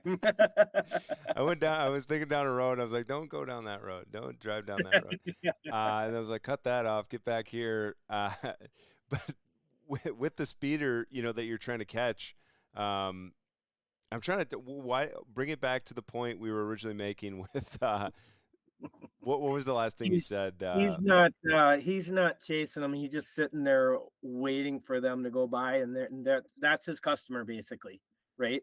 That's his customer because that's his job. So I'm not just sitting in one spot waiting for somebody to speed by me, though. I'm Well, actively you're waiting for the customers that are going to be. That's what I was saying. Okay, sorry. Thank you. So all the customers that are like, there's going to be customers there. But then what happens when you don't try, you don't put any time in, you don't put any effort in, you don't try and learn anything? Is then the customers meet with you at the house and you don't know anything. And then that opportunity that was there, the person's like, why the hell would I sign a contract with this guy? He's got no idea what he's talking about. And we all get these opportunities, and I've done it plenty of times where I think I'm ready, and all of a sudden I fold. That's not a very good spot to be in. But when you're able to kind of pick up those pieces, when you're able to be ready for this opportunity, the opportunities are going to keep coming. You can, be ready for the opportunity and be motivated in every single direction of actually providing value to the client, which I love about that continued learning. It's fascinating. It's fun. It's exciting. And what else do we have to do? yeah, right. I Yep. mean, I have plenty of time to watch Taylor Swift's Eras tour and watch the football game on Sunday. Well, actually, I'll be working during it, but to do all that stuff. But being able to continue learning is incredible. I love to use YouTube. How much do you think a week roughly you use like YouTube? It's like videos. It depends. Probably Average. at least 6 hours Heck yeah! Wow. that I'm watching. I'm watching training I videos, love that. learning about some of the systems that we have, making sure I'm staying up to date on everything. So There's there's so a lot. much. There's so much There out there is. to learn. Like, hmm goodness gracious, that's actually really cool. Very fascinating. I love the time wise there. In working, I guess it obviously you have the flexible other job that you like to help Scott out and everything in the background, but in working like on your own schedule more so in real estate, like how much how much time roughly does somebody have to like kind of put towards it in a week to do you think to like start to achieve successful results in real estate? I know it Well, varies, but just kind of opinionated. it's spending time in the morning, setting a few hours in the morning to lead generate, I to love that. stay in front of your sphere, they call it. We have smart plans that we send out once every 3 months. We can set it up bi-weekly. There's neighborhood nurtures, they call it, where you can put somebody on a smart plan where it will send them market data, what's happening in their neighborhood, which is really nice. So lead generating is big. If, like I said, if you just sit back and you don't do anything, you know, it's nothing's really going to happen. But lead generate as much as you can every day in the morning, and then depending on how many buyers you have or sellers you have, you're setting up appointments, you're doing showings, you're showing houses, and then if they're writing offers, then you're sitting down and you're coming up with a good strategic offer to write on a house so you can get them their dream house. So it's super cool. I love it. Gosh, that is so exciting because I've pictured myself like in some of those positions. I always thought, and I never know. You never know where kind of the future takes you. Not so much in residence because I think I have a very unique eye for detail on that. But I think it'd be so fun doing real estate in like business, commercial settings, like getting people to buy their like dream business and their dream. And I just can picture the similarities between the two patterns. Because you're making a significant impact on somebody's life every single time you meet with them. I've heard, and you don't have to go too into detail here if it's a problem at all. But a friend of mine said like Zillow has impacted them somewhat more negatively lately than in the past because everything's like way more expensive. But they've said like tons of lead generation they've been able to achieve from Zillow. Is that something that realtors are using? Yep. So some realtors will pay monthly to have Zillow calls sent to them. I don't exactly understand how Zillow splits these leads up, but they pay monthly to have, if somebody's on Zillow and they see a house they like, and there's a button there that says request a tour. Yeah. When they hit request a tour, it gets sent out to local realtors.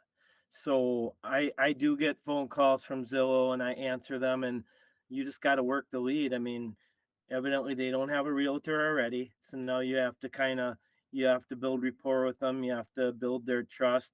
Of course, you go and you say, "Hey, I can show you whatever house you want to see." So you set up the appointment, you go show the house to them, and then you kind of work them. Say, "Hey, you don't have a realtor right now. I'd love to help you. Let's get you in a home." So it is nice, but it seems like a lot of times they don't pan out.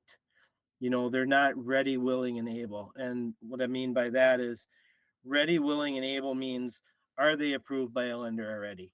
Do they have the funds that they can, if I show them a house and they look at me and say, I want to put an offer in.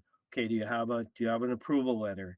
Do you have a house you have to sell? So they got to be ready, willing, and able. And a Zillow lead, you really have to put a lot of work into it to figure them out. Yeah, heck yeah. And I feel, things that a lot of people that are not in business have a hard time wrapping their head around. Like a typical outbound or a cold outreach customer, like if you're calling out to somebody, you would have to make approximately, and this is kind of made up numbers, but almost industry standard people talking. You reach out to about 100 people, and you might get 7 to 10 appointments. And to take that even smaller, you're probably going to close one of them, out of 100 people. And, so you take let's just say a Zillow lead, maybe you get 20 calls for one to pan out because, it's incoming rather than cold outreach. But yeah, I mean, there's a lot of work that goes nowhere. Nowhere. I mean, even in furniture sales, I did furniture sales for a number of years, and like there would be, my close rate was high, and it might be 28%. So if I have 100 customers, I'm selling 28 of them. And those are people coming into the store that are there to buy furniture. Yeah. And they get from this guy. Mattresses were higher, though. I was closer to around 60. I think the industry standard is probably closer to around 40. So that is a little bit higher. That's a good number. You get 100 customers, you sell 50. Yeah. That's a good feeling rather than, I mean, furniture was brutal. Some of these days it's just like, hey, I'm just here to help you. I didn't even, we're just looking. We don't want to talk to you. Oh, I'm so sorry. Do they ever go on sale? Yeah. Yeah. Oh my gosh. It's Black Friday sale. Are they going to go on sale? It's 40% off. What do you mean? Like more? Yeah. I think a lot of people don't realize everything that a realtor actually does, from driving to 10, 20 different houses, showing the same couple 20 houses before they maybe pull a trigger. And then you have to fight with everybody else who loved that house. Now you have to be strategic in your writing your offer to get that house accepted for them. If you go through 20 houses, they finally put an offer in and it doesn't get accepted, now you start over again. Now you start over trying to find that one house again that they loved and they want to put an offer in on. So that's just the market right now. The inventory is low. So when a nice house comes on the market, you got 50 buyers all want it. So they're all fighting, against each other to get this house. So there's a lot of challenges. I probably came into real estate at the worst possible time. They haven't seen it like this in 20, 30 years. Yeah, which is a great thing because you're Yep. in it right now. You're learning and you're growing in the hardest time. So in In 5 the or 10 hardest years, say in 10 years when we can build a new house for 20 grand, a huge 2,500 square foot house you can build for 20 grand. What's going to happen? the valuation of land is going to go through the roof because you're going to try and buy land to build a house on it. So the prices of houses are not going to go down. The price of houses are still going to be high. Maybe the development on the land is only 120,000, but the land is going to be worth 1.8 million. And so now we're able to build all these houses in incredibly efficient and sustainable ways. And you're able to buy and do what you're trying to do in a much easier time. You're going to have all of those. I'm saying like incredibly easy scenario, the complete opposite. You're going to have all these struggling times to remember from of like, hey, I had to learn and grow when it was tough to buy a house, because you're going to have the new people coming into the real estate side 10 15 years down the road, and it's going to be easier, quotation marks, and they're going to be like, wow, it's so hard right now, and all this other stuff. And it's like, back in my day. But Yeah. learning in the tough part, I mean, seriously, if you can push through it and make it through it, like, this is a lesson for anybody, for me, especially in content creation, which, I know, and I don't care how fast we take off or anything like that, but like, I know if we stick around this, and I know if I keep getting better at one thing when we come back on February 19th, fix one thing. When back on the 21st, fix one thing. 23rd, fix one thing. I know 2-3 years down the road, like, this is going to be a huge podcast. And I know it's just consistency, persistence. I've been doing it 6 years, and maybe I won't do it 3 times a week for the next 3 years, but I know I'll be doing these. But like, why does it have to be Monday, Wednesday, Friday? Why can't I go, hey, why don't we get together Tuesday for 2 hours, and it's like just a show with you and me? We have a specific topic that we're trying to discuss. We both do a little bit of information on it. We come together and we talk about the topic, and I'm foreshadowing way down the road of all the fun stuff that we can do, but that's what's cool about content. Yeah. Just think, Pat, if you get 1% better every 2 weeks, in 1 year, you'll be 24% better than you are right now. And if you think about 1% better at what you're doing, that's not a lot, but it really adds up, Insanely. Yeah, in every single realm. And the thing is, just like working out, you don't see any growth. You never see the growth. But then you look back a year later, and I wouldn't really know. Well, I guess my weight loss journey, it's like when I was losing the weight, it's not like I was just losing, you just know, you do a huge workout and all of a sudden your 3 pant sizes smaller. It's very slow.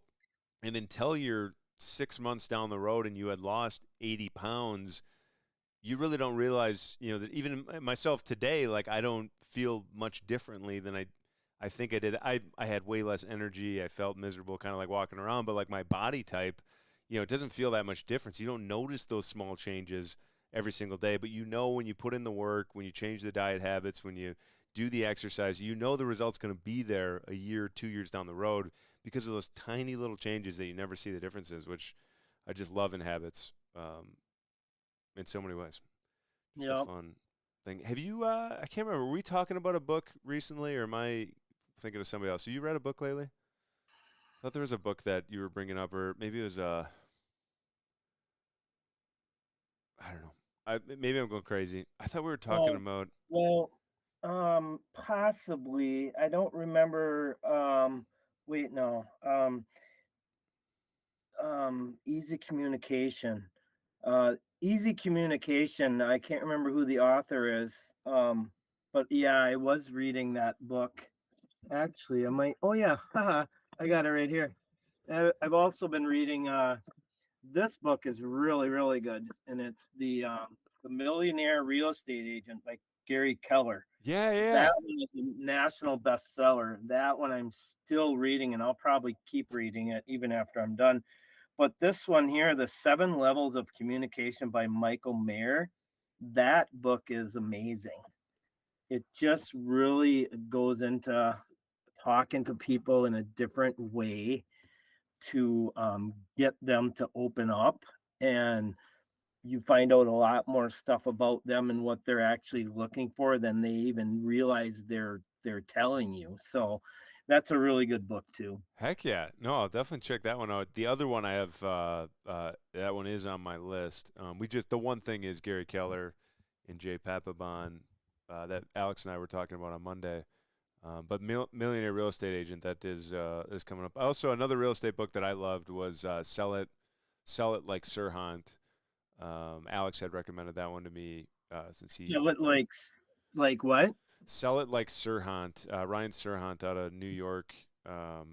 Alex has he meets with this group agency that works with Ryan, and he hangs out with Ryan once or twice a year. It's that dude is brilliant. He's some incredible things in that book. I know I've read that a few times, but it's like it's just like people. I had on my little monologue earlier. People always say like why would I learn about sales? I'm not in sales. It's like selling is everything. I mean, it's every conversation, it's every part of discussion, and you don't have to use it in a manipulative way. But it is a manipulative. It could be a manipulative factor, but it's like learn how to do it, and then learn how to change lives and make an impact with it. Like anybody that says, it's not always about making money. It's like, yeah, but you don't want to have a lack of money. And B, if I do make a ton of money and I do achieve some of the goals I want to achieve, picture how much more I can give back. I mean, like, if nothing else I am trying to accomplish or do, the more value I'm able to provide, the more resources I'm able to provide in so many different ways compared to just, the youthful way of thinking of just take, because you start to realize you start to like take everything and you have everything and then you don't maybe have anybody around you. It's like, wow, this is not that nice compared Yeah, to, right. giving. And it's just such a beautiful way to live. The 7 levels of communication, though, I definitely thank you for recommending that. I want to check that one out. Yep. The crazy thing to me, I don't want to trash schooling because they're fixing a lot of problems that they've had for so many years. But I went to language arts class for, I don't know, 10 years. They would call it language arts or whatever in school. The whole goal of language arts, I've never been realistically taught until recently. And the thing that I love about in the name of this book is the whole point of language arts is not predicates and syndicates and what's a verb and what's a this and a sentence structure and all sort of stuff. It's communication. How do we communicate between each other? And that lesson has somehow gotten completely lost along the line where, it's essentially English class. It's how do we communicate between individuals? And it has gotten so in depth that they forget about the most simplest factor of it, and the whole point of it is to be able to effectively communicate. And that's why I love reading books like this one. God, that's such a cute little puppy. Why I love reading books like this one because you don't realize like how important or like how we come across sometimes. What's that dog's name? This is Lexi. Is that Lexi new? just turned 2 years old. Yeah. I was just 2 years saying, I don't old think I already. remember there being a couple cats. One cat and 2 little doggies, but both the little doggies are gone now. They Oh, passed. We still have the cat, but no, this is Lexi. She's been with us for 2 years. She's an English Shepherd. gosh, what cutie. Joey and Murray are gone. They don't even care about us. So one thing I wanted to ask you about, if you got some time left here, because I have a Mad Lib I still want to go over with you, but advancements in bowling ball technology. I've been getting kind of confused on both ends. Do you know where the rule stands right now for like urethanes and stuff? Is that back Well, legal again? so urethanes are legal, but they had to change the formula so they weren't so soft. So some of the older pitch blacks and the purple urethane hammers are illegal, but they've changed the formula now. So they made them harder because they were too soft before. So yeah, you can still use urethane and stuff on tour, but they have to be the newer ones. Okay. And yeah, Yep. because I saw them coming out with all the not urethanes, and I'm like, wait. Yeah. And then Yeah, they keep changing. They keep changing stuff, and the ball manufacturers are coming out with, I don't know, 20 balls a year, which is crazy. We can't even keep up on what they all are supposed to do and the technology that they're doing. But being on Brunswick staff now is kind of nice because I get to go to some trade shows for them and help sell their products, and I get to they send me like product updates before it actually is public knowledge, which is really nice yeah, too. then you get some time to be ready to gosh, and it's so much. And that's the other thing too about doing stuff over a long period of time is like you already understand the evolution up to that point, and then you just have to learn the new stuff. Compared to like me coming in, if I were to try and understand the bowling ball technology, like I know the very basics, and I can't even begin to tell you anything about a bowling ball. There's so much to it, but that's why you have the way the whole world works is like you have so many people that do understand bowling ball technology and research to have. Where if you don't know something, how do I find the answer? But with I was gonna have a question on urethane. Do you throw urethane? I do not. No, I I, don't. I have a pitch black, but Urethane, I never used think it. urethane is for you throw two-handed too. But the two-handed bowlers, they generate so many revolutions that the reactive resin bowling balls, they can't control them. So they can control urethane because urethane is it's just a more even hooking ball. They can put a lot of revs on it and it still won't to where they can't control it. So I think the urethanes are really for the high rev rate bowlers. I should try and bowl that more outside because I'm always so deep, and I think the Hmm. pitch black would be a nice. Because Do that's you how have a I have. urethane? I have a pitch black. I've only thrown it like once or twice. I feel like that would You're be. disqualified. Well, it probably is one of the ones that I can't even use. God, that No, sucks. I mean it might be something for you to kind of try and see if you can play straight down the boards with the urethane with your rev rate. Especially on And something flatter like last yeah, Saturday would have been a nice ball for me. mm-hmm. Yep. Um, then the other thing I want to talk about in bowling and I mean Zach, uh, that might be it. Mike is coming on next. Um, Mike.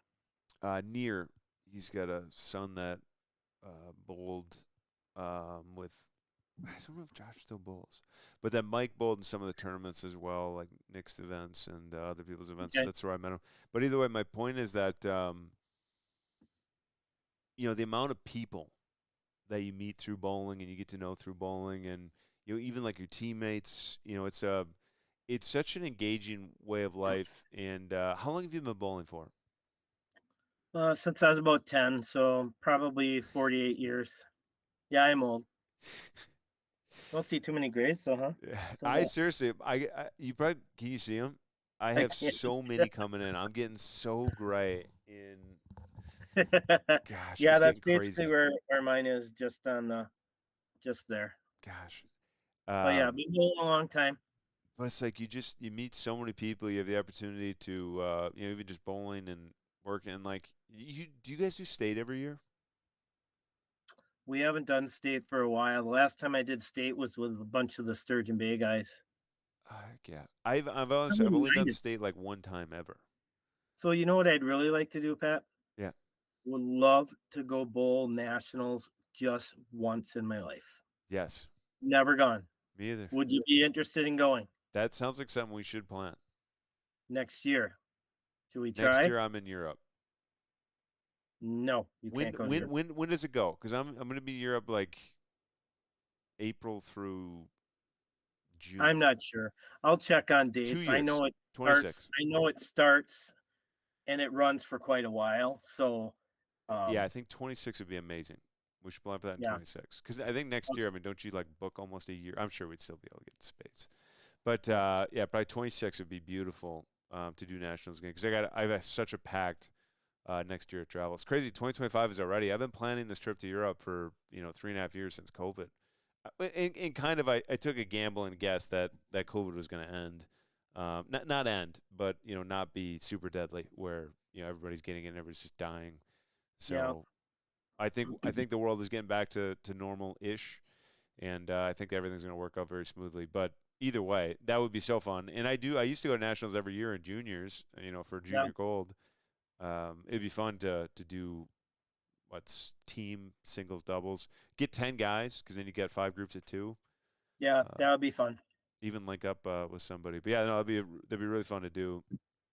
Like you said, one time, and that would give me time to get back into bowling. I think I'll probably stay out next year again, and because I know I get itches to bowl every now and then, and maybe with enough time off, and be passionate about wanting to come back and not take it super serious, but bowl once a week or bowl twice a Yeah. week rather Mm-hmm. than bowling once every 3 or 4 months. Not that I would Yeah. expect to do anything crazy out there.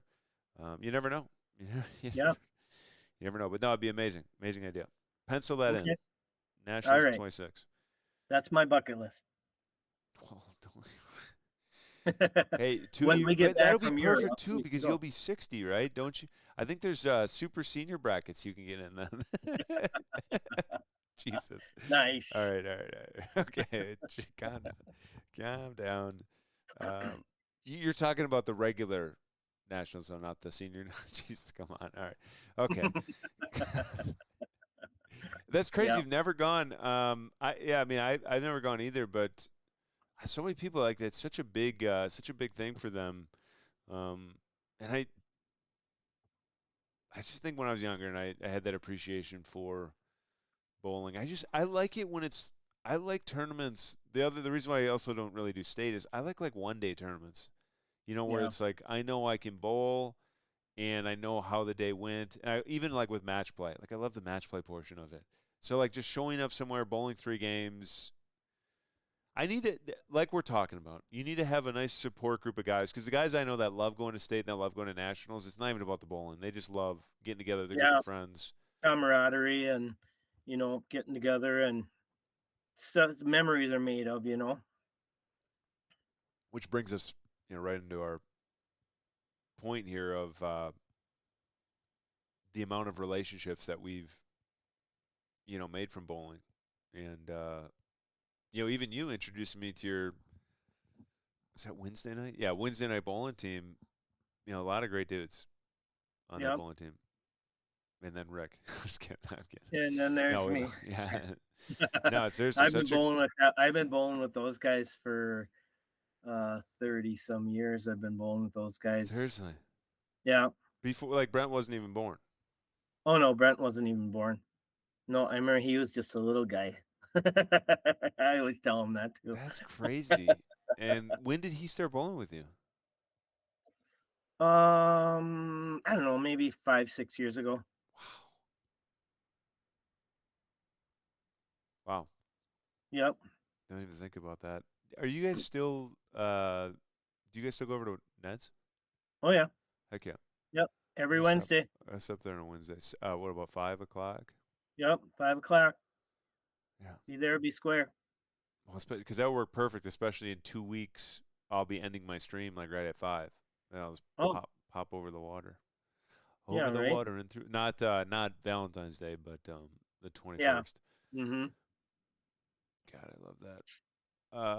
Future bowling. Future bowling.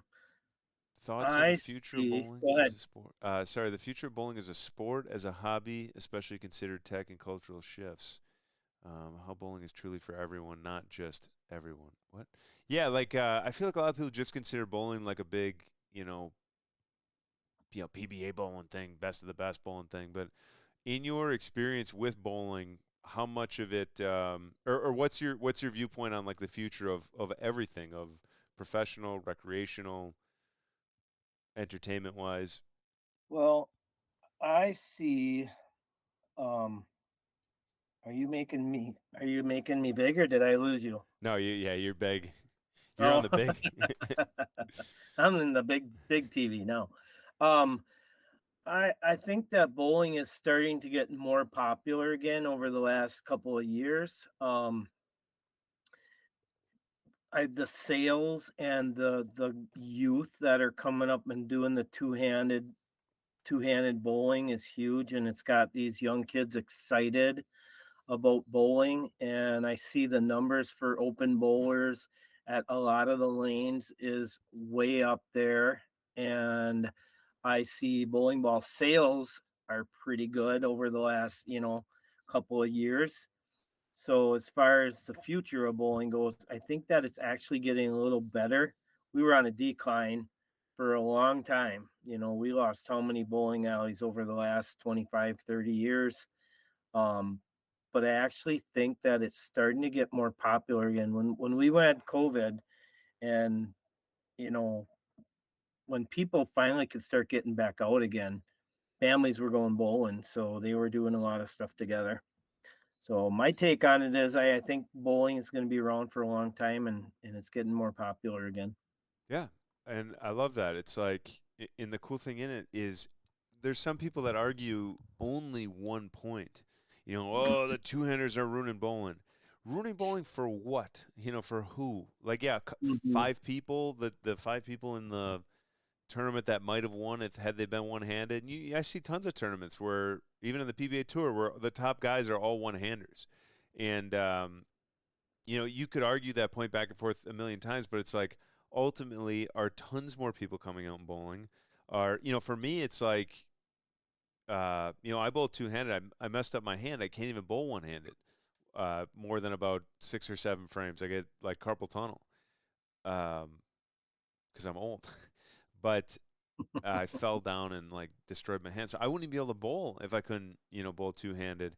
And how many people out there are able to bowl two-handed because it can be easier. The way some of these kids bowl, I mean, it seriously hurts my leg when I gotta, like, they run to the line and like I mean, it Well, the is. whole object of bowling is to knock down as many pins as you can in 10 frames. Whoever said how to do it? Nobody ever wrote a book and said, bowling is 3 fingers, one hand. That's how you knock pins down. No, nobody ever wrote that. It's how many pins can you knock down in 10 frames? Doesn't matter how you do it. Yeah. I have no problem with two-handed bowlers. I mean, look at the revs those guys get. I wish I could do that. You And know, and look, 20 years ago when people started doing the two-handed technique, everybody was like, "That is the dumbest. Like, that's not going to work. That's way worse to do that." And somebody finally showed that it is possible, and then, the huge flurry behind it. I definitely enjoy not throwing the ball with like 8 revolutions. yeah, I the first guy that I remember throwing it and threw really good was Robbie Lund, Yeah, yeah. and he's been doing that his whole life. So he was one of the first I watched do that, and he was really, really good. And now everybody else just caught on. So And like in professional bowling or scratch bowling is, I don't know a study. I shouldn't even make this up, but you're talking about, a very small percentage of bowling. The amount of people that are just going out there and bowling, on a Saturday night or Friday night or Wednesday night, and the amount more people that are going out in recreational bowling as well is insane. To see all these birthday parties and family parties, and I had a friend that was just talking to yesterday. That's like, the kid is like, does not bowl at all, but just really want to go to a bowling party because they went bowling one time and they had a bunch of fun. They want to go back bowling.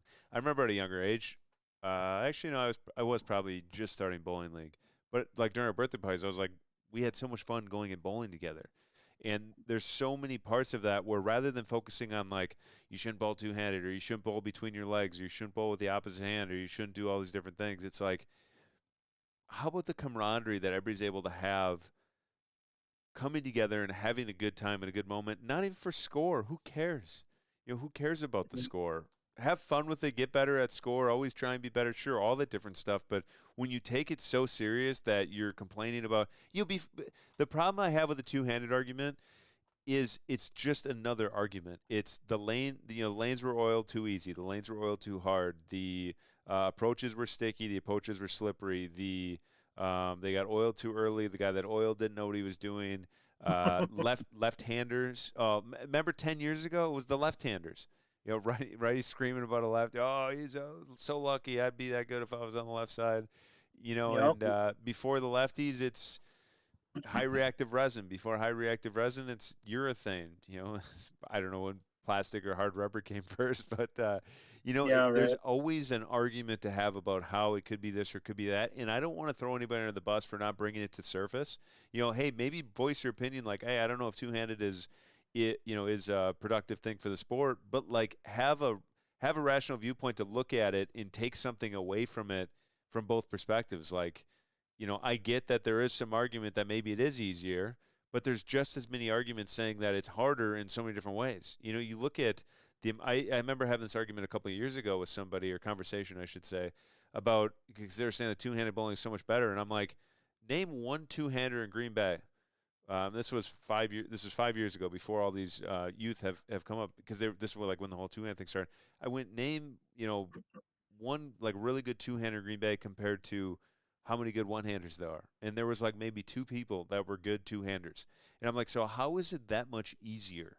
It's like, yeah, you have more revs, you have more rotation, but you also have to get more lined up, and a lot of these. That's the thing. A lot of these kids have mastered. And a lot of these, even like Belmonte, it's not that he throws it harder and he throws it faster. That guy is so accurate, and he throws it harder, and he throws it faster. Or, I'm sorry, with more rotation. Like, these guys are accurate. Not only that, they know ball technology. Well, Belmonte's got bowling ball coaches that are watching shape of ball.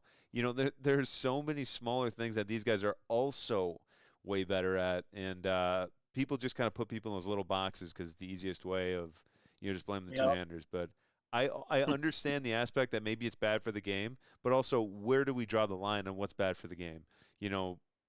Hitting a ball return, like I said, the lane conditions. There's always going to be an argument towards the negative, and the one thing I can take away positively from bowling is the opposite of that. Is all the friendships that I've made through bowling, like us. 1 second here. Can you? I got just about a couple of minutes left, then I gotta go and show a house.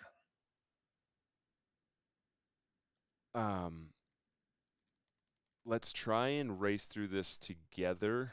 Yeah, this should only take like 2 minutes here. Okay. It's just loading. Oh. The ultimate bowling showdown. All right, so I'm going to pull up on this screen this right here, because I just have a list of cheat codes.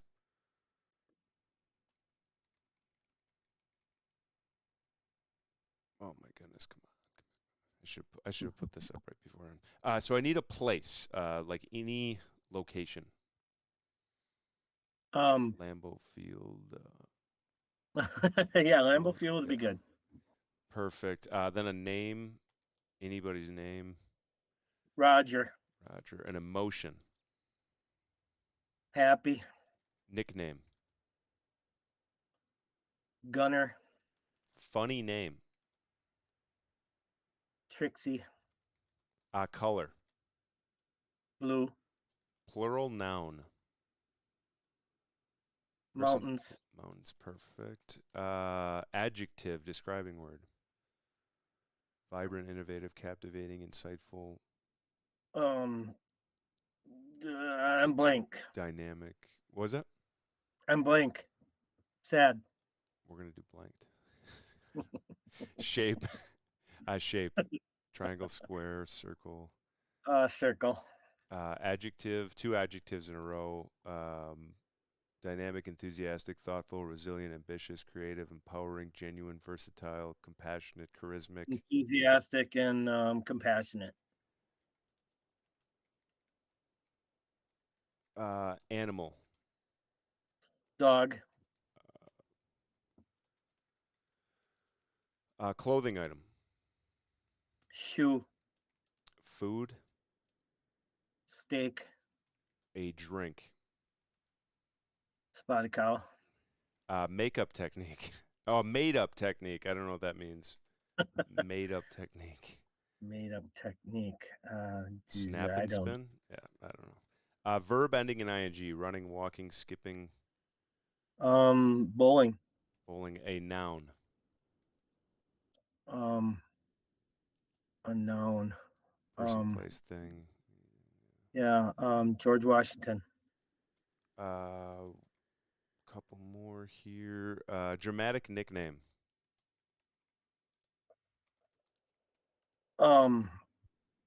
Firewalker. Verb past tense. Almost. Screw it. We'll put it in there. See what happens. Plural noun. Clouds. Another plural noun. Trees. Perfect. And last thing is an emotion. Happy. Happy. All right. Rick, thank you so much for coming out. I will say the Mad Lib here because he's only got about a minute left. But do you have any final words before I get to the Mad Lib? Nope. Just it's great sitting and talking with you. I would definitely like to do this again, and definitely like to get together with you and have a drink. Heck yeah, So I thanks really for look forward to having me that. on. Look Huh? forward to doing all that next Wednesday. Not next Wednesday, but 2 Wednesdays from now. I'll try and be there. I'm Yeah. just going to read through the Mad Lib here as it populates. But seriously, thank you so much for joining us and just chatting. I mean, I'm excited to go back and listen to all these conversations because obviously I'm looking at everything and I'm thinking a bunch. I'm trying to talk and I'm able to just retake in everything that we went over and talk about and just a lot of Yep. fun. But thank you so much. I hope you kick some butt today. I'm going to read through the Mad Lib here. And All right. much appreciation. The ultimate bowling showdown. It was the night of the big bowling tournament at Lambeau Field, and Roger was feeling happy.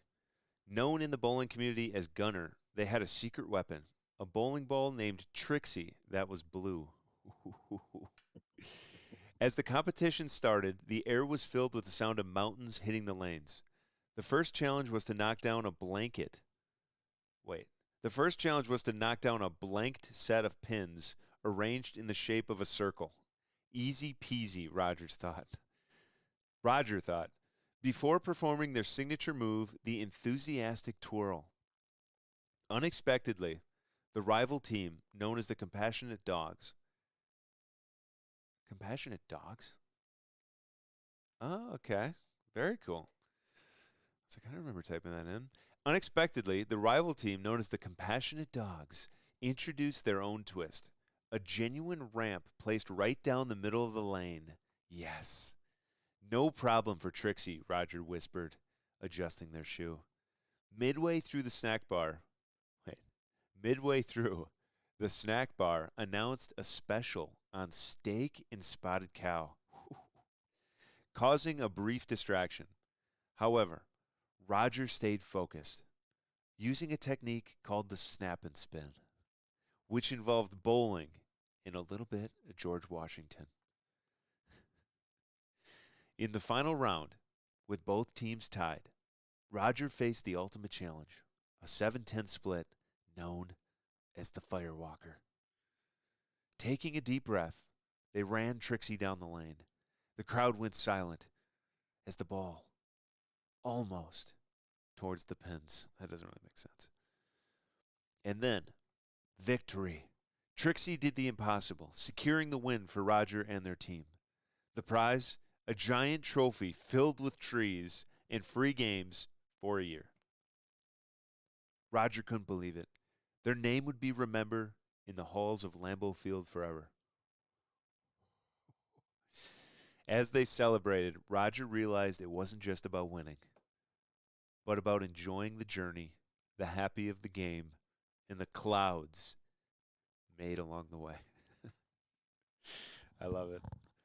I love it. Another great one. I should get the next one up right away.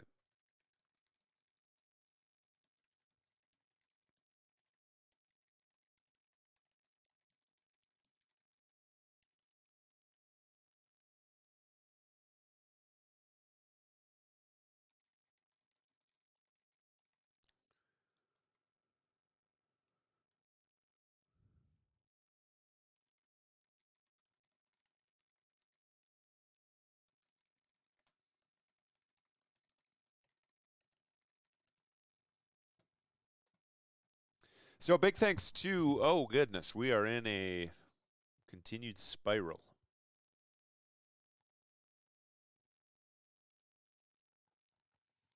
Big thank you to Rick for coming on already this morning. If you missed it, go back and watch.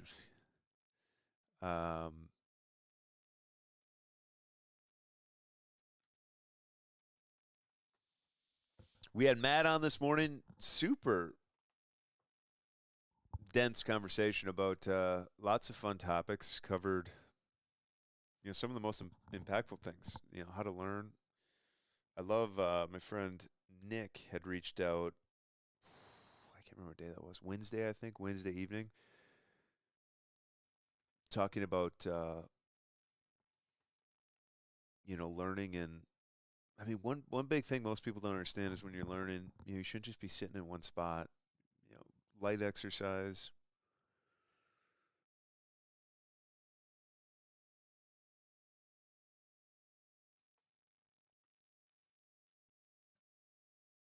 I love it. We got Mike coming on here in about 25 minutes. I'm going to take a quick break and grab some water. I'll be back. I got a couple of stories I am excited to go over with everybody that we'll dive into here in a little bit. But big thank you to Matt this morning, Zach, late morning, early afternoon. We had a great conversation talking about different ways to impact your business with promotional products, music, Polish heritage. Thank you for coming on today, Zach. Really appreciate that.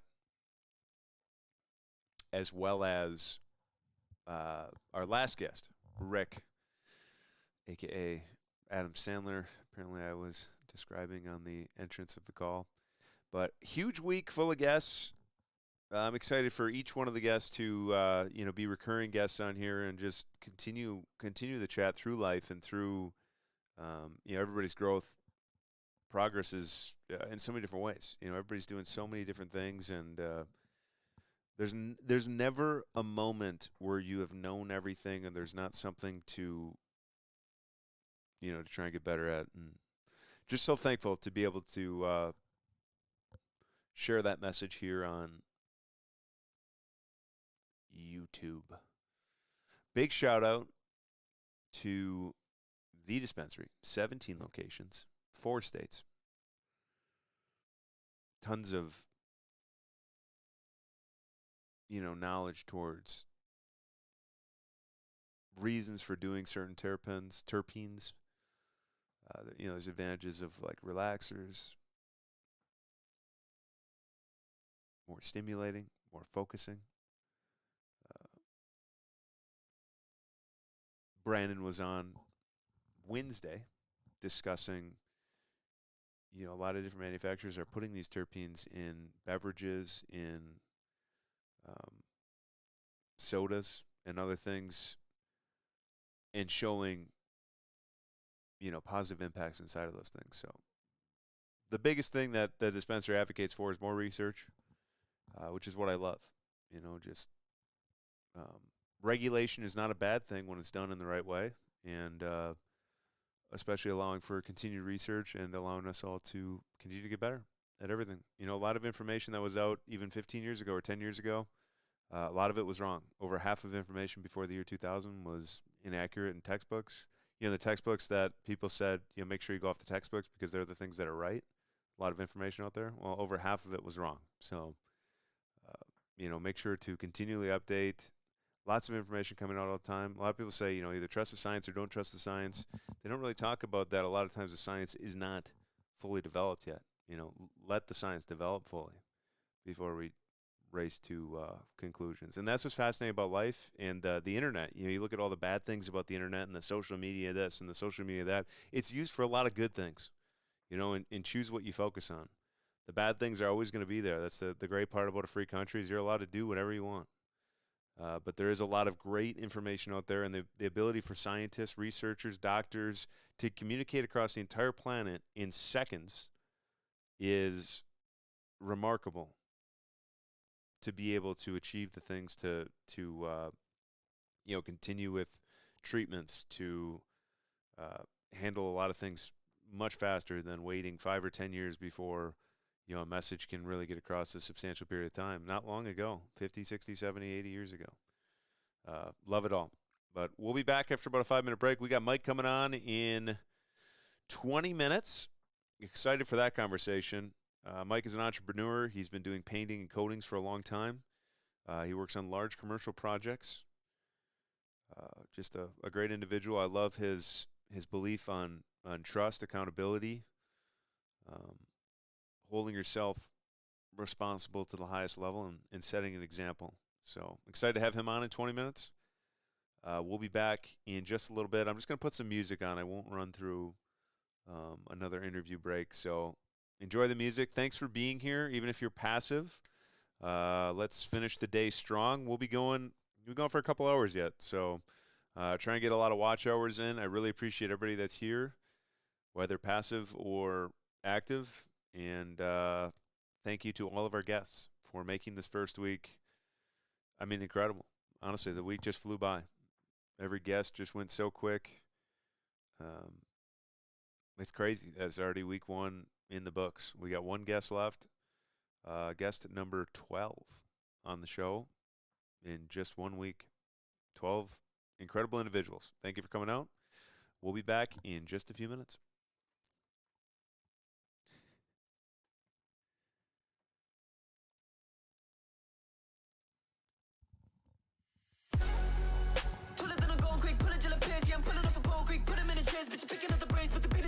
Yeah, I'm picking up the bands, going psycho. Beat, you suck like lipo. That's the biggest sandwich. I'ma take on that bite though. Like savages, we go ravenous. No bandages for those cracks in it. So hazardous, the main mansion it. So cavernous, when I cracked the skull, I had the bliss. I got so excited, I had to piss. I imagine it, I finna manifest. And if I manifest, and if I have you best, and I'ma damage and did. Yeah, I'm back to winning. Yeah, I'm back to quitting myself. My prison got shit to finish. Yeah, I had a minute. Yeah, ain't at the limit. No.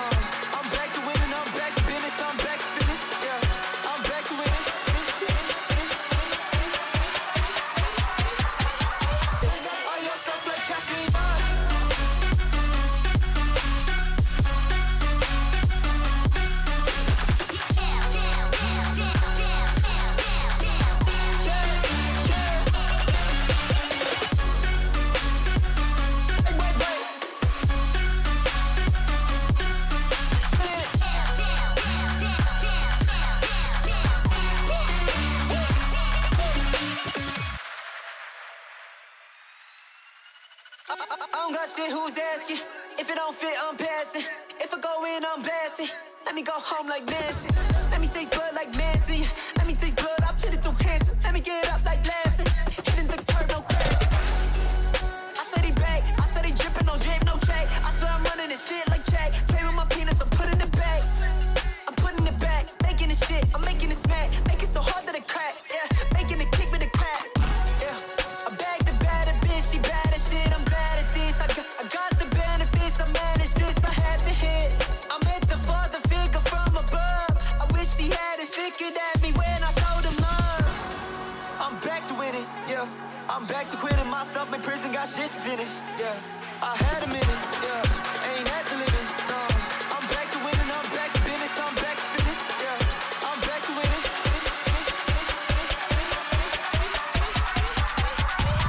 All your stuff like cash me up.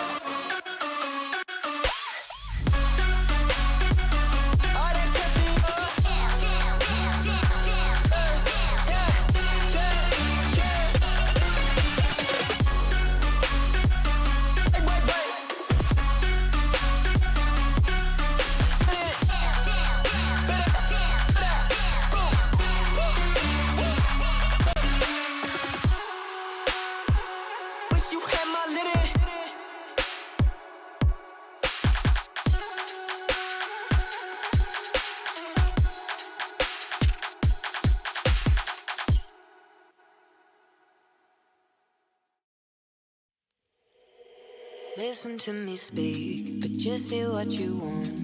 What words will you keep? The ones that cause us harm. You assume the worst, but that is yet to come. Because you caused it first, and now we've come undone.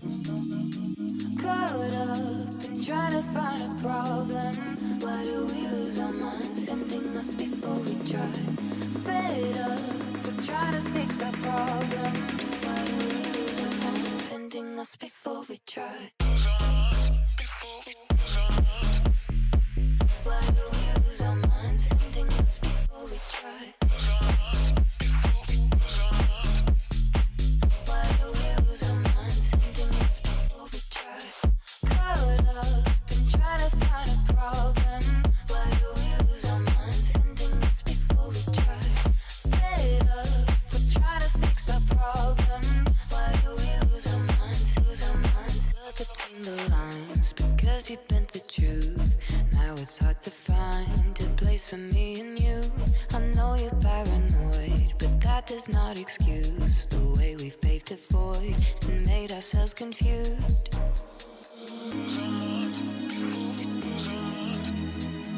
Why do we lose our minds, sending us before we try? Why do we lose our minds, sending us before we try?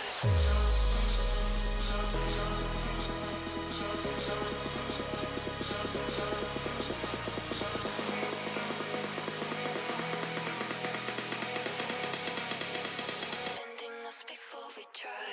Caught up and try to find a problem. Why do we lose our minds, sending us before we try? Fed up, but try to fix our problems. Why do we lose our minds, sending us before we try?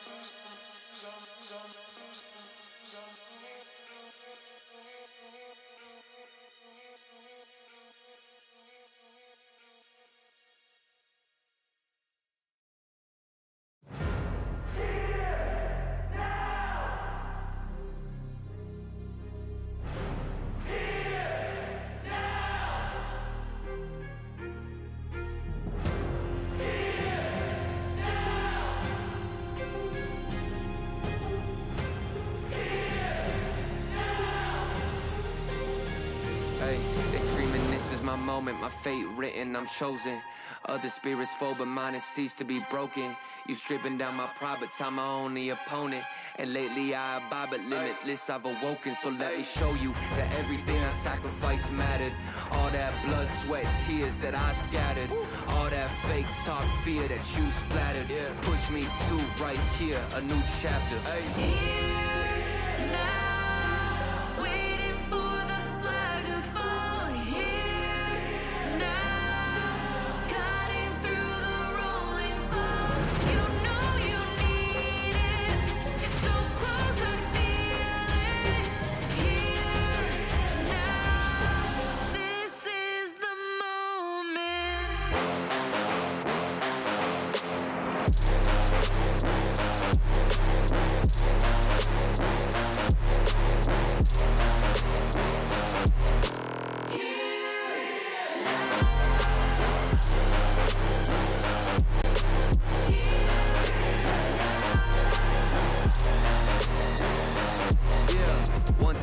Times, the shots that y'all are taking. One too many times that I've been stuck patient on my downfall. Antidote seeking while I was vacant, but the crown falls simply to those who try to take it. One shot to get two paid, and my three wet like lemonade. 4 times and I step back just to reload and I let it spray. This is everything that I need, everything that I wanted, everything that I bleed. This is victory and I got it, cause I'm here now, waiting for the flag to fall. Waiting.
Hey, hey, hey. Where is. There we go. Hey, hey, what's going on? Hey, how's it going? Mike, welcome to the show. Gosh, great. Another week in the books. Obviously, owning your own business. I don't know. Do you typically, schedule yourself for jobs on weekends, or do you take those off? Well, it all depends, I guess. I love it.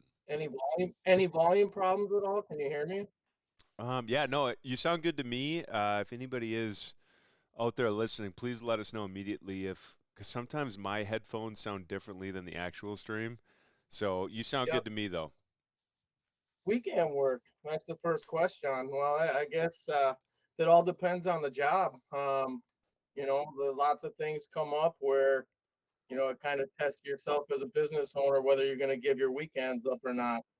And, as a business owner, that's almost kind of demanded once in a while.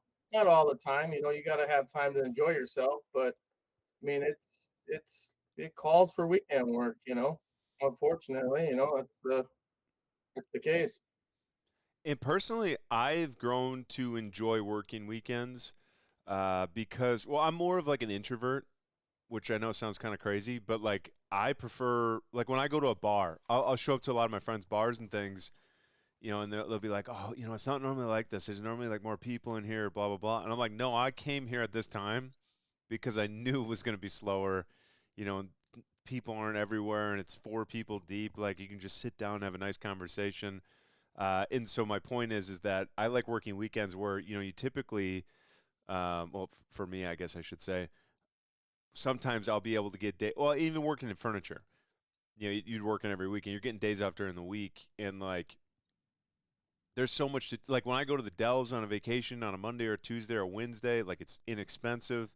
There's not a ton of people out at all the different places. Like it's pros and cons because there's a little bit of benefits to be on the doing things on the weekends, and that's what I love about the opportunity, especially as a business owner. Like for me, next week, every single day, I'm working 24/7. Like there's my entire time block is time blocked out.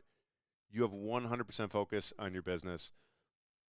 During some of the other weeks, it's like I don't have 600 orders in a day where I can take some time to do some of the other things I enjoy, but it's not necessarily based on like me. It's based on Valentine's Day in my regard.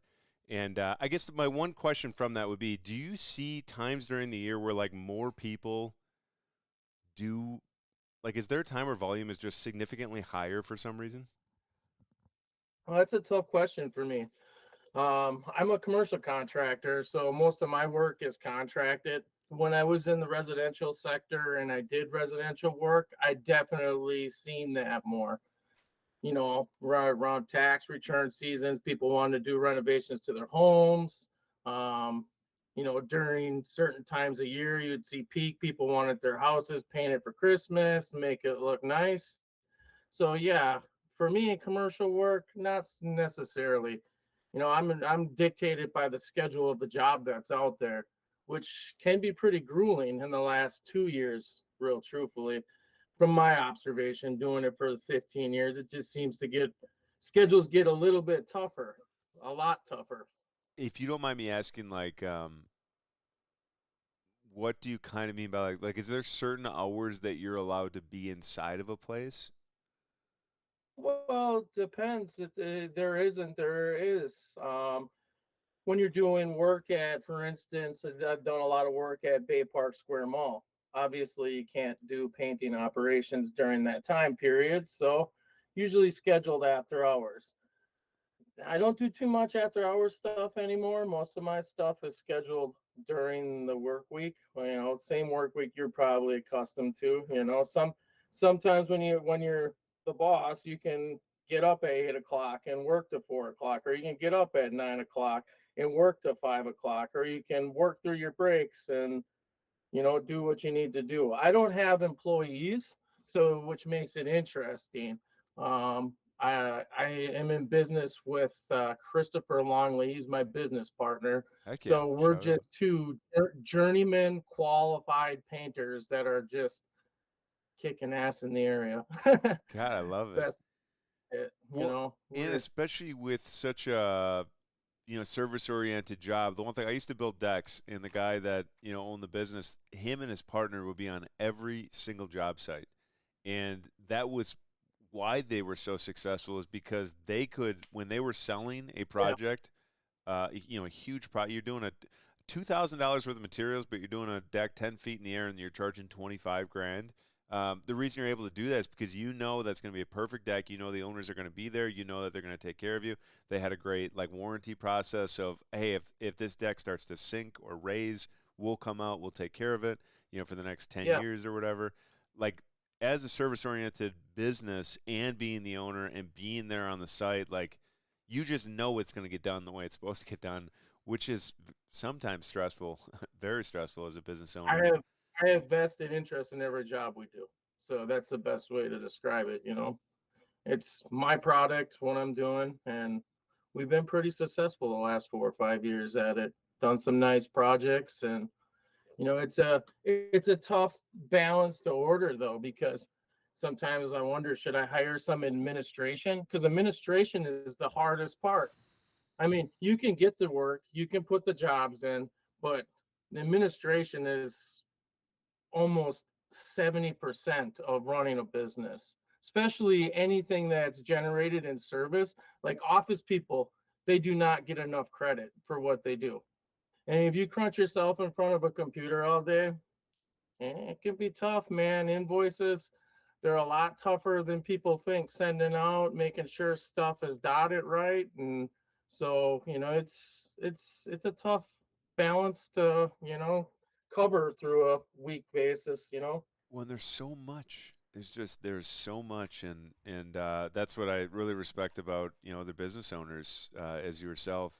Um, that to be able to put it all together and to stay in business for a long period of time, is not easy. There's so many different learning lessons, and there's so much to figure out. But that's what's also fun about it is then you start to figure out where you need a piece, and then you bring a new piece on, and then the piece doesn't work out. So you bring another piece on, and then that doesn't work out, and then you bring another piece on, and it finally works out, and then they get a different job and they leave because they started their own business, or they are moving up to senior management, or they're graduating college, or they're doing everything else, and so now you're back at square one again, and you're trying to get it to the That's next kind of level. that's kind of the background I come from. Originally I was in the union for 15 years. That's how I started out painting. So I've got both spectrums that I got to see, both sides, union, non-union. Yeah, I ran a crew of 40 for almost 10 years. We did most of all of Lambeau Field. So Wow, everything that was there at that time. So I've done almost all expansion projects of painting at Lambeau Field. that's So it, sick.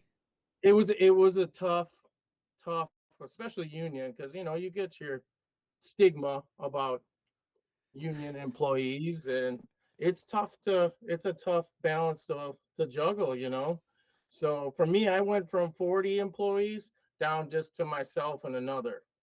So I mean, I was at the complete opposite spectrums of business where, hey, am I gonna be the biggest paint contractor in the state? And am I gonna continue to do this? And am I gonna hire more people on? Am I gonna get up to 100 employees? It just caused all the headaches. So for me now, I'm more diverse and selecting what I'm doing as a business owner, and I'm catering to specialty high-end commercial projects. So, and we just keep plugging along, and it's kind of a tough ball of wax to follow. Sometimes you got from going to that to just two employees, or myself and my business partner, is it's rewarding. I'm Yeah. not gonna lie. For all the entrepreneurs that are out there trying to do their own thing, it's worth it if you put the time in. It is worth it. Y- Every minute of it is worth it, and the reward. And you you can't the reward of making your business succeed is, and it's worth more than the money, real truthfully. Very true. And that's the thing that so many people reach out to me for. It's like, Pat, life's not about money. It's not about. It's like, okay, thanks for reaching out. When did I talk about money? Like just because it's on your mind, like where did it, come from in my regard? And you see how everybody's so hyper focused on money, and it's like when you learn all the other skills, when you become valuable, especially in the niche, that you've been able to become extremely valuable in, like that's when the money, comes to that. It just flows to you because you are so valuable. Most people think it's like, how do I get all this money? You become more valuable. You're able to do the things that people pay money for, and you're getting stuff done.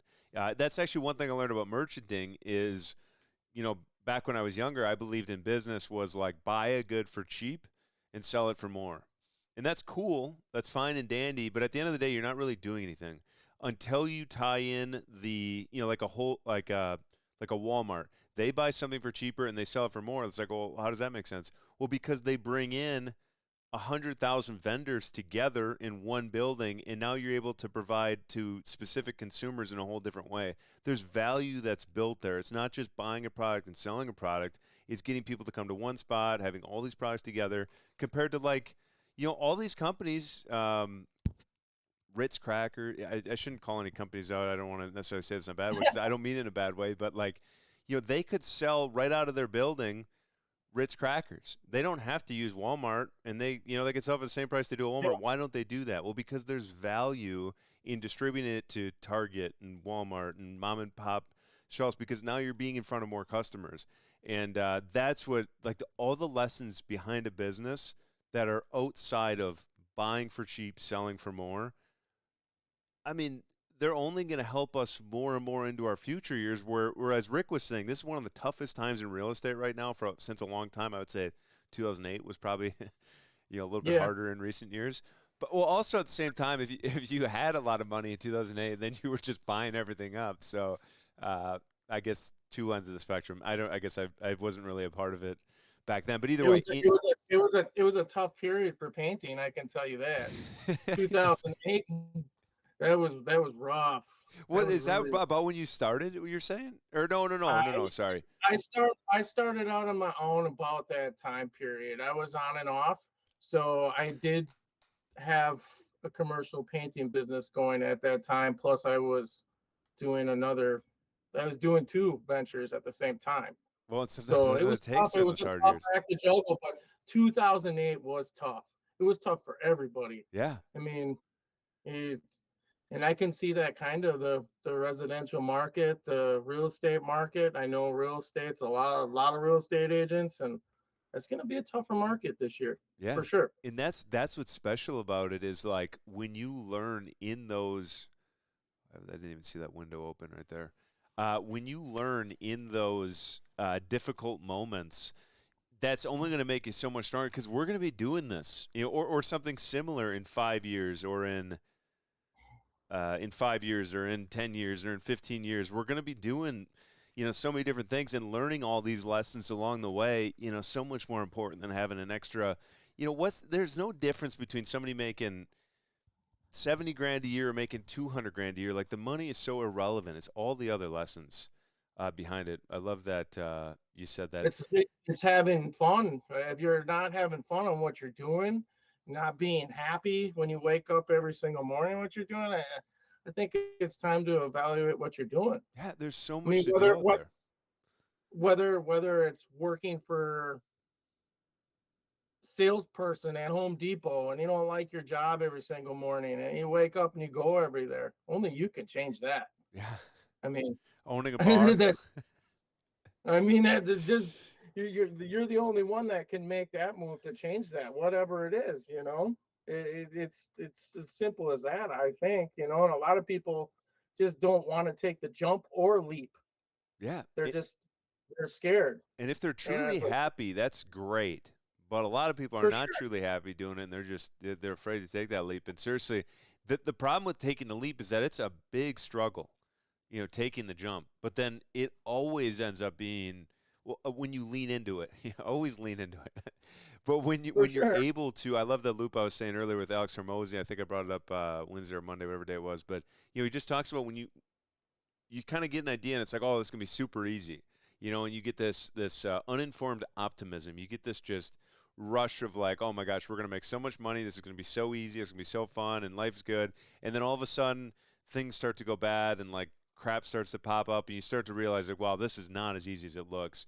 And that's where the pessimism begins. And right there is typically where most people just kind of give up on a task, and then start a new thing or start a different idea. But right in that moment, when people, like, because you've already been struggling through it, your brain is trying to learn, your subconscious is trying to learn. When you get that informed optimism, and you're able to learn about the specific things you're doing, and you're able to provide the value to people because you've been doing it for a period of time, and you've been learning more and more, like, those are the rewards in business and life. And most people just kind of give up before they get to that point. There's a story about a guy that almost found gold, and I can't remember what book that was. I should know, but he was like a couple of feet. They knew there was a gold vein. They couldn't find the gold vein in Alaska. Ends up selling the land for, like, pennies to somebody, and then boom, the next company ends up finding all this gold, like millions and millions of dollars. This guy, I think it might have been Power Habit. I can't remember. Either way, this guy ends up like a couple years down the road becoming insanely successful, because for the rest of his life he lived with the mantra, like, keep pushing, keep going through that because I was so close to having this. And obviously, he could have just ended up doing nothing, but instead, he lived with this mindset for the rest of his life. Like, right when you're thinking about giving up, push a little bit further, and you'll end up getting it. I think it was like a famous lawyer or something. But like that mindset, it sounds so stupid and so easy, but it's so difficult to do when you're in that struggling moment where you're like, I don't know if you have any specific. I'm trying to think of something at the top of my head, but like somewhere where along the journey. I mean, even my business, my franchise, the first year and a half, I tried to pay off my loan immediately. I ended up paying off my business in 3 years.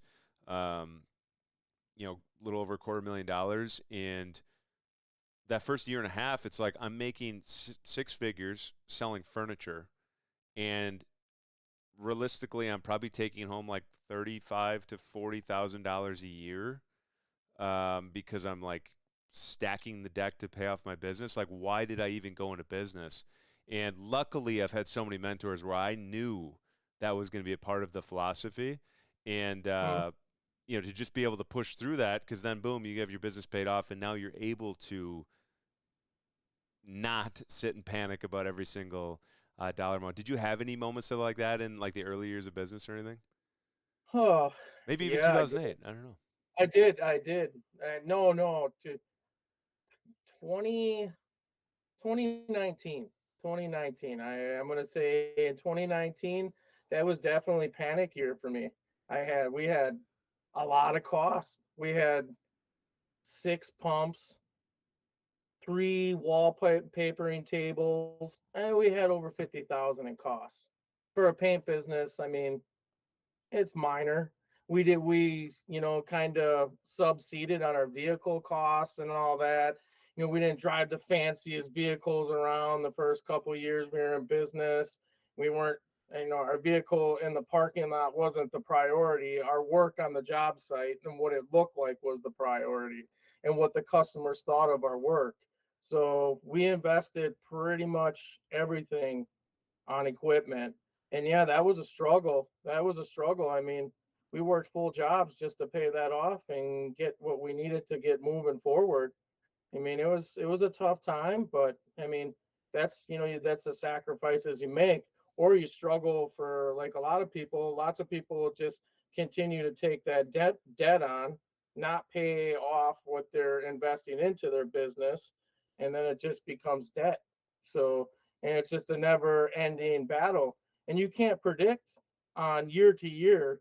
It's really hard to commit to what your schedule's going to be for that year.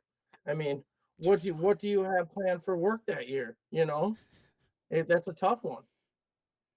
Yeah, I mean, especially in like even me with a business that has 15 years of data, like you go to year, and it's so different every year.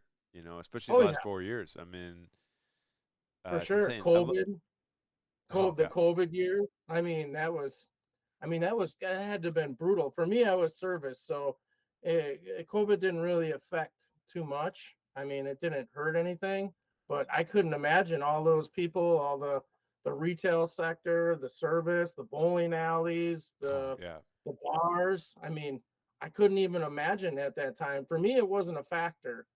So I didn't get to experience what everybody else had to experience during that time, because there was still commercial painting going on. There were still buildings going on, and there were still painters needed. So I didn't experience that. But for people that were in the service industry, whew, tough time. Tough yeah. time for sure. And that's the cool thing about it is like they came back stronger than ever, and lots of those businesses doing very well, and a lot of them unfortunately did not make it through, which does suck. But it's like I don't know, this is a horrible way to put it. To say it's like a wildfire on earth. It's like things grow back stronger, and the amount of restaurants out there nowadays, and people have. I feel like it's almost gone away again, because I felt like during COVID there was a couple years in there where people were like really kind to each other and they cared about each other, and then all of a sudden, like as soon as things opened back up, like it was just a madhouse again. Like people are so rude. I Oh yeah. deliver like a product to somebody, and it's like, hey, I've delivered here for blah blah. Have a nice day, and they're like, who the hell are you? What are you doing here? It's like, dude, somebody gave you a gift. Like, I don't know. Like, I noticed that. I noticed that myself a little bit, even with just casual customers, because the customers I deal with are the end users most of the time. You know, the Bergstroms, or if we're doing a couple of high-end facilities. But it's interesting seeing those people come in at the end of the job, those customers for me. So they're usually they're they're building new car lots. They're adding on to Lambeau Field. They're, it's just, so for those customers to see the feedback from those customers is a little different for me. So, I mean, that's kind of what branched me to push forward as a commercial painter, real truthfully. I'm not going to lie, was the I love that. interaction with the not normal customers. I mean, most of my customers are not normal customers, so kind of a tough scenario in the long run of things.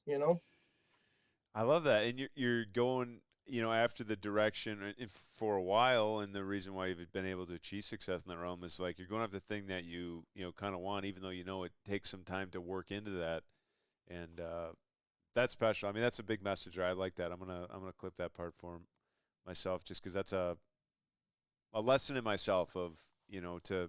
There's just so much noise out there in today's society. There's so much noise. For sure. And to focus on the things that you're trying to work towards and achieve. Earlier, you had mentioned the Painters Union. I'm not familiar. I'm used to or I know of like the plumbing union and all these other unions, stuff like that. Painting union is a thing? It was. It was for a lot of years, yes. So It it's was a not a thing thing. anymore. Um, I'm not familiar. I I just have don't never know. heard. It is in the lower sector of the state, like Milwaukee and Madison. I do think that it's still a presence there, and I do think it's good there. Up here when it was up in Northeast Wisconsin, it just fell apart. And either a union is self-sustaining from its members, and what the members are doing and speaking out for the union. A lot of people get a bad stigma from unions, like they're lazy, like they take a lot of breaks. There's a lot of training that goes on with unions. They are good in some aspects. Like, I was thoroughly trained to do what I do. I mean, I can electrostatic paint. I can do every application that is out there for the painting process. And honestly, I wouldn't have been able to do that without the union that I was involved in at that time. The training was unreal Heck that yeah. I got during that time period. And that's a lot of non-union companies, and you see it a lot out in job sites and out in the field.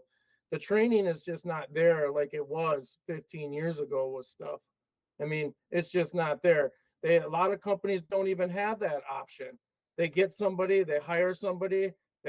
Lots of times them employees get put right to the fire instantly. They don't even Frank. know how to even do what they're doing, and they just get roasted, which sucks for somebody that's, hey, Oh, yeah. I got 3 years of residential experience, and then all of a sudden I go and apply for a commercial painting job, and they throw me into the fire instantly. I've been in It's residential the for same thing. no, Yeah. it's not the same thing. It's completely different. I mean, everyone might think it's the same thing that's watching, or people that have been out there. That's like a residential HVAC guy and a commercial HVAC guy. They're not the same thing. Most people don't understand that like when I try and find a plumber or something, like I can't just find an average plumber. There's a lot of plumbers that will not, because of there's such big differences in coding and in all this other stuff. And you try and like hire these employees, and then all of a sudden this code isn't up. And then you have these inspectors that get mad at this business. Then they take it out on the contractor, the owner. Like a lot of people don't understand that residential commercial are two vastly different things for a lot of Oh, services. And they're even down to immensely, the businesses themselves that do everything. Some of them they're are. immensely, they're immensely different. And I think a lot of people get that confused, even when they're picking up the phone book to call someone to fix a sink in their kitchen. you know they look up and they hear the biggest name, and then they call, and most of the time, like HJ Martin, I'll throw a good instance out for them. Lots of people, they're a big flooring contractor, one of the biggest in the state of Wisconsin, And, you know, if you call them up on the residential spectrum, you might get surprised. It might be a sticker shock to you, you know, because it's just, they're the big dogs, you know, that's what they do. But they're known all over. Who doesn't know H.J. Martin? They're known all through Wisconsin, all Yeah. through the United States Yeah. almost, you They know? do projects all over, which is crazy. A couple friends working over there. Yeah, and that's a great example. I didn't realize. So for they have a huge showroom in there, don't they? That they is that specifically flooring or is that a bunch of stuff? Is that That's flooring? flooring. I did believe they do drapes and everything, basically interior design there. They pretty much do everything. They're great company. Heck yeah. Heck yeah. Um, Great example there. And another thing I like about unions, or the you brought up the unions, because the whole structure of a union and everything behind it is amazing. The only thing I ever necessarily I don't say I talk negatively about unions, but like you're saying, from the worker standpoint, a lot of friends of mine too that are even in the unions, they get so complacent because they have such a I don't say such an easy life because it's not easy to physically show up to a job and work 40 to 50 hours a week every single week. I don't care what the job is. It could be the most fun thing in the world. And eventually it is a job. It's going to get old. So these people that have it easier than a lot of people have it, they're making $40 or $50 an hour, and they're still like they're complaining about the job site with something weird or a specific thing. And again, I don't want to throw any of them under the bus, but it's not good for your brain to be inside of that and to just not like understand how I don't want to say easy you have it again because it's like they don't have it easy, but all the other problems that end up getting created because of this. I don't want to say complacency either. So it's like specifically like you're saying, when the unions are focused on making sure everybody's on the same page, enhancing communication, making sure that people are trained appropriately, they're certified for what they're trying to do, um, and just getting everybody on that same level, like that's an incredible space for a union. Being able to advocate for their employees, making fair wages, like there's so many great things to the whole process. It's just unfortunately a lot of the unions, it's like not a fair ball one way or the other. And I mean, as far as I know, pretty much every union is pretty powerful. Uh, I have a lot of respect They for them, they and all they all have a good sense of power for sure. yeah, I mean, in the following, when a union is good and the following is great, the atmosphere is great. I mean, I've been a part of a couple good unions. I've also been a part of some really shitty unions. and lots to I learn mean, inside of there too. so the story of it is, I mean, it's basically, it's the members when it comes down to it. And if the members don't care, the whole system pretty much fails.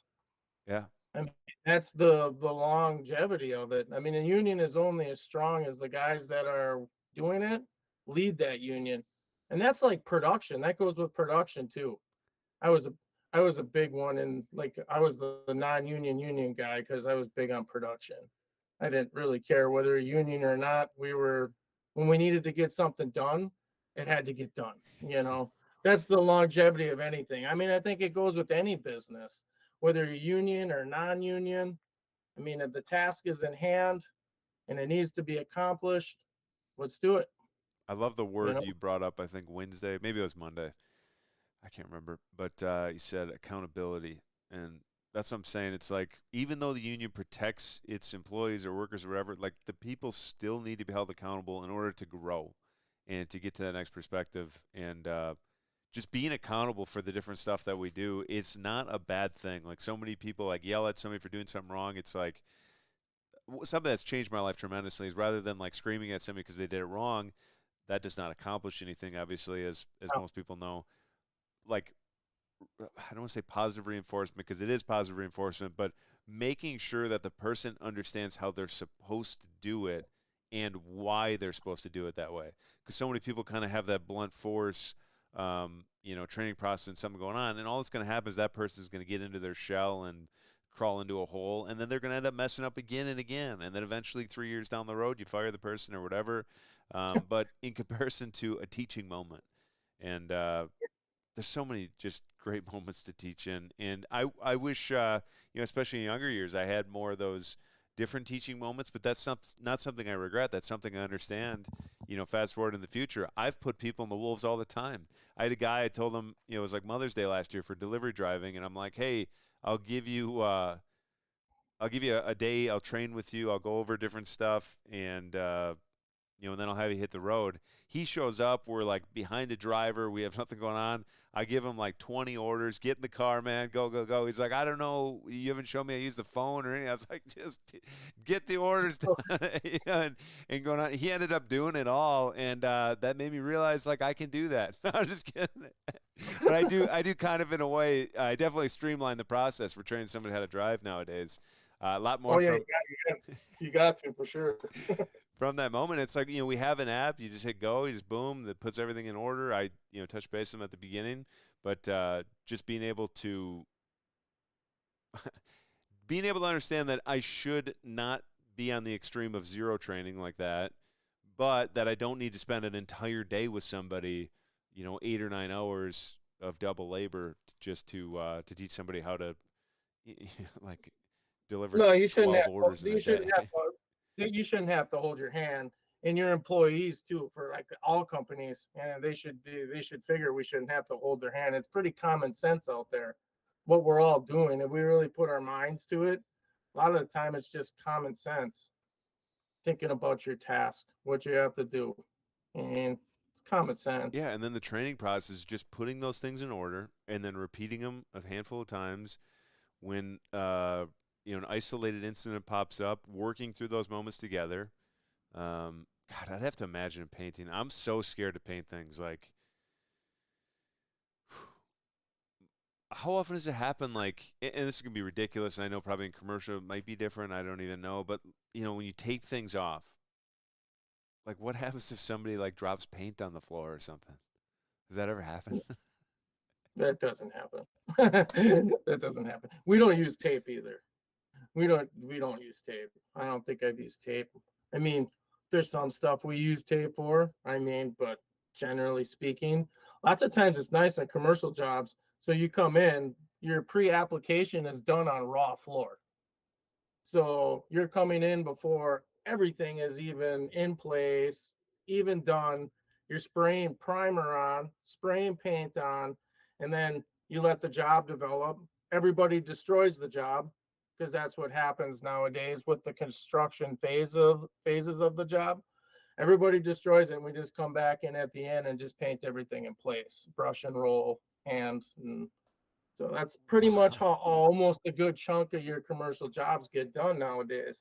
It's too hard to even go into a job thinking that you're going to finish it before the process even starts, and because it's just not going to happen. It gets destroyed.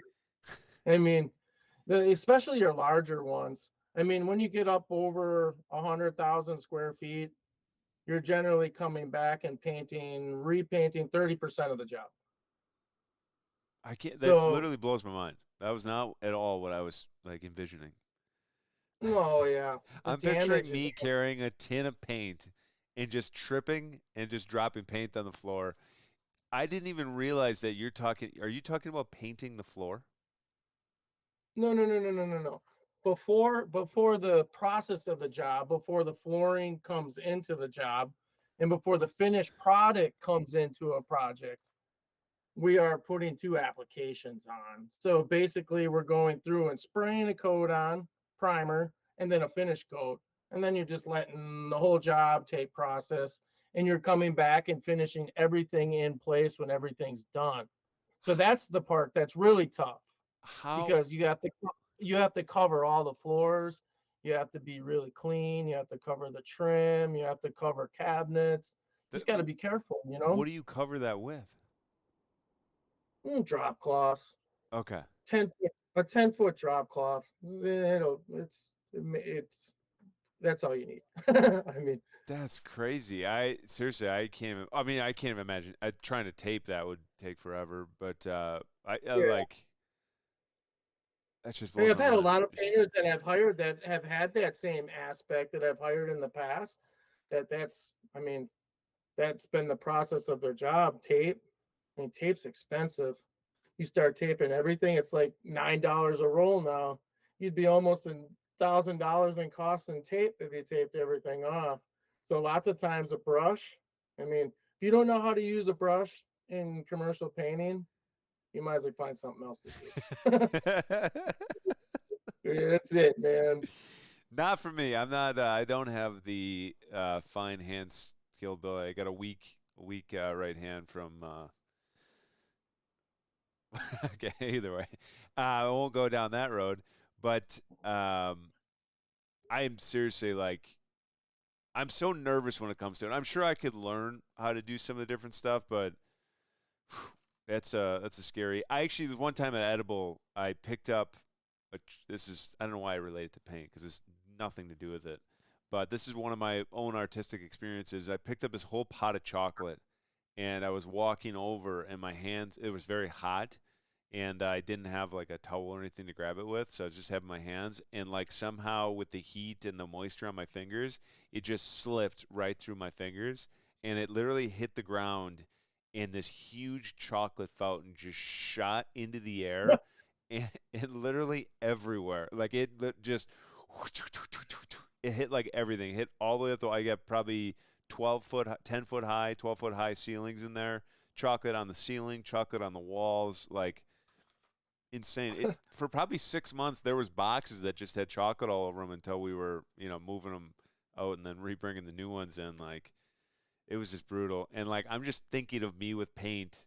Somehow that would happen. But you're saying all the paint is in like tanks and stuff, or how does the tank, or how does the sprayer, where does The it get the paint sprayers, from?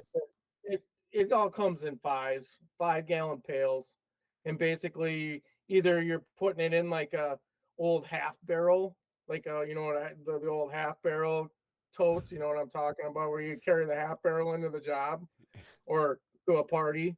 They're Yeah. basically you just pour your paint into that on a bigger pump and just keep going, man. 30, 40 gallons at a time, and just keep rocking, I guess. How, do you do you mix the paint before you? It's probably a stupid No, question. no, we all our paint comes from Sherwin-Williams. I'm a Sherwin-Williams guy, so I'm pretty diehard on that. And that's where I get all my material from. I'm pretty loyal to them. They've been real loyal to me through the years. They're a great company. They have a Heck yeah. lot of accountability, and there's a lot of accountability. That's why I use them. I mean, if you have failures, which if you're in the painting business, I mean, you're gonna have failures on an exterior. I mean, it happens. I mean, it's just the nature of the business. Things fail, and if you don't have a good supplier standing behind you, that's half the key. I mean, where are you getting your materials and your supplies from? I mean, I think honestly, that's the lifeline of our business. I mean, that's what's made us successful. Not that I'm throwing any shout outs to them, but they've made us successful. I mean, they're, Well, I dye mean, lots being so similar but slightly different could affect. yeah, for sure. I mean, they with pricing, with accountability, with hey, I need someone out on site to look at something, and lots of companies that you get suppliers for, they're not even going to give you that. I mean, in this area, we're pretty much controlled for paint contractors. We are controlled by Sherwin-Williams in this area. There's not really anybody else, and I'm not saying necessarily that's a bad thing, but I mean, when you've got a supplier that holds accountability, that's huge. I mean, that's huge.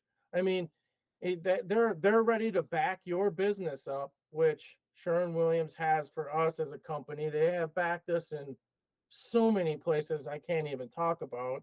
You know, they have been phenomenal. I love I that. mean, I think that's a big key, and a lot of people don't see that. They're complacent on buying their product that they're getting for 10% less, and there's no accountability held. I mean, I've seen that on so many jobs with flooring companies. Like, oh, we're going to save an extra dollar here and we're going to go with this supplier on flooring.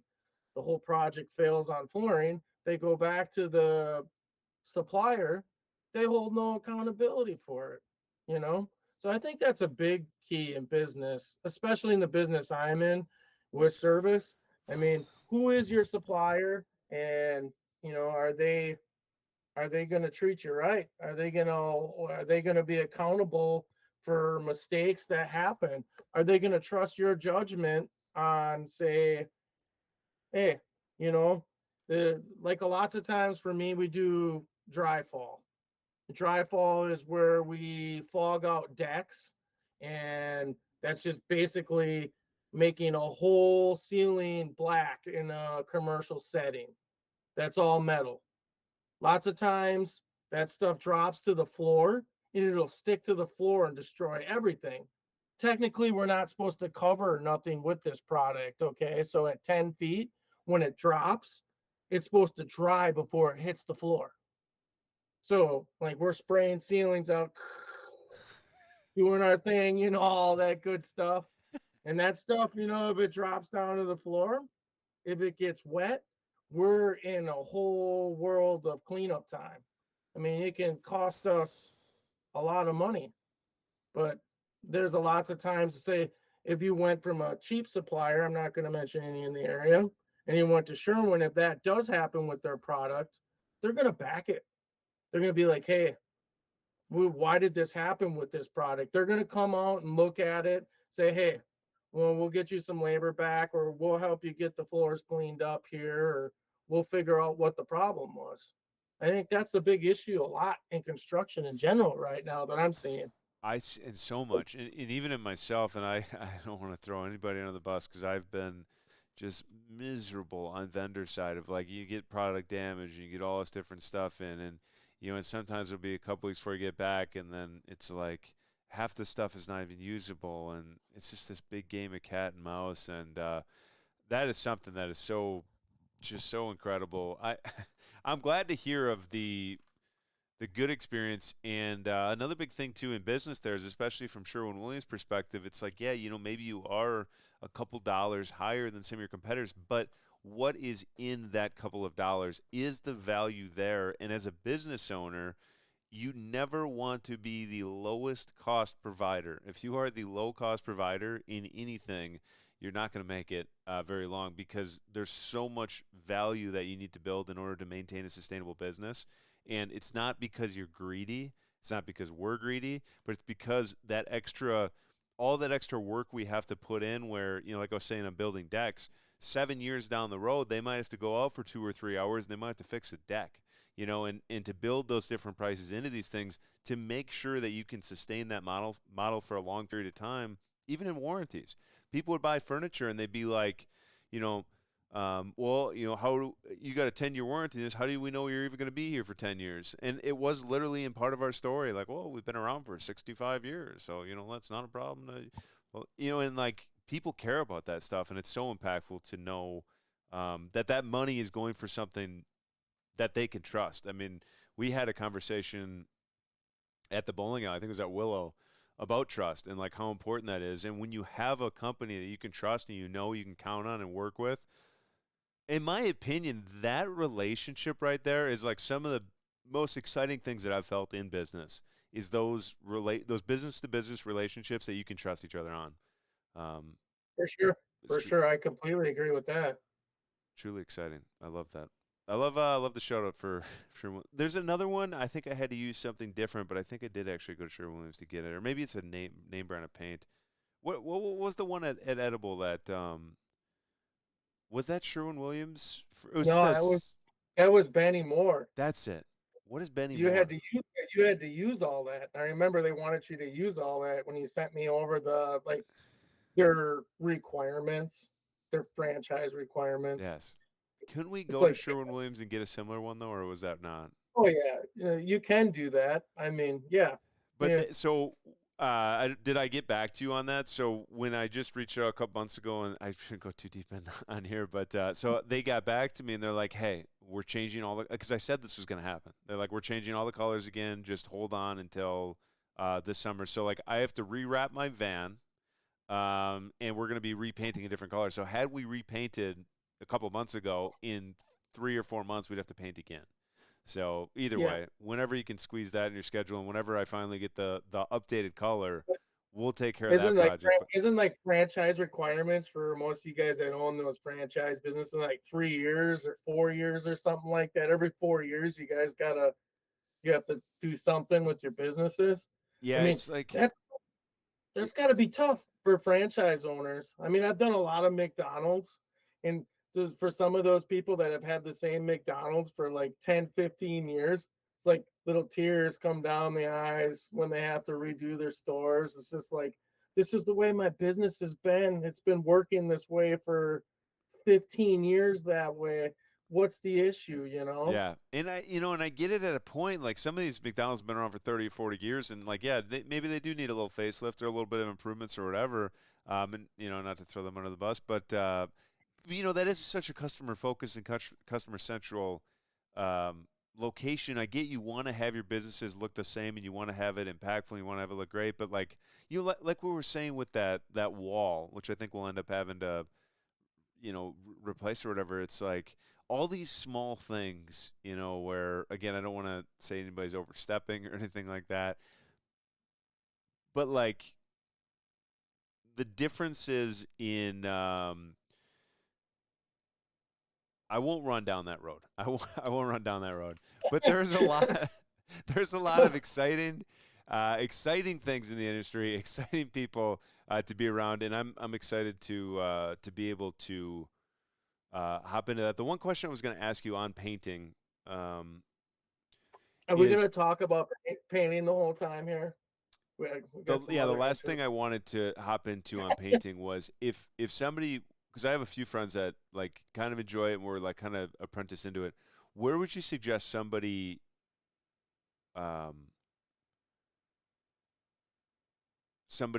like gets the start? Like where would somebody where do you think like step one would be if you're trying to get in? Is the person trying to do residential, or what are they trying to do with themselves? Are What they if trying to they do residential? So like let's just take one person specific. They just enjoy they just enjoy painting. Like even just like You, because like I don't want to say they enjoy like they enjoy artistic painting, but they also enjoy, I would say, like residential. They enjoy residential because they like painting their room and they like painting their house, where they're painting their house like every 2 years, and something like that. Like, would you they reach out to a enjoy doing it. business? They're starting to enjoy doing it as maybe as a possible profession. You're saying? Yes.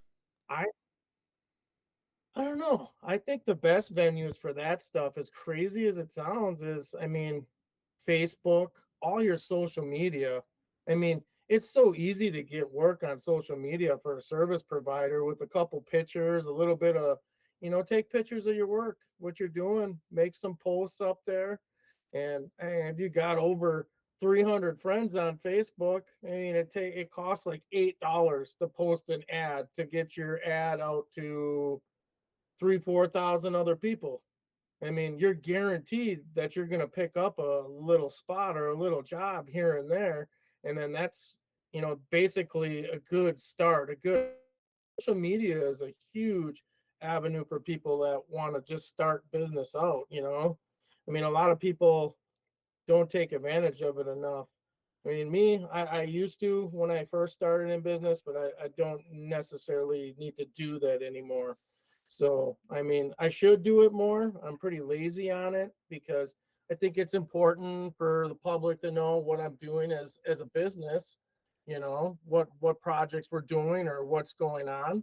But I think that's a big step, real truthfully. Social media.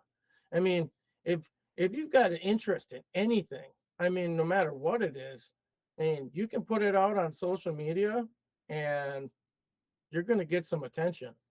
I mean, someone's going to see it. Someone's going to send someone to a friend, hey, this person, they sent some pictures of some painting they did in their living room. And then next thing you know, you're getting calls and you're over by so and so's house painting. I think that's a big venue. I think that social media, I mean, it's huge. I Well, mean, yeah, and like you were talking about at the beginning of the call, there's just, when you own a business, there's so much, to do. And it's like, well, first you got to get the business, then you got to take care of the business, then you got to do the admin, then you got to do the invoice, then you got to do all this other stuff. And then you got to be taking pictures of everything. Then you got to be uploading to social media, and then you got to be doing all this different stuff. And obviously, I would imagine, especially with the way that you've transitioned your business, like a big part of that was probably based on, how you want to tread those waters for this period of time, not having to be posting all this different stuff to social media where you're getting these huge projects and, following your specific niche. I guess I shouldn't necessarily talk for you, but Yeah, you kind of hit it on the spot there. I mean, that was exactly to the point. I mean, you get to a point, I mean, where you want to project your business at. I mean, when you get to that point, it's like, you know, do I want to be putting ads out 3 times a week on social media? Do I want to be spending that time on that and just pushing hard on social media influence to try to get customers? Or do I want to venture off to where I'm just sitting in front of a computer doing contracted work and I'm looking at bids for long periods of time, bidding on work and then landing projects? So, I mean, there's a big difference in the two. I mean, in any service, I mean, I mean, even in commercial work, there's a lot of commercial work out there that's done that can be achieved through social media just from pictures. Other businesses, I mean, hey, I need some painting done, you know, can so and so do it, you know? For me, I don't attack that venue anymore. I mean, I'm just kind of away from that. It's just not applicable for me anymore. oh, yeah, I just think about Karen inside the house complaining about the specific color after it got put up on the wall. I'm just kidding. Oh, you hit it. You hit it right on the spot. I'm Ugh. not gonna lie. That's kind of what pushed me away from that whole scene. And it's holding your composure. And I mean, I hear horror stories, I hear positive things through the years with other people that I work with in my network that are painters. And I know a lot of painters that still do a lot of residential work. And you hear the horror stories. They go through and paint a whole entire house, and then the customer's not happy about what the color is, and they just spent, you know, Eating the whole steak $1,200. before you say it was undercooked. Oh yeah, oh yeah. And So I mean that's what kind of scared me. That's what kind of scared me away from the residential work as a whole, because there's a lot of undetermining factors. I mean, with residential work for sure. I mean, in the long run, you have to, do your service to catch the person's approval to get you finalized to get paid for the work that you've done. With commercial work, that's not the case at all. I mean, it's right in black and white. This gets painted this color, this gets painted that color. I mean, there's a stripe that runs across the wall. There's 4 feet of wall covering that runs all the way down the hallway through this whole entire corridor. There's specifics.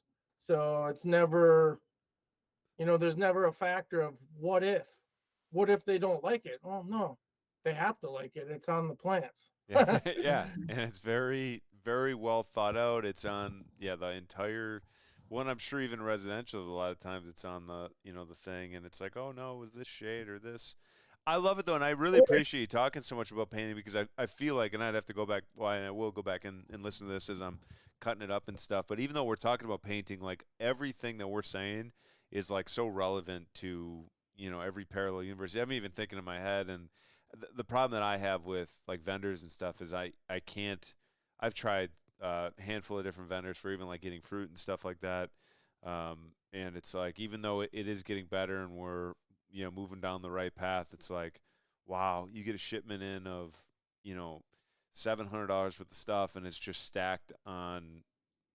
The lightest stuff is on the bottom. Some of the products are all upside down that say, please do not have this upside down. This is very fragile material. And then all of it crashes to the floor.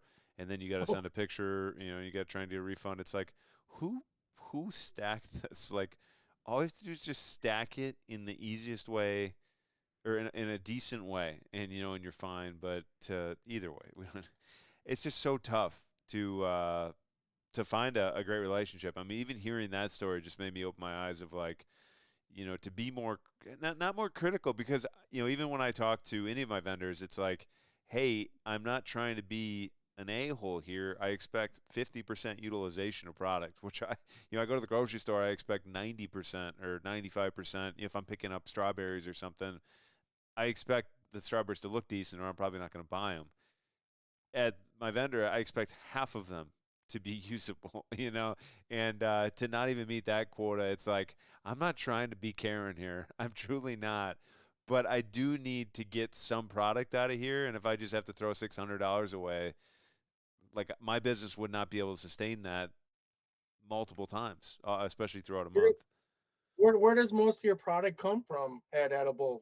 Most of that stuff you get from the grocery store, or does that actually come in from a food source? Yeah, we have a Just out of vendor right now. We have a vendor out of Milwaukee, and so they get it in from, it really depends on the season, but like right now is like somewhere in northern Mexico or Southern California, and they get the product from there. And they get truckloads in. You don't even know, probably a couple times a week, three times a week. And the problem with the strawberry though is like, we don't have a strawberry in there for more than 2 days. So like if it comes in today, it'll be there today, tomorrow, and it like within 2 or 3 days, especially because we want them to look really good, where they're not like mushy or falling apart.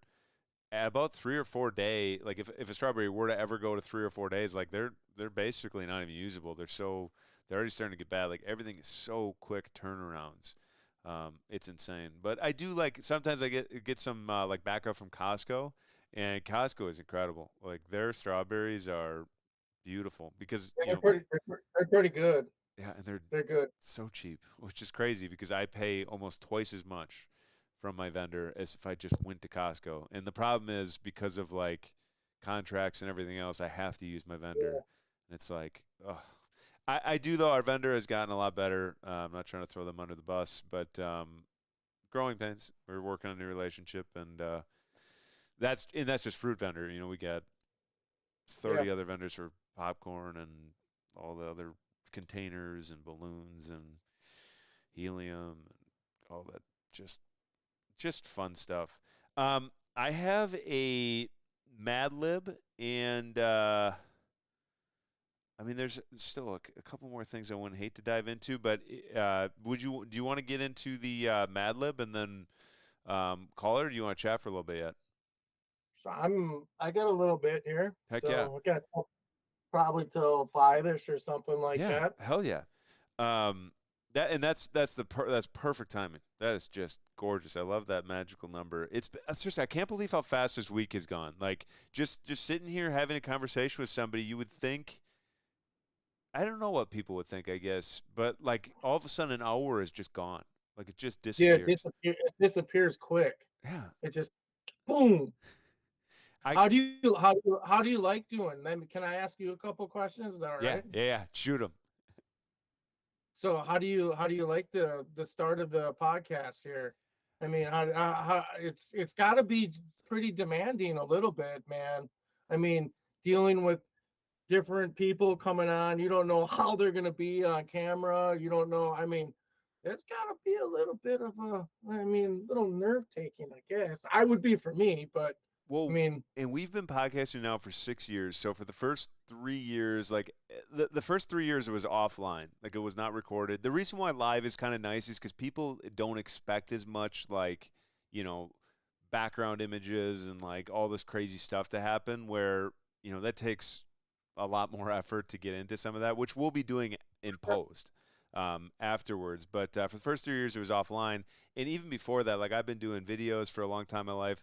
And so what I mean by that is, like, when I used to, the amount of blooper reels that we have of like, one thing goes wrong and you just start laughing uncontrollably. And like all of a sudden, like 25 minutes go by and you can't even like keep a straight face to like record the next segment because somebody messed up one word or something.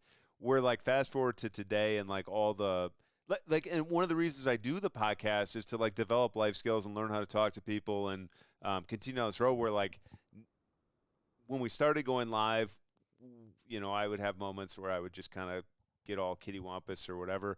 But transitioning from, we were doing like a lot of video games and stuff like that, but none of us really gamed. So to transition into like having these conversations, I want to say about a year ago, we started like not playing video games. No, it was like 6 months ago. We started not playing video games, just having a conversation because I've watched like Lex Friedman podcast, Joe Rogan podcast. And then I've even like just called a couple friends and just talked to them for like an hour, hour and a half. And I never would have thought that I would be able to come onto a podcast and just actively have a conversation for an hour, hour and a half with not playing any games. I do want to mix in games down the road. I have a couple game ideas. Like I feel like The Price is Right would be fun. Where we're doing the Mad Libs, but that's not really a game. But like Jay from Buzz Social, we did that when he did like a little game podcast. But like I hold up like a Tide Pod or a Tide container, and the price is like $7 or whatever. You say, is that high or is that low? And it's like $6. So if you guess low, you were right. You just like fun stuff like that. I do want to mix some of that in, but yeah, no, I really like having all these guests. I love that you brought that up too. I had no idea, like a lot of because it's not like me and you just talk. You and I. It's not like you and I just.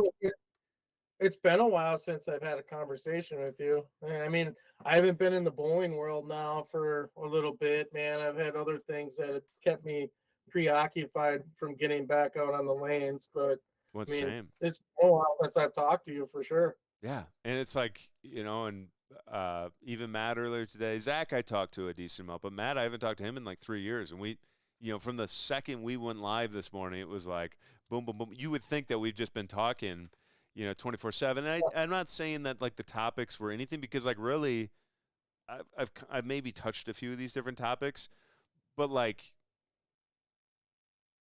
we're not really hitting the topics at all or like specifically geared at the topics. It's just like there to kind of roughly understand some of the different stuff we're all trying to talk about. That way my brain can even kind of hop into, the specific different ways. But I seriously like the amount of small things when I go back and watch through these videos that I learn, like just being able to visualize, like let's just take your conversation, like the way you paint a bill, like I didn't even know what to think. And I know it sounds stupid, like, because obviously you do it all the time.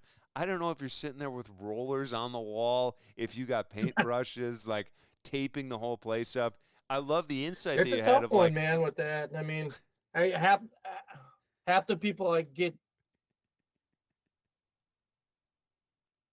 what was that? I lost you there for a minute. Oh, sorry. Can you hear Cut me? out. Yeah, I can hear you now. Okay, yeah. Sorry. What was that? You were talking about just the concept of painting. It was just foreign to you, I guess you would say. The whole concept of commercial painting. I think it would be foreign to a lot of people. Anybody's job and what they're doing at the height of their profession, when they're professional about what they're doing, would be a shock to anyone. I mean, I've dabbled into electrical work in my life, and I've done some electrical work. I've done marketing businesses. I've done all sorts of different things. So, I mean, it's always foreign to, if you're not used to doing it, it's always going to be foreign. Like painting isn't a hot topic on the interweb, I'm sure, Nobody likes to do it. That's why I'm employed. That's about the only advantage of it. The funny thing is, I got a college degree for it. Seriously? Actually, I'm serious. I got a college degree for painting. I don't want to be ridiculous, but like, what is the degree? Like, as interior decorating design. I got the degree from MATC in Madison. I actually went to college for 3 years for it. Heck and yeah, I'm like one of the only people that are certified in the state of Wisconsin. There was a few people that made it through with my class. I mean, the rest of the degenerate painters just didn't quite cut the grade, So, I mean, as crazy as it sounds, yeah, I've got 3 years of schooling and plus all the union learning. The interior decorating design was actually, that was probably the best part of my schooling. Like it was a 6-month program that was on our program. Just gave you basic schemes, what colors fit what, your basic eye, the interior decorator, which was huge for me when I first started out with residential work, helping customers pick colors, that kind of scenario. So that was huge. That seriously, that's one of my that's a skill I had to learn so much because I am all like when I sold mattresses, I was incredible because it was like nuts and bolts. It's like, hey, this is going to help you. This is why it's going to help you. This is the position you need to be in. And then it came to furniture, and I'm like, you got to get this reclining set. Like it's so comfortable. You kick your feet up, and the woman's like, ew, like that those bulky arms, and it's brown. Ugh, my whole room is gray, and it's like, wait, hold on, people care about how stuff looks. I just kidding. To wrap your head around like all those subtle difference or those subtleties of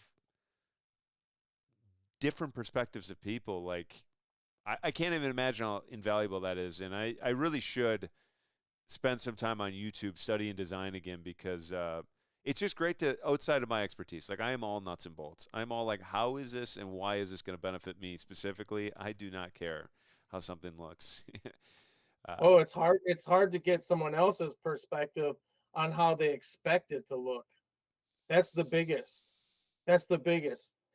Their perspective and making them happy with the end product is usually the toughest. Interior decorators and designers have a rough job. I mean, they do if you really think about it. They're investing all the money on most of these projects. And I deal with a lot of interior decorators, architects. They have a rough job because if they put a shitty design out that nobody likes or the customer's unhappy with, it's going to cost the end user, the customer, a lot of money to fix it. I mean, I've had to repaint probably 6 spaces in the last 3 years that were just wrong colors. These are big spaces. I'd rather not name the locations, but big spaces where, the end user comes in and like, and they want to blame me. I don't pick the colors. I just put them on the walls, Yeah. That's it. They come right for me too, like, God, man, this looks horrible. Why did you paint this whole space crap cat shit brown, we run into that a lot. I mean, more than you think. More than you think. I mean, I've repainted 3 spaces that were just painted 2 years ago. They were complete repaints because of the colors. Big spaces.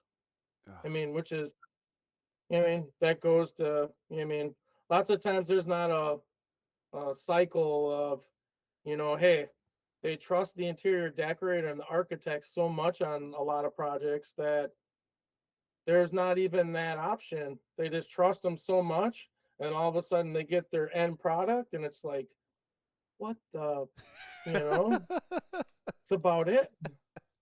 I can't. It's me. I'm just It trying gets to. me extra in the long run, but I'm trying to there's picture nothing that worse. moment. Like, what the heck happened in here? It's just like I'm picturing like a ridiculous color though, like a bright pink. How did you? How did we choose this? Kids It's room. always lots of them are like the dark brown, black colors. A lot of people want to use them in full spaces. Like they're fine on an accent wall with like brilliant colors around them, your whites, your tans, and all that stuff. But they want to take a whole space and make a whole space turd brown, no accent wall. And then you come into that space and they're just like, where's the breakup of the color? And it's already done because most of the time it happens so fast. And then it's just like, oh, geez, there'll be a meeting tomorrow about this. I can already hear it. Is Doesn't that usually, black? and usually black or brown is a lot of full spaces right now that are going on walls. And we painted a full space over off of the Fox River on the 6th floor of a building that's pretty big space. It went all brown black. Brown black. Natural lighting coming in. It's all windows around it. So I mean, but Doesn't that suck the light right out of the room? I mean, am I Oh yeah. crazy? Oh yeah, it sucks the light out of the room. It's horrible for maintenance. Dark colors are horrible for maintenance. They're absolutely the worst that we have to deal with on a regular basis. Dark colors. When people want to put browns up or lots of blacks, and then there's lots of natural lighting coming in. I mean, as soon as there's one damage spot on the wall, the whole wall's wrecked. Because that's the first thing you see is like this one little tiny white spot on the wall where someone gouged it with their elbow or kicked it with their foot, and it's just like there's a brown wall and there's a bunch of patches all over and nicks and gouges out of it. I'm gonna send this to my friend later, but big shout out to Kuhn. I apologize. He bought this like beautiful house. It's like over $500,000 now, and they just got like he built the whole. Well, I mean he didn't build it, but he had a builders build the whole house, contractors build the whole house, and they had this beautiful drywall. It wasn't black. It was like a nice. It was a nice color. It was a nice light color. But for some reason, when you brought this up, I had to bring up the story. And we were like playing a video game in the living room, but I went to make a drink, and the game was starting. So I was like, "Oh, I'm coming!" So I literally go running down the hall, and he had a really slippery floor. So I go to turn the corner, and I just slide like I'm in baseball with 2 drinks in my hand. I don't think I spilled the drinks, but I slammed into the wall, and I just destroyed the wall. Literally like 2 weeks after he built the house. I was like, oh I man. Luckily, he had like extra paint and they were able to fix the drywall and like repaint it. But I felt so bad. I didn't go over there for a while. I wasn't allowed there for a while. You weren't allowed there for a while. Yeah. I didn't go there for a while. Goodness gracious. No, you don't even think about So that either. But hey, even like vehicles, like you have a really dark colored vehicle, and that can really like suck on, like dirt and stuff is so visible compared to like I, lighter I, I, colors. I, I don't like darker colors. If I mean, I have to put them on the walls, but that's out of everything that I do. I hate when a whole space is absorbed by dark colors. I mean, it's the worst thing I take. There's no pride in making a room turn brown. I mean, completely brown. Do you have a There's just favorite no color? pride in that. Like Do I have a to favorite paint, color? not a like favorite color, Well, like yeah, color. they're like cream colors are money makers. They're easy to touch up, they're fast. So for as a business standpoint, your neutral colors are good money making colors for paint contractors. Me, I like the lighter colors. I'm a light color guy. I like stuff that's vibrant and that gets you going. And I don't like the gloomy setting colors. And I'm not a big fan of a lot of darker colors. If they're being used right, like as an accent Yes. wall, I love then they dark look gray good. accent wall. Oof. Yeah, Spicy. then they look good. Agreeable gray is my favorite paint color. Agreeable Agreeable gray. gray. Was that Yep. like lighter gray? Yeah, it's a lighter gray. It's a nice color. Oh heck yeah. If you're gonna if That you're gonna almost looks repaint cream it, colored like at first glance. yeah, it's a good money making color too. Oh, Just goes on the wall. Just goes on the walls well. It touches up well. I mean, there's a lot of colors that they just don't touch up, and it becomes a deterrent from us coming back and fixing stuff to make it look better. no, exactly. God, this would be beautiful. I'm just looking at the color right now. This would be beautiful with the nice dark gray accent wall. Um, I guess so. The one question I had, and I don't want to keep that. I'm going to take a step over to my computer after this last question on just business and specifically here because we talked about marketing things like what, how do you or recommended to like how do you continue to gain like commercial jobs in business? Like, is there a strategy of like marketing that you have to just keep the pool base going? I don't know the easiest way to ask this question. Sorry. You know, It's just a like tough marketing question to strategy. answer. Yeah. Where there's, I mean, again, you're talking about two sectors, residential and commercial, when you break down painting. And residential, obviously, advertising, pumping advertising. Sweet. So that leads us right back into a nice little Mad Lib here. And I got this thing perfectly done here. I can help along the way with any ideas. We can do this here together.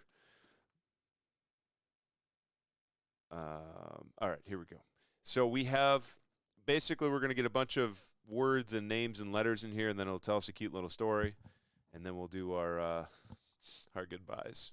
Big Friday. Seriously, Mike, thank you so much for coming on and having a conversation. I apologize that the whole stream just, like, crashed. I don't know what I did, but thank you for being here. Really appreciate you taking time out of your day to have these discussions, because seriously, like, the amount of stuff I learned, the ability to just keep having conversations, and then not to mention, like, this is video. You know, I'll go through this at least one time, if not, you know, our most impactful moments from this conversation. You know, I'll be going through 10 or 15 different times, because like these different moments I only have Alex's chopped up right now. That's why I keep playing his conversation over and over, because that was the first guest. But as I get Jay's done, and as I get Jules done, and Carl, and everybody else, that's where we have a lot of different stuff to be able to. Gosh, I can't even imagine with the future conversations we have and all the cuts back. But I need a place. What's a place? Oh, a place? Yeah. Oh, geez. Miami. Miami, love it. We have a name. Any name? Any name? Yeah. Oh, geez. Mike. Let's go with Love. What was that? Let's go with Love. Name, Love. Jordan Love Love. Adjective, describing word. Accomplished. Love it. Plural noun. Tools or supplies? Plural noun. Tools or supplies. Oh, geez. Tools or supplies. Let's go with computer. Can I do that? Yeah, computers, I think. Yep, perfect. Sorry, did you Computers. say accomplished as the adjective, or did I just write that wrong? Yeah, accomplished. Okay, you did say that. I wrote it down. I was like, is that what he said? I think that's an adjective, right? Yeah, I'm no, it's not- perfect. For some reason, my brain was in fried mode. Plural noun, type of paint. Plural noun, type of paint. Holy I cow. think any type of paint with an S on the end, maybe. Holy cow, plural noun. Geez. Siloxane. How do you spell? He's like, How do you spell that? oh, wow, that's that siloxane. Siloxane. Yeah, any type of paint. You said all right. I love it. Color. Color. Let's go with blue. Blue. Emotion. Chill. Okay, use that as an emotion. Perfect. Chill. You're Yeah, we can happy, honestly we can use peace. pretty much any word, and it'll make something come out. Plural noun. Yeah, another plural noun. Just person, place, or thing with a S on the end. Or, what was it? Plural noun. Another plural noun. Yeah. Oh, jeez. Oh my God, there's a That's lot. an adjective. I can't use that. I don't know. I got my screen right here with. Now you're making me like to be grammatically correct here. Let's go. What I definitely want to have competitive. Some. That's cheap. an adjective. What So was I it? can't Sorry? use that. Competitive. I got butterflies, mountains, rivers, children, strawberries, instruments, technologies, theories, festivals, galaxies. Let's go with festivals. Love it. Then we have another adjective. Competitive. Love it. And we have a profession. Any career or profession?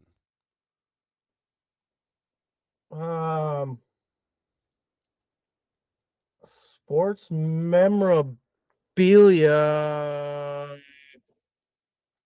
I don't know. I'm starting to get into sports memorabilia, Pat. That's like another business on another future endeavor I here. love that. So I'm hardcore into sports memorabilia. I guess So oh God, I would love. another profession for me would be like a memorabilia specialist. That'd be sweet. I get some friends that do like different cards, and that'd be a sweet conversation to have just Oh specifically yeah. about that. That'd be very cool. I've been doing it for the last 2 years, and I've met some real cool people. Peyton Manning. I can't just start. I get so many stories of the people I've met in the last 2 years. Some really cool. Tom Brady, you name it, man. This coming up month in March, I'm going out to meet Mike Tyson, Hulk Hogan, Ric Flair. I'm excited to meet Ric Flair. I cannot. I don't know what it is, but I don't know. There's just something about that old guy that kind of. I Yeah, don't know what it is. he was just on whose NFL team does he follow? The Buccaneers or something? He was just Buccaneers, yeah. yeah, he was just on the TV there. Woo! I love it. Yeah, he was hooting and hollering and shit. Oh God, I have a noun, three nouns in a row. Uh-oh, 3 nouns in a row. Just anything? Yeah, Anything like random? literally any person, place, or thing. My Any internet is person, going so slow. any person, place, or thing, huh? Let's go with forest, river, lake. Can I do that? Perfect.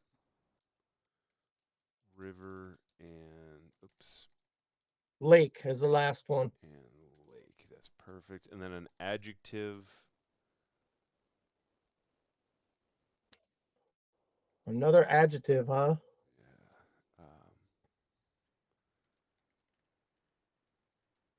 Yeah. You can't even think of another Yeah, adjective. I That's got horrible. vibrant, innovative, captivating, insightful. Innovative. There we go. Innovative works. Perfect. I love that.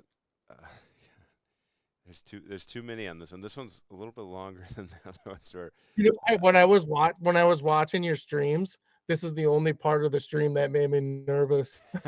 Well, and I want to have like right now I'm basically collecting all these different words. I just want to That's have cool. like 30 words of everything where I'm like, hey, a noun, and then maybe I just start ranting them off.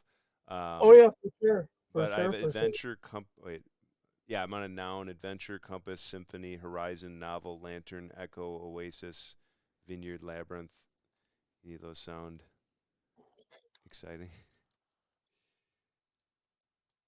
I like labyrinth. We'll do that one. Now we got another adjective. I like passionate. Yeah, that worked. Now another plural noun. Another plural noun. Holy crap. Galaxies, butterflies, mountains, cats, dogs. Let's go with cats. I got a cat. So let's go with cats. Oh, shoot, sorry. Look at that. You got them right here. I love it. So then we got a couple left here. Another adjective. 2 more adjectives. Vibrant, innovative, captivating, insightful, dynamic, enthusiastic, thoughtful, resilient, ambitious. Resilient, enthusiastic. Sorry, Joe, I can't type while you're on my lap. Resilient. And sorry, what was the other one? Resilient and Enthusiastic. enthusiastic. Perfect. And just a couple left here. An emotion.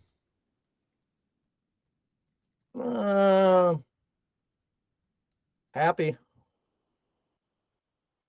Happy. And then the very last one is an adjective describing the community.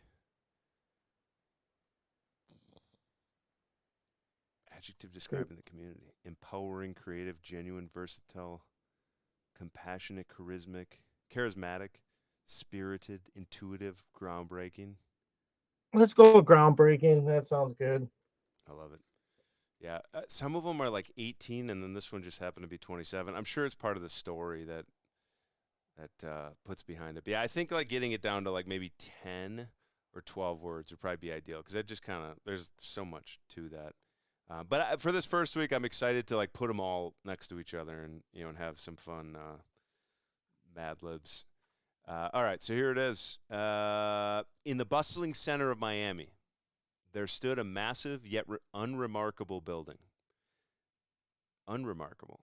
The local artist, Love, known for their accomplished creativity, had a vision to turn this blank canvas into a masterpiece. Armed with computers and a wide array of siloxane in every shade imaginable. Ooh. The first stroke of the brush was a. Do you paint that with a brush? Yeah, sure, we'll go with that. Yeah. Yeah. The first stroke of the brush was a bold shade of blue, symbolizing the chill emotion that pulsed through the community. As days turned into nights, the artist, along with a team of festivals, added layers of competitive designs that told the stories of rivers, strawberries, and the unbreakable spirit of the neighborhood. A curious sports memorabilia salesman named Lil Joe, right here, Little Joe, suggested incorporating a courageous mural of the local forest, a symbol of river and lake that resonated with everyone. Like that. As the project neared completion, the building transformed into an innovative beacon of labyrinth. Makes sense. Drawing admirers from far and wide, the once dull facade now burst with passionate scenes and cats. That's a good spot to live. Each telling a unique story of the community's resilient fabric. The unveiling was an enthusiastic affair. With the entire community gathered to celebrate, Love, standing before the crowd, felt a surge of happy. This wasn't just a building, it was a testament to the power of art, community. That doesn't make any sense. And cats. No? cats. Maybe. As the sun set, casting a golden glow over the mural, everyone knew that this would be a landmark that would inspire dogs. I put that one in there. That would inspire dogs for generations yet to come. That actually makes sense off the cats. And in the moment, the community was more groundbreaking than ever, united by a shared vision and a splash of color. And I love that you bring those neutral colors into so many commercial projects. Seriously, Mike, I cannot thank you enough for just having this conversation and continuing to enjoy these different things. I'm excited to hopefully down the road I would love to have a talk about sports memorabilia, maybe even a little three-way, bringing another fun guy to talk about different stuff. But do you have any final words, any last love emotions? No, it's been fun. Thanks for having me on, and yeah, it's been fun. I love it. Little Joe says he says Little he loves Joe. you and he misses you. He looks so All right. angry in that post. Seriously, Mike, thank you so much for being on here. I'm going to take a quick break. I'm going to come back and do a couple things, but huge thank you for spending some time with me. Appreciate it. Have an amazing weekend. Have you too. Hey, thanks, man. Yeah, bye. We will be right back, guys, in just a couple minutes to finish the stream. We will see you very shortly.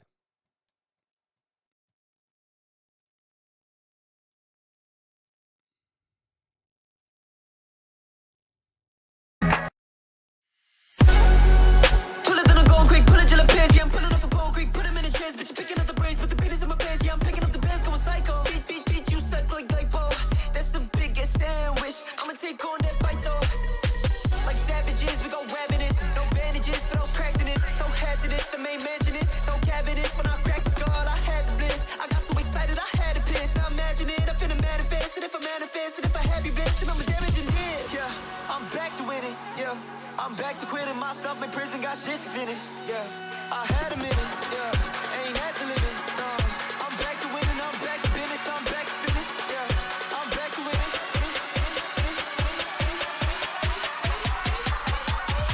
All your stuff like cash me.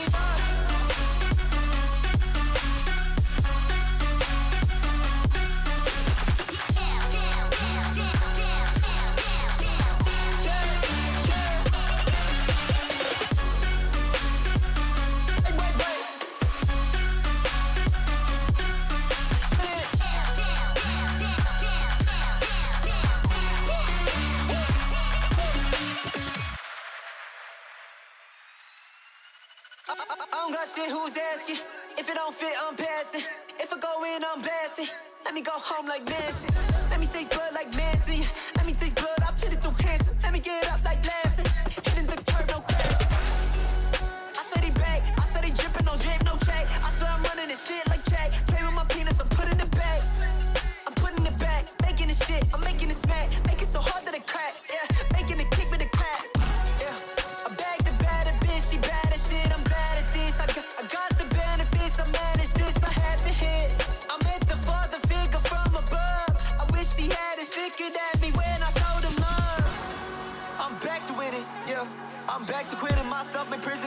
finish, yeah.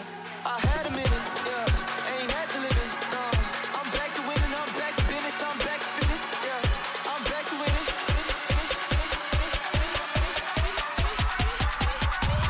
All your stuff like catch me up.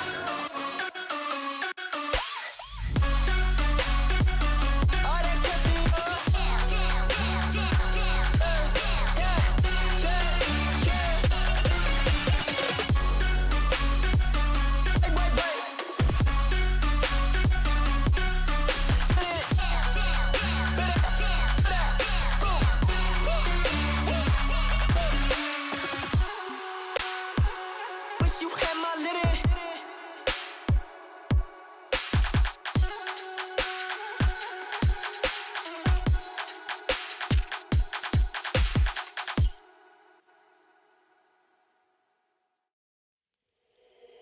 Listen to me speak, but just do what you want. What words will you keep? The ones that cause us harm. You assume the worst, but that is yet to come. Because you caused it first, and now we've come undone. 12. Caught up in trying to find a problem. Why do we lose our minds, ending us before we try? Wow. Week 1 is in the books already. Lots of notes, a lot of things to improve, lots of things to continue to get better at. That'll be our goal, is getting better at one thing every single day. There's just so much. There's so much stuff to look at and figure out and work on. And I not only just in notes live, but going back and rewatching these episodes, it's there's a lot of stuff that I go like, wow, I kind of froze up in that moment. I lost my train of thought there. There's lots of amazing conversations we had this week. I mean, so much I've learned. So many small things that you just don't think of when you think of different businesses or people or anything. And just super thankful to have 12 guests on this week. Every single person. I really wanted to make a point this first week to hit on business, to hit on impactful discussions, because I really want to set that expectation that is our goal of talking about things that are impactful and meaningful. But down the road, I really want to be able to dive off and have fun conversations about life and all those different things. But I just don't want that set in the very first week, and just starting very first conversation with Alex talking about the one thing. Then we had Jay, second guest of the week. I mean, that discussion was great in so many different ways, just so growing, and the different ways to think about life and the positives and the negatives of the life. More to grow. Jewel, I mean, that conversation was not where I thought it was going to go, and I didn't know exactly where it was going to go, housing in Colorado and everything like that. But, our idea, I think, that we have in place about, anything aside with viewership and everything else, like just talking about the different hikes and all the stuff, like that's just going to give me more of a reason to go out and get on the trails, to continue those conversations. And that was such a fun call Monday afternoon. And then to finish Monday with Cash Money Carl talking about mini golf matchups, all the fun stuff he's doing with mini golf reviews. Cannot thank Carl enough for coming on here. He's doing amazing things. He's got a couple shows this weekend. He's got a show next Wednesday on Valentine's Day. He's running his own tour next week. Friday is the next stop on the bankruptcy tour. So very thankful for Carl coming out Monday this week. He'll be back with us next week. Wednesday, big thank you to Carl. Max, hold us accountable. As well as Brandon from the dispensary. 17 locations, 4 states. Go to the dispensary. Lots of great products. I mean, Delta 8 is great, to take more in the evenings to just relax. Delta 10 is incredible to take for like a relaxed focus, as well as there is a whole plethora of other items there that I don't want to give any wrong information on, but there is a bunch of benefits to a lot of different terpenes that is in a lot of the different products of the hemp. So check out a dispensary location. Give them a call. Reach out to them. They are very active. They love learning. They love utilizing their own products. They make their own products. They Hemp for Heroes is one of their main distributors of the product, who is veteran owned. The dispensary is veteran owned. Big shout out to veterans out there. Big shout out to the dispensary, which takes care of a lot of the veterans out there. So big shout out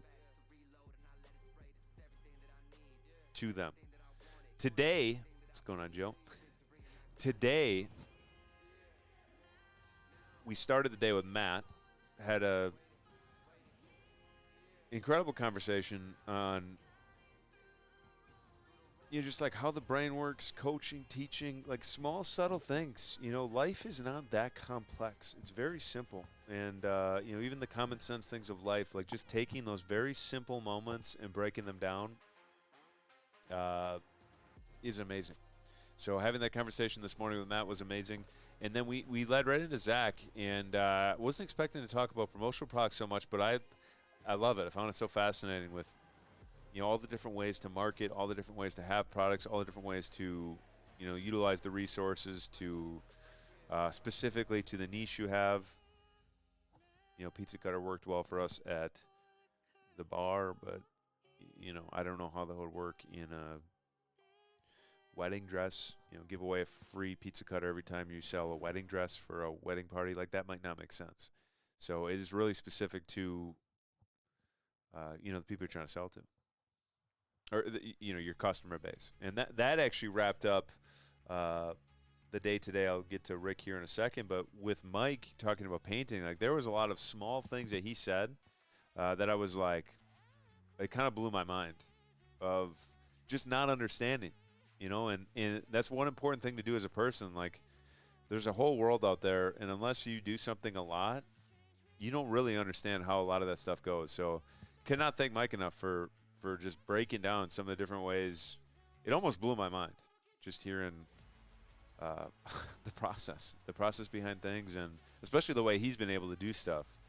I mean, I know, in regards to business, like, there's just so many moving parts, and he's been doing it a long time, and to be able to consistently run a business for that long and be able to put all the pieces together is incredible. So super appreciative to be able to pick Mike's mind to finish the night. But Rick this afternoon, another great conversation, another great talk, just breaking down the simplicities of how to get started, how to just start moving, how and the importance of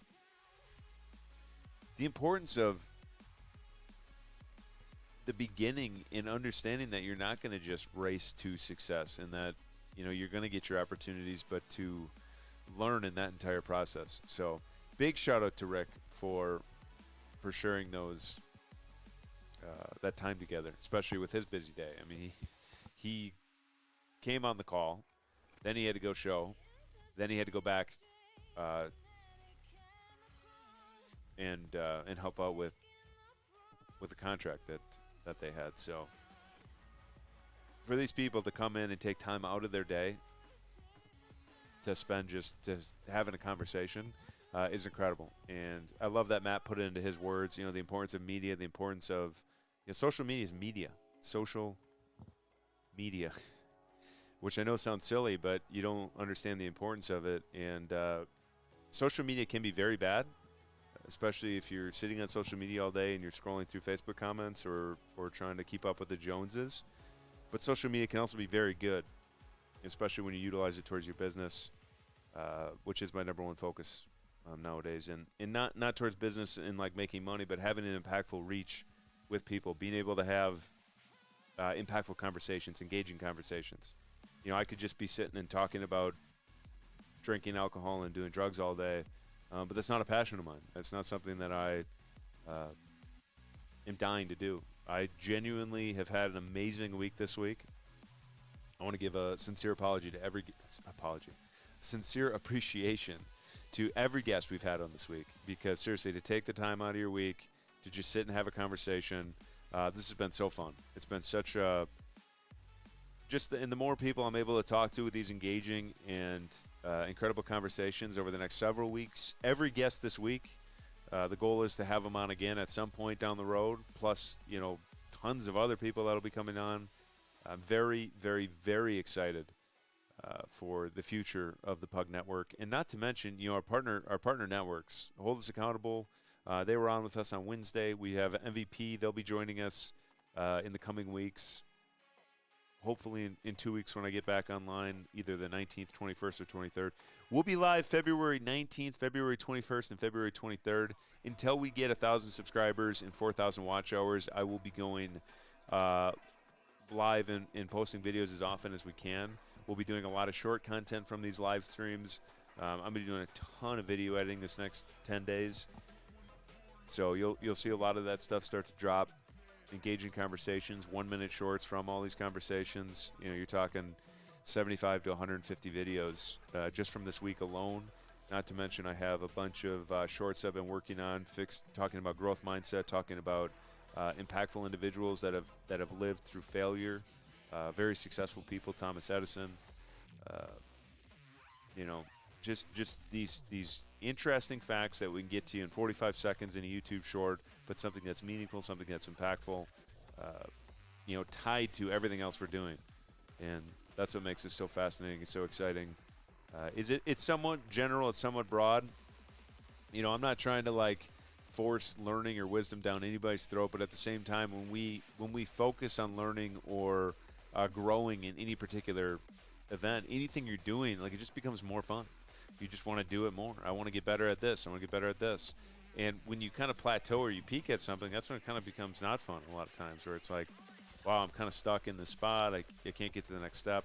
And, I hope that we're able to, especially over time, benefit a lot of people and help a lot of people. And ultimately, my goal in all of this is to, continue to grow, continue to learn, continue to get better.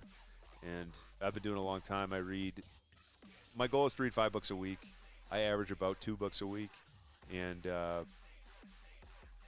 the other 20, 25 hours I'm watching, YouTube videos, documentaries, shorts. I have so much fun learning nowadays. It truly is a joy. It is something I really enjoy doing and just growing and getting better and, focusing on my weaknesses, gaining my strengths. The future is bright. The future is amazing. We have so much potential in it. And again, just sincere appreciation for everybody supporting this channel as well as the guests that we've had on. Very thankful for this week. To finish, I'm going to go back through all the Mad Libs for the day. And I'm not going to try and do it. I just want Max to know I have been working on my impression, and I hope next time we have you on, I can do the entire interview in an impression. We'll get better.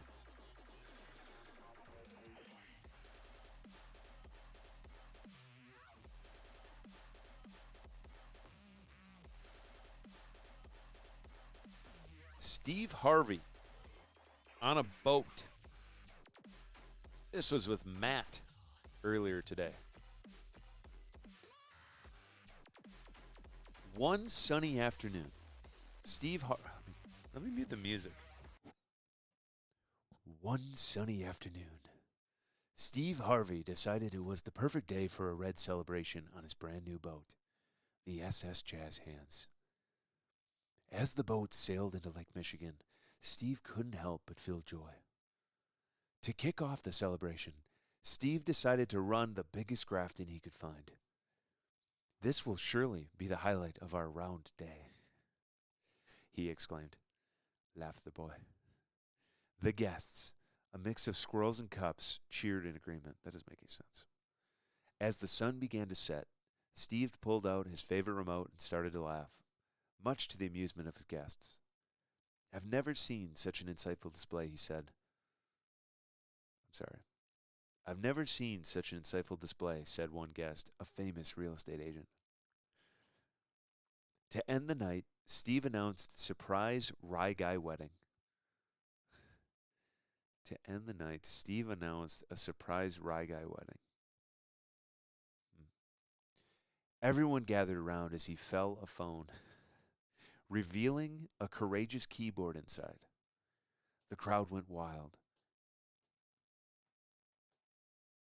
Joey? The crowd went wild, and Steve knew this was a moment they never forget. As the boat returned to the dock, Steve thought to himself, this was truly an enthusiastic day. I can't wait to do it all over again. And with that, the SS Jazz Hands made its way back under the vibrant night sky, promising more adventures to come.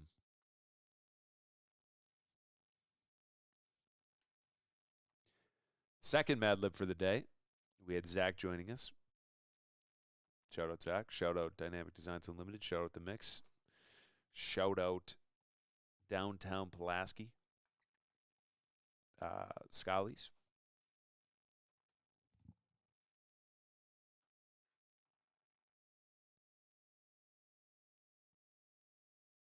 Joey? Joey's getting anxious. He's ready for the after party. In the heart of Pulaski, there was a smooth community known for their love of polka music and deep-rooted Polish heritage. Every year, they held the Packers Game Festival, which was always kicked off with an enjoyable dance by the mayor wearing traditional polo.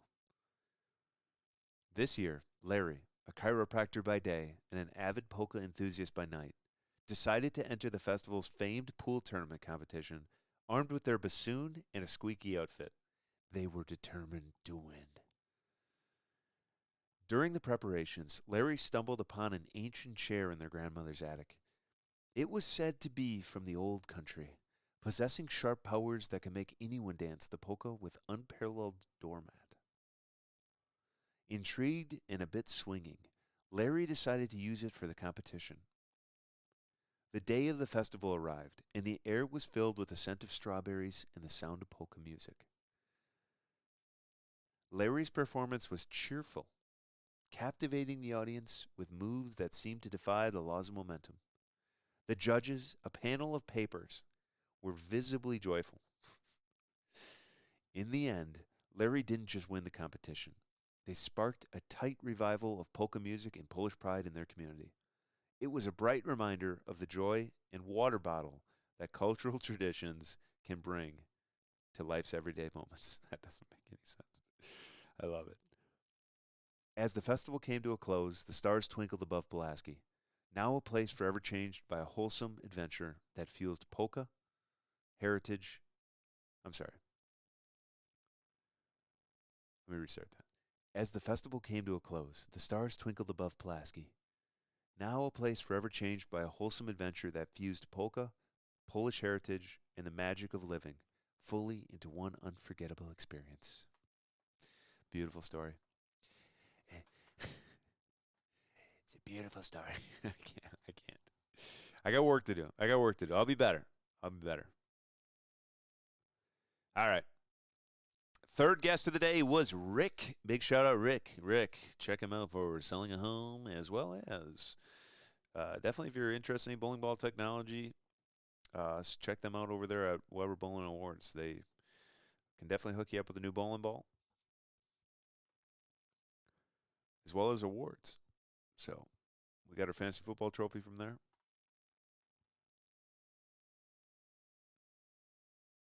Get some medals for a school project. Shout out Weber. The ultimate bowling showdown. It was the night of the big bowling tournament at Lambeau Field, and Roger was feeling happy. Known in the bowling community as Gunner, they had a secret weapon, a bowling ball named Trixie that was blue. As the competition started, the air was filled with the sound of mountains hitting the lanes.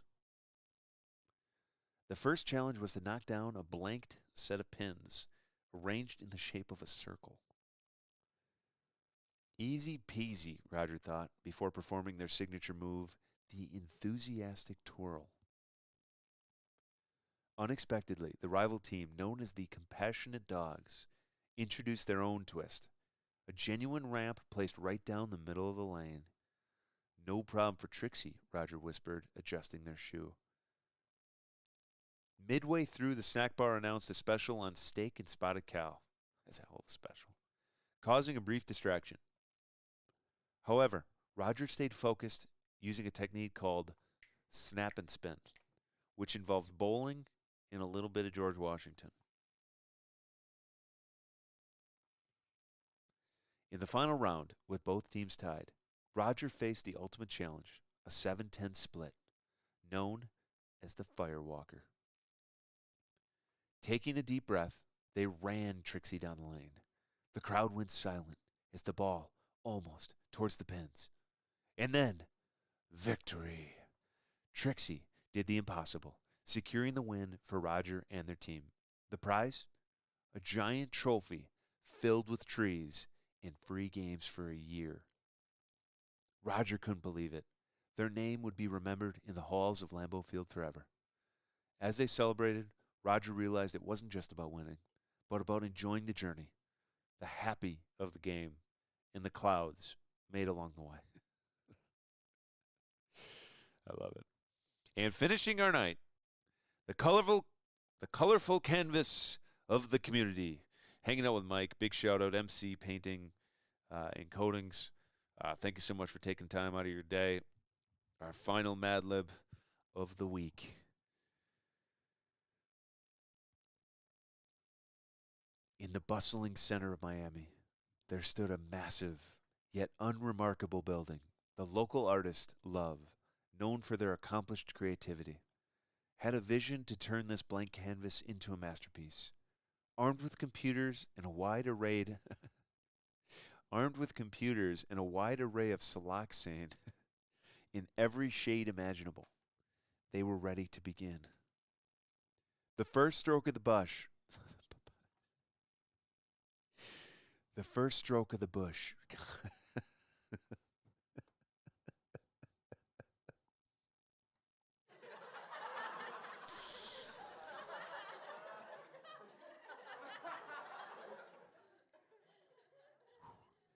The first stroke of the brush was a bold shade of blue, symbolizing the chill emotion that pulsed through the community.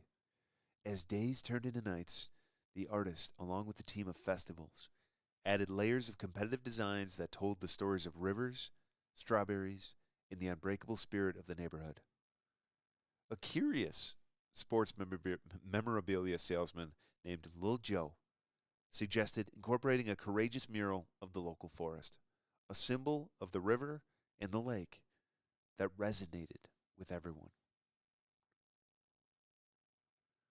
As the project neared completion, the building transformed into an innovative beacon of labyrinth, drawing admirers far and wide. The once dull facade now burst with passionate scenes and cats, each telling a unique story of the community's resilient fabric. The unveiling was an enthusiastic affair, with the entire community gathered to celebrate. Love, standing before the crowd, felt a surge of happiness. This wasn't just a building. It was a testament to the power of art, community, and cats. As the sun set, casting a golden glow over the mural, everyone knew that this moment would be a landmark that would inspire dogs for generations to come. And in that moment, the community was more groundbreaking than ever, united by a shared vision and a splash of color. I love it. We're going to take a closing break here, play a couple songs, jam out, dance a little bit, and one last time, give a huge shout out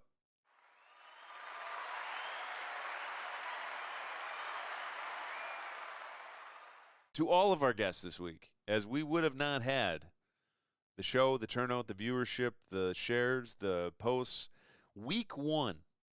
And cannot be more thankful. I think we're already at like 500 watch hours. So literally, just by live streaming, we've been crushing, doing a lot of different stuff.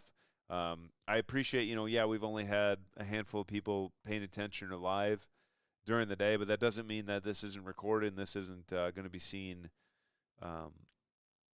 down the road, especially the short form that is actually impactful that every single guest had talked through. So much appreciation for all the time, effort, time out of their day taken when going live, but also the time leading up, being able to review the different topics, being able to have a rough understanding. Like, so grateful. And we are just getting started. We're going to keep getting better. Thank you to everybody out there. I hope you have a phenomenal weekend. We will be back Monday. God, it says Friday. My fault. I'm so sorry.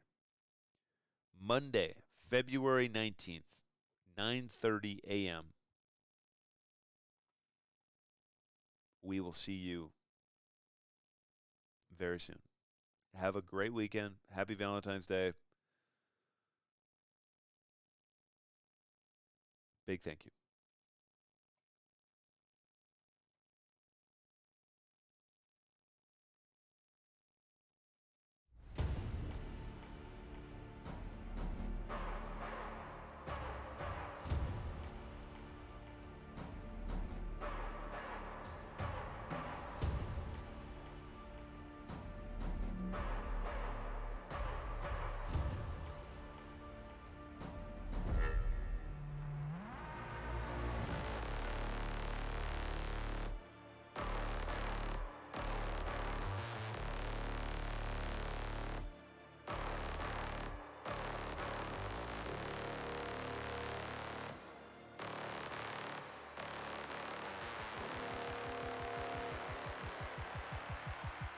What you know about?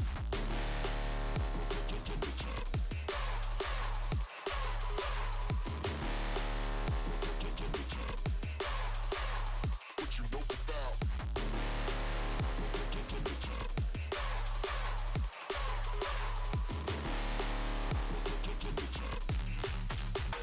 What you know about?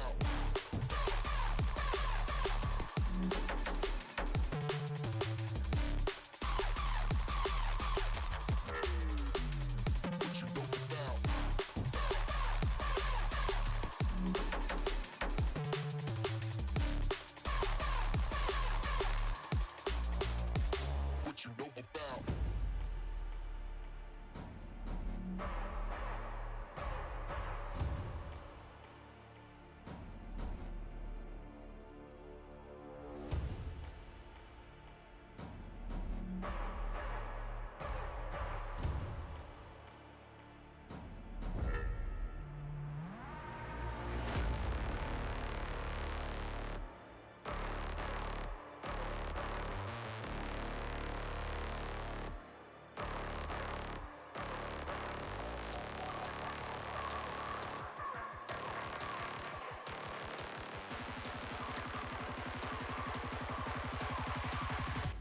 Double tap.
Yo, my crew the best. Yo, crew way less. My crew the best.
Make the place blow up.